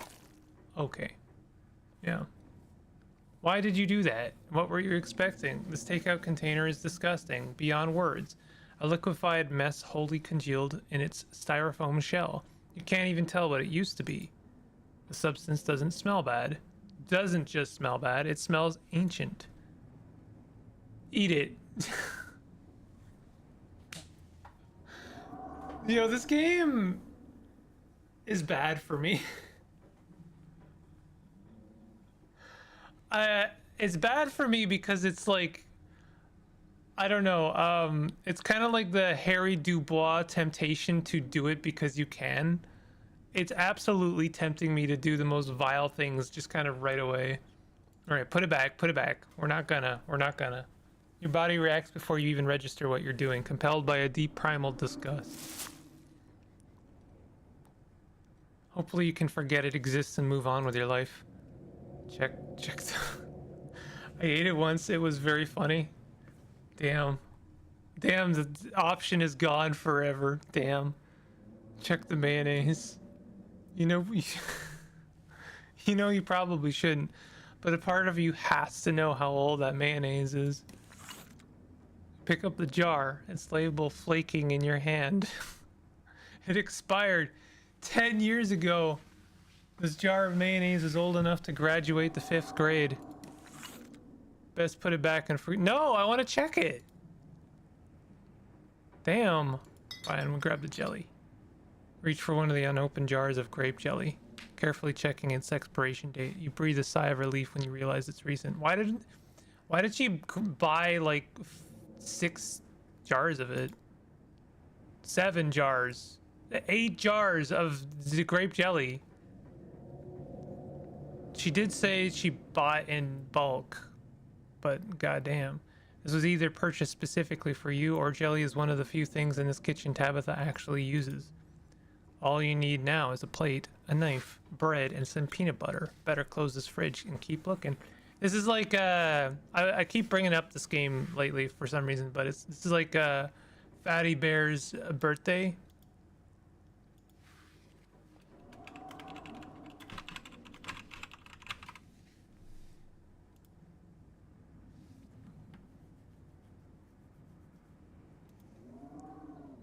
Bought it online, probably in bulk. Right click to open the save menu, by the way. You have hundreds of slots. Oh, damn. I would have maybe saved and done some eaten some mold. No, I'll close the fridge. Search the pantry. Wow, look at that. This looks okay. Tabitha sure loves her mac and cheese. Take bread. Pick up one of the non-moldy loaves of bread. Great. One step closer to a satisfying snack. All you need now is a plate, a knife, and some peanut butter. Take the peanut butter. It's a GIF. That is actually really funny. That is very, very cute. I like that a lot. The king of nut butters, and only 3% of each jar is mashed up cockroaches. Now you just need a plate and a knife. Cabinets. Tabitha keeps the dishware and, oddly enough, the utensils. Grab a plate and a butter knife. Let's examine the shot glass. It reads, I survived Deb's 50th. Your aunt's name was Perlan. So this wasn't from her 50th. From the few stories you'd heard from your mom, Perlan wasn't the type to have kitschy friends who gave out themed shot glasses at their birthday parties. Grab a bowl. Why are we grabbing bowls? I guess that would be if I had chosen the ice cream ending. Examine the mug. It reads, I was blown away at Blowing Rock, NC. So your aunt and cousin actually traveled sometimes, even if it was only a few hours from the estate. Maybe you can route your return trip through Blowing Rock. It might be nice to see the local sites before heading home. Grab a plate and a butter knife. This is the last ingredient you needed to make your PB&J. Time to get to work. Save scum all you like. I will. But sometimes risk is good too. I will save on very specific occasions and mostly try and treat this like a route. That way, I don't know, there's a bit of uniqueness to the run. Save some of the other stuff for a future run, maybe. Make that PB&J, or check out the garden. This garden was reclaimed by the wilderness long ago. It might not be very safe, but who's to stop you from venturing deeper? Let's make the PB&J. I'm just worried that this is gonna end our current thing. So I'll make the PB&J, but I'll make a save here. Despite the save of this horrendous kitchen, you have successfully combined your 3 ingredients to make a peanut butter and jelly sandwich. Congratulations, you can feed yourself. I got an achievement. A job well done. All of that hassle, and it took you less than a minute to eat. The rest of the day lies in front of you. Can we make another PB&J sandwich? Alright, let's talk to Frou Frou. Frou Frou hisses as you draw near and remains firmly in place. You might want to talk to me, but I don't want to talk to you. Go away. Offer her your boiled peanuts. Frou Frou, you offer Frou Frou your bag of boiled peanuts as a token of peace. I feel like we got off on the wrong foot. Want some boiled peanuts? Mon Dieu, non.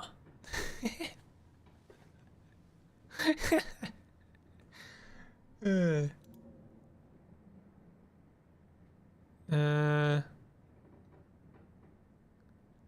you like living here? So, do you like... No, that's Murphy. I despise small talk. If you won't take the hint, I suppose I'll have to take nice things into my own hands. Frou Frou lunges at your hand and bites you hard. Very good.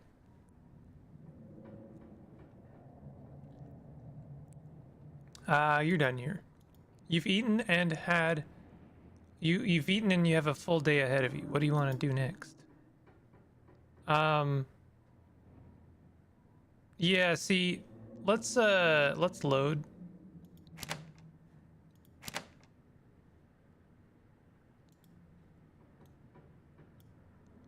Because I no longer have the option. Wait, what? No! I want to check out the garden. Okay, hold on. Hold on, y'all. Let's check out the garden real quick. Frou Frou has a reputation.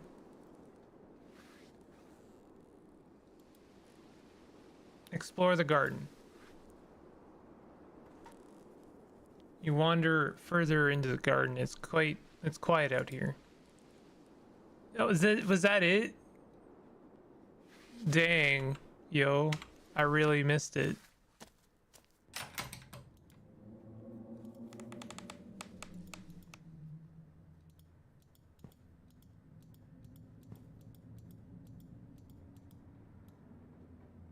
I want to examine the mac and cheese. How about that?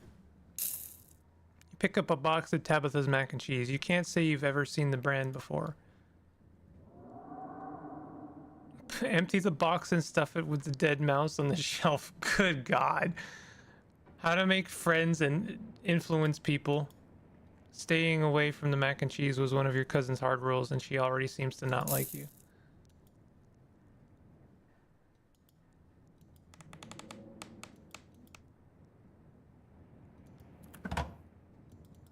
I'm gonna examine the mug and the shot glass just to make sure I keep those routes open.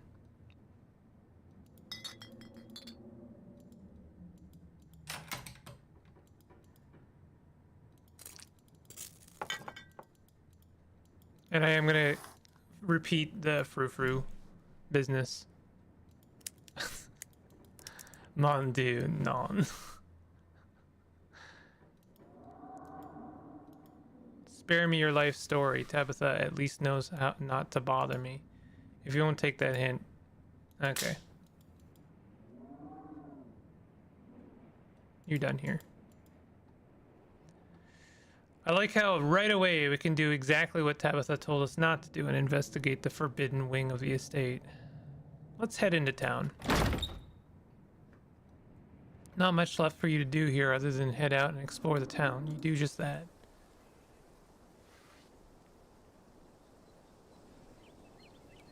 If you had known you'd wind up having to walk out all the way back to town, you probably would have just asked Tabitha to leave you at the bus stop. Especially with how unhappy she seemed to see you. If only you could wipe the slate between you, the two of you clean and bury some of the tension. Though maybe her mother's funeral isn't the best time for something like that. Then again, maybe it's the perfect time. No.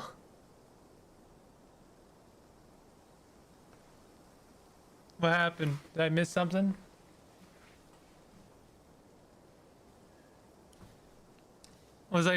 Should I investigate the West Wing? It's pretty out here.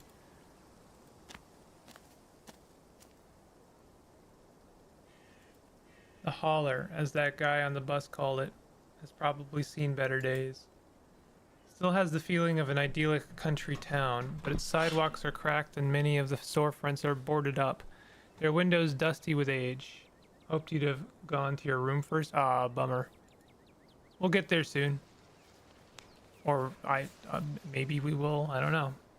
A chill breeze sweeps down the lane and you shudder, suddenly feeling as if you're peering into a grave. Oh, it's Dog! Gretchen, come back. Quit bothering strangers.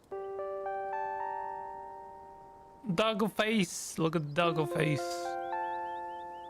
Why, I do declare, who is this stranger and why does he smell of peanut butter? Sorry about that. Gretchen can be very slippery when she wants to be.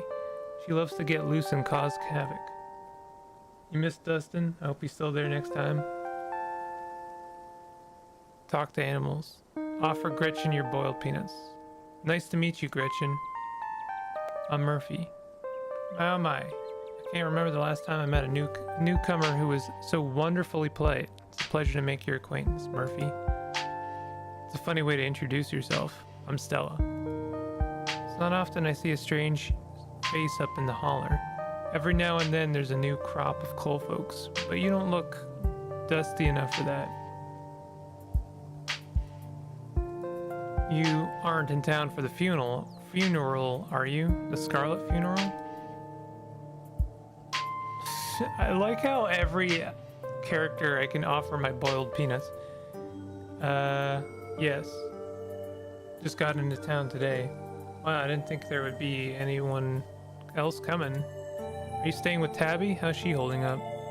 Upon mention of your cousin, Gretchen mutters under her breath.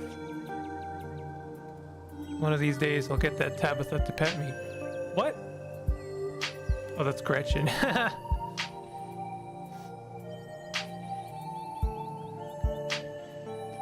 haven't seen her since Pearl Ann passed. For a while before that, now that I think about it. Sorry, did you just say Tabby? I can't imagine Tabitha ever going by something so cute. She did back when I knew her better. It's been a while. I hope she's okay. Is she always so, you know, rough around the edges? Yep, that's Tabby for you. I wouldn't take it too personally. Not sure what it says about her state of mind that she's still her same old grumpy self. It'll probably be good for her now that you're staying there, even though she'd probably never admit it. How long have you known her? Quite a long time. Town's really small, so everybody's known everybody else as far back as they can remember. Tabby and I got a little close when we were both in the school's production of A Midsummer's Night Dream. I was Puck and she was Mustard Seed. As you might have expected, she was more than a little prickly, but I managed to soften her up in the end. Then she graduated and that was that. I haven't seen that girl or her horrible little cat since I was middle-aged. Oh, before it slips my mind, if you're staying up in that spooky old mansion, you must have met the Frou-Frou. How does that monster fare?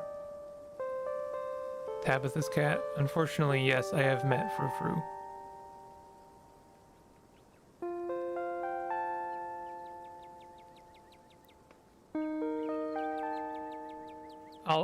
I'll get her to pet me, or I'll get her to let me pet her, even if it's the last thing I do. Wait, what? Are you messing with me? You can't actually talk to my dog, right?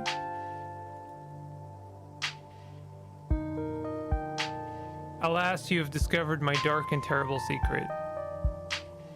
I can talk to animals, and animals can talk to me. Your dog sounds like a southern belle when she talks. Yeah, of course you're joking. You and Stella maintain silent, awkward eye contact. Well, next time you see that devil, please send my regards. And do let her know that not only do I still draw breath, but that I very much still plan to outlive her. Oh, if you just got to town, you must be starving. I was just on my way to the diner for a coffee, and they've got amazing biscuits. My treat.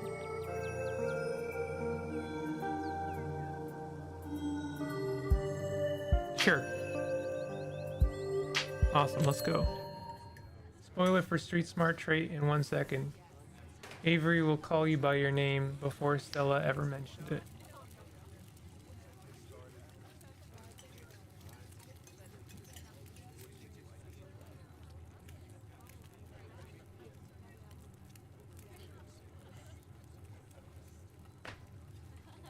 Interesting. The pleasant wow, this is bustling. Pleasant aroma of greasy breakfast food hangs heavy in the air. I really wish I had a diner still. I used to have a really nice cafe in the neighborhood, and I would go there every day, and then COVID just killed them.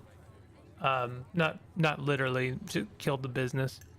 They got replaced. There's another place there now, and it might be nice, but you know, like, you get to know people, you get to like a place and an atmosphere, and changing hands, it doesn't matter how nice the new hands are, it just feels different. It's enough to put you off a little bit. In contrast with the empty, lifeless atmosphere of the family estate, the diner is filled with the comforting din of human life, all of which grinds to a sudden halt as the patrons realize that a stranger has entered the establishment. Jesus. Silently stare at the patrons, unsure of what to say or perhaps unwilling to break the silence. Hey, this is Tabitha's cousin. He just got into town for the funeral. I'm showing him around. Stella moves to the nearest booth and you quickly follow. There's no need to be nervous, you know, they won't bite. Hey Stella, I went ahead and fixed you up a coffee. I quietly place a cup of coffee in front of Stella. Here's some bacon for the little lady. For me? For me? Gretchen sniffs the bacon and digs in. Tip, you can hit the H button on your keyboard to hide the text box. Yeah, there she is. Licking, eating up the bacon. Yummy yum. If you ate the takeout, this would be the moment it would make its final escape.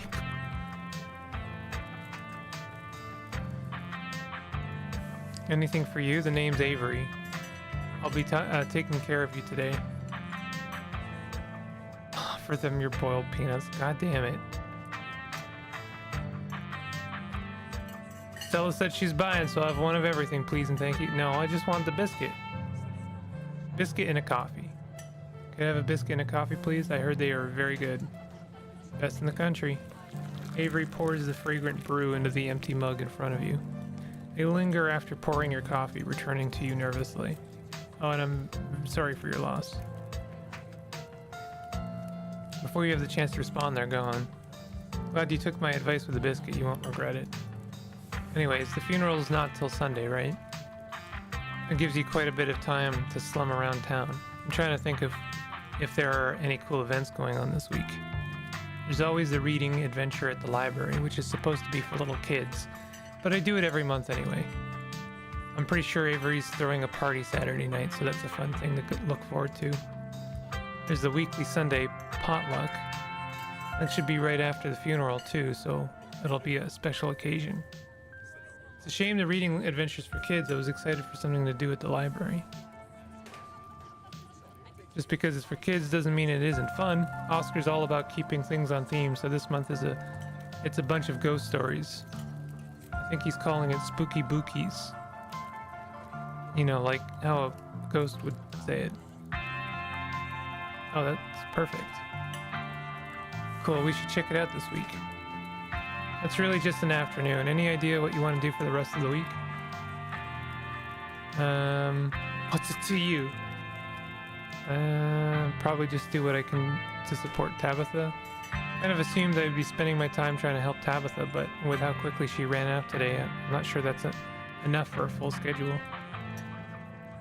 That's sweet of you, but you're right. That'll definitely still leave you with plenty of time to kill. Have you thought about exploring the local trails at all? I'm usually out there a few nights a week for my job.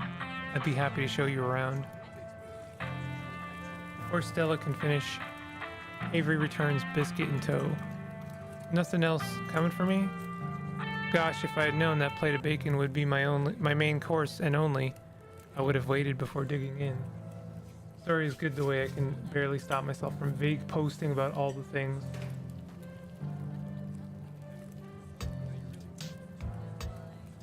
Straight up saying alternate paths. Yeah, I mean, like, this is very immediately engrossing. I do appreciate how, like, even the small stuff is... I mean, honestly, I feel like this is about the details. When he says it's on the house, she sends her condolences. You didn't have to do that? No worries. Hope you enjoy it. Pick up the biscuit. It's delicate and fluffy and nearly crumbles at your touch. Buttery warmth emanates from its surface. You take a bite, it melts in your mouth, as if it was nothing but butter, suspended in a thin matrix of dough. Truly, this is a perfect biscuit. I've had better. This is the best biscuit I've ever had, but that's not saying much. I don't think I actually like biscuits. Like, I know this is a really good biscuit, and I'd eat it again, but this is the best the world of biscuits has to offer. Consider me a... What? I didn't mean to say that. What?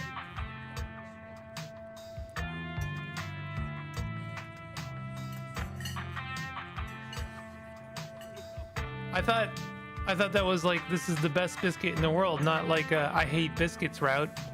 Damn, now we've got a bad ending.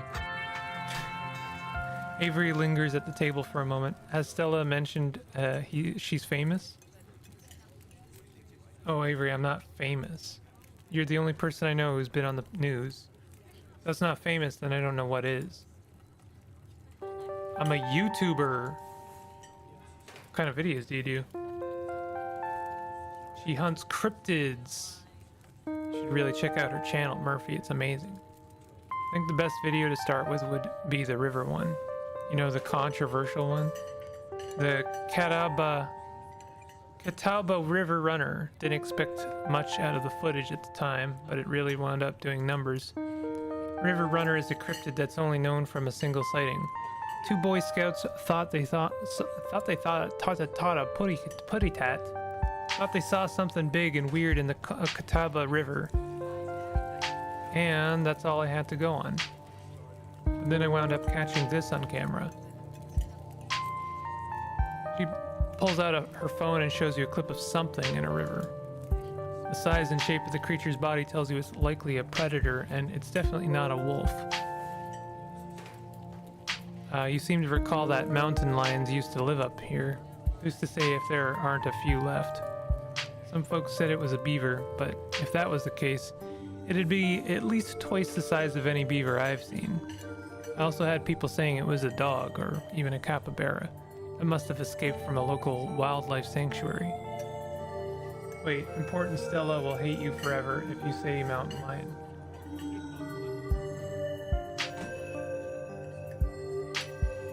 It was a mountain lion. I could smell it stink from miles away.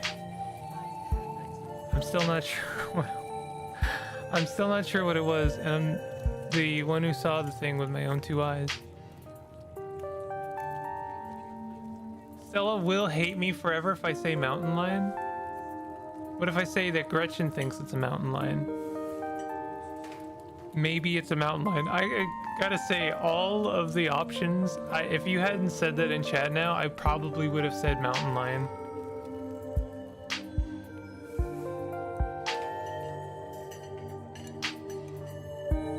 That's an honest-to-God cryptid right there. No way that's a beaver or a dog. And there's no way a capybara would be swimming in a river in the mountains of North Carolina. Unless there's some North American colony of capybaras in Appalachia. But that would still count as a cryptid, wouldn't it? Yeah, until someone catches a capybara up here. That would still count as a cryptid by most standards. Wait. My comment section went nuts for this footage, and from there it spread to Twitter pretty fast. I don't know if Stella would take it. Okay. There were polls for days. It even had actual experts weighing in. It was all a really cool experience. Meant the video did some pretty great numbers. Personally, I'm a fan of the capybara theory. It's always people keeping those things as exotic pets. Kind of a sewer gator type situation. Yeah, exactly. Some exotic pet owner set it free, and now it will remain forever roam the Catawba, confusing Boy Scouts and YouTuber commenters for years to come. Speaking of things to do around town, I was actually planning on filming this week's video tonight. I was wondering if maybe you'd like to come along. It's a pretty easy one this week. Wouldn't even have to camp anywhere. I'm gonna go after the... Wait, no spoilers. Should probably get back to it instead of standing around chatting with friends anyway. See you all around. Now that the coast is clear, I'm going after Skunk Ape. Doesn't Skunk Ape live in Florida? Oh, you know your stuff, don't you? I knew you'd make a great partner. It mostly lives in Florida, but there have been sightings as far north as Virginia. While I was doing research for last week's video, I came across a report where a lady from a town over claimed to have seen one on her deck playing tug of war with her dog. And as I leave no stone unturned, I decided it was worth investigating. What do you say, want to tag along? Hold the camera for me while I narrate against the darkening sky, that kind of thing? That depends. Are you going to be there, Gretchen? Oh, naturally. I wouldn't want my, I don't know, I don't want to give Gretchen a voice. Oh, I wouldn't want any misfortune to befall my beloved Stella. Must stay by her side, through thick and thin, however odd her passions may be. Of course, it's actually been a while since I've had anyone but Gretchen out there with me. Say no more, I'm in. This is gonna be a lot of fun. I actually started the channel with a couple of buddies of mine back in middle school, so it'll kind of be a blast from the past. There's so many ways this story could go from this specific moment on. Alright, tell you what, let's make a save. I missed those two. Our videos were terrible. You know, that gets me thinking. I wonder if they'd be down to come along with us. Get the old gang back together. Though I guess Kanika has to close out the general store tonight, so I'm pretty sure she's a no-go. But Reese, I think there's a decent chance we could get him to come along out of his cave. If he's up for it. Do you mind if I make a quick call?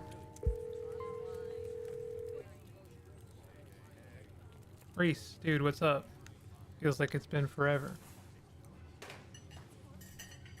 Oh man, I'm sorry to hear that. Do you want to come by or... Okay, if you're really sure, but if you change your mind... I was just calling to ask if you wanted to come out to the woods tonight. I met somebody cool in town today. He's Tabitha's cousin. I know. Yeah, just here for the week. Anyway, we're gonna go out to look for Skunk Ape. I should take the easier trails if that would help. Dang man, that sounds awful. I hope you take it easy tonight. I'll swing by sometime this week and we can have a more low-key hang. How's that? Yeah, I'll bring him. Talk to you soon. Bye, bud. Reese, there's always been something off about that boy. Never did like the smell of him. Looks like it's just you and me, pal. Did he just ask you to bring me to his house? He's excited to meet you, of course. I think you'll find most folks in town are. Is he okay? He's not feeling well, that's all. He's had a lot going on in the past, gosh, 10 years or so, but I feel like it's gotten a lot worse recently. Can't remember the last time I saw him leave his house. Oh well, it's not my place to talk about, really. Just got a little excited thinking about having him along again. He's hilarious, you'd love him. We should swing by his place sometime this week. There's always a jerk option. That'd be nice. Awesome. I'll make it happen. He's definitely the trickier one to meet. Kanika is much easier to track down since she's at the general store basically every day. Friendships can wait. We've got a skunk ape to hunt, so we should probably head out if we want to make it up the mountain before it's too dark. Come on, let's blow this popsicle stand. You pause before getting up. Maybe it's time to make a good first impression. Leave a tip. Leave a generous tip. Pull out a crumpled $5 bill. You know it's a bit more than one would expect to get from such a short dining experience, but you might as well share the wealth while you've got it. Smooth out the bill before placing it on the table, inconspicuously. That's awesome of you. Avery will appreciate that, I'm sure.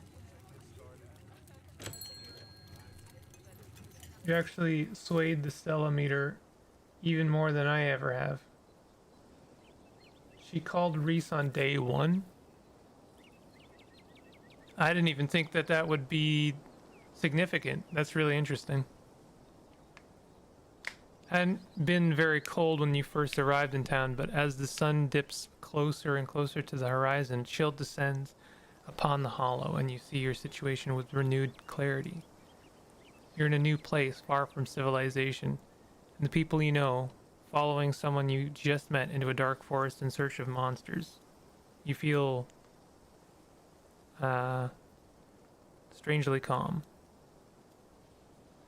Setting sun paints beautiful colors in the sky. Fresh air fills your lungs and pleasant songs of crickets trill around you as night descends. This is where you're supposed to be. With Stella by your side, a sweet smile on her face, and Gretchen plodding along in front without a care in the world. Gotta love this brisk fall weather. This past summer was the hottest on record. Since last year at least. You know how it is these days. Each summer is the hottest yet until the next summer, which always finds a way to be so much worse. I have spoilers to say. It's just nice to feel a chill in the air and see the leaves change, like normalcy is restored, if only for a moment. Sorry if that was a bit of a bummer. We should talk about something more fun, like skunk apes. Do you ever hunt things that aren't cryptids, you know, like ghosts, demons, werewolves, that sort of thing?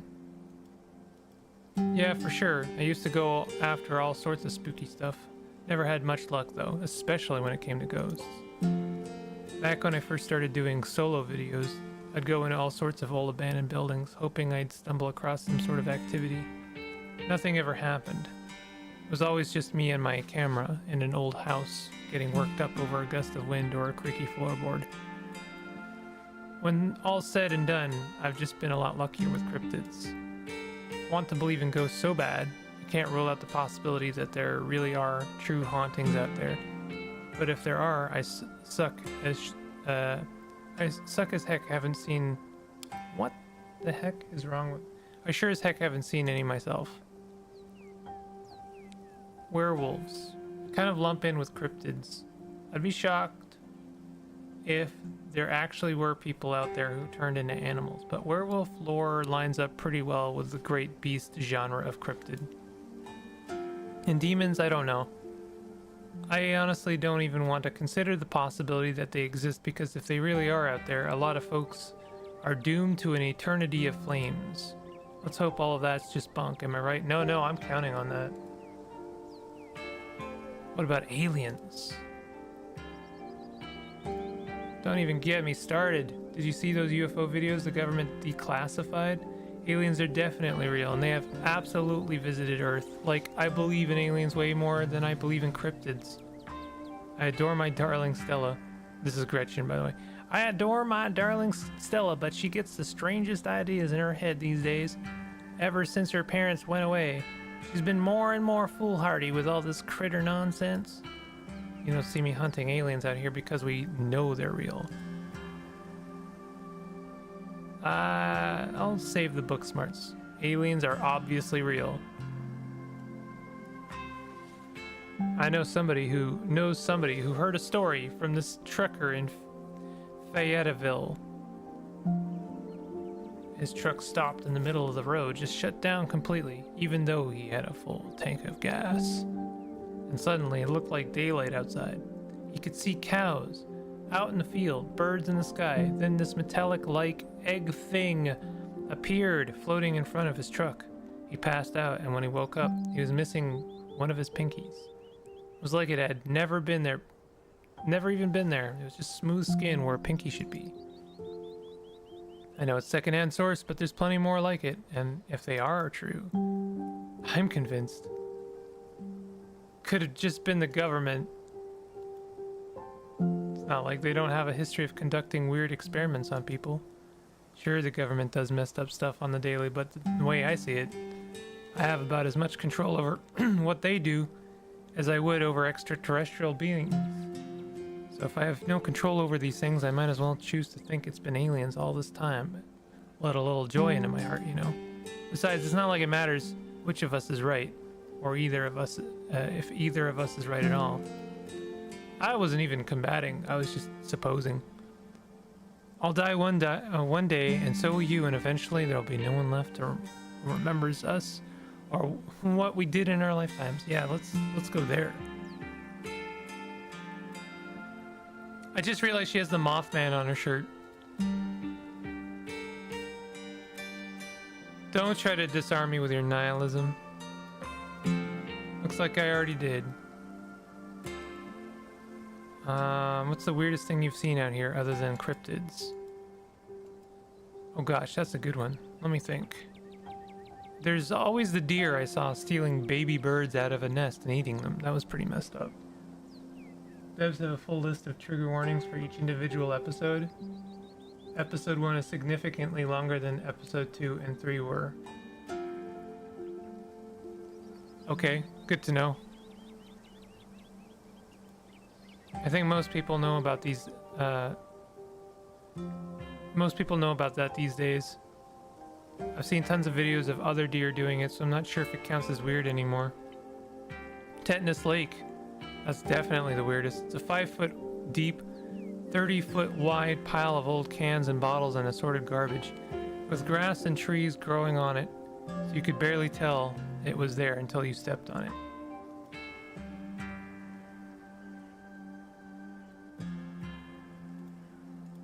It was practically solid ground with how much it had been compressed, but you could still fall through it if you weren't careful, hence the name.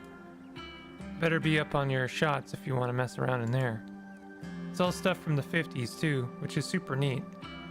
I salvaged a few bottles that I keep on my dresser as a little souvenir. Has anything ever bad ever happened on these hikes? Just curious. Let me think. There was that time back in early high school when Reese fell down a cliff. He was fine. He had some folks from town rig up a pulley to get him out of the ravine, and his leg only took a week or two to heal. All in all, not too bad. Though I guess there was also that time I was out here alone and kinda got stuck in a cave. I was getting great footage of what I thought was a family of Wampus cats, but I wasn't able to wiggle my way back out. Turns out that the Wampus cats were actually skunks, who very much did not appreciate me blocking the entrance to their hidey hole. And instead of running for help, Gretchen just sat outside, bored to tears. Lastly, she is not. I object to that accusation. I made sure to give those nasty little skunks a piece of my mind, and that's what I did. I kept Stella company, just as she would for me if I decided to hide in a hole for hours. Took about an hour to get loose, which was pretty intense. A few tomato juice baths later, I was right as rain. Could have been a lot worse. Oh, and there was that time I accidentally stumbled into old Duke's property and nearly got my head shot off. That happens to everybody sooner or later. I'd barely count it. These hikes aren't all that dangerous, all things considered. Did you say you almost got shot? Are you sure it's safe out here? When you put it like that, I can see how you might be a little concerned. I really wouldn't worry about Duke, though. He might be a little jumpy, but he means well. Duke is a sweetheart. You don't need to concern yourself about him. If it makes you feel any better, I've been out on the trails with him before. The man sounds like a truck crashing through the woods when he walks. We'll hear him long before he sees us. The wildlife isn't anything to be afraid of either. The worst I've seen up here is the occasional black bear, and even they scare easy. Sure, sometimes worrying can help you prepare for something, but we're as prepared as we can be. I even carry bear mace Once you're as prepared as you can be, why give in to your anxiety when you can be having fun instead? Anyway, all this to say, we're good, don't worry. Did you hear that? Oh, is that Duke? Calm down, Gretchen, you old mutt. Sorry for getting spooked, Duke. I thought you were some creature of darkness. Nah, girly, just old Duke. Now, what the hell are you looking for way out here? Skunk ape. Sorry I asked. Who's this you're suckered into coming with you? Wait a tick, you aren't. Is that... Yep. I see. Welcome to the holler. My condolences. I'll keep you in my prayers. Another stranger. Another opportunity for a salty introduction. I'm gonna go ahead and actually call it there. I'll make a new save. Because I gotta go, unfortunately. Seems like a good moment. I will do more of that tomorrow. Or actually, if you want main, I can save that for when you're around and then continue later, Alligator. Or I don't know. Either way, I'll do what feels right. But yeah, I'm gonna call it there. I gotta go collect some stuff and do some work stuff. So, yeah, have a good evening. That's all about halfway in. Wow, I didn't expect to get that far, honestly. It's good. I mean, it's kind of exactly what I expected, but like I'm enjoying it. The writing is like really good. If I see you, I see you. Have a good night either way. Thanks for hanging out. If you're still around, Pastry, thanks for hanging out. Hit a button, and I'll see y'all tomorrow. Take it easy. Have a good night. Goodbye. Pander to me specifically? Yeah, I mean, sure, why not?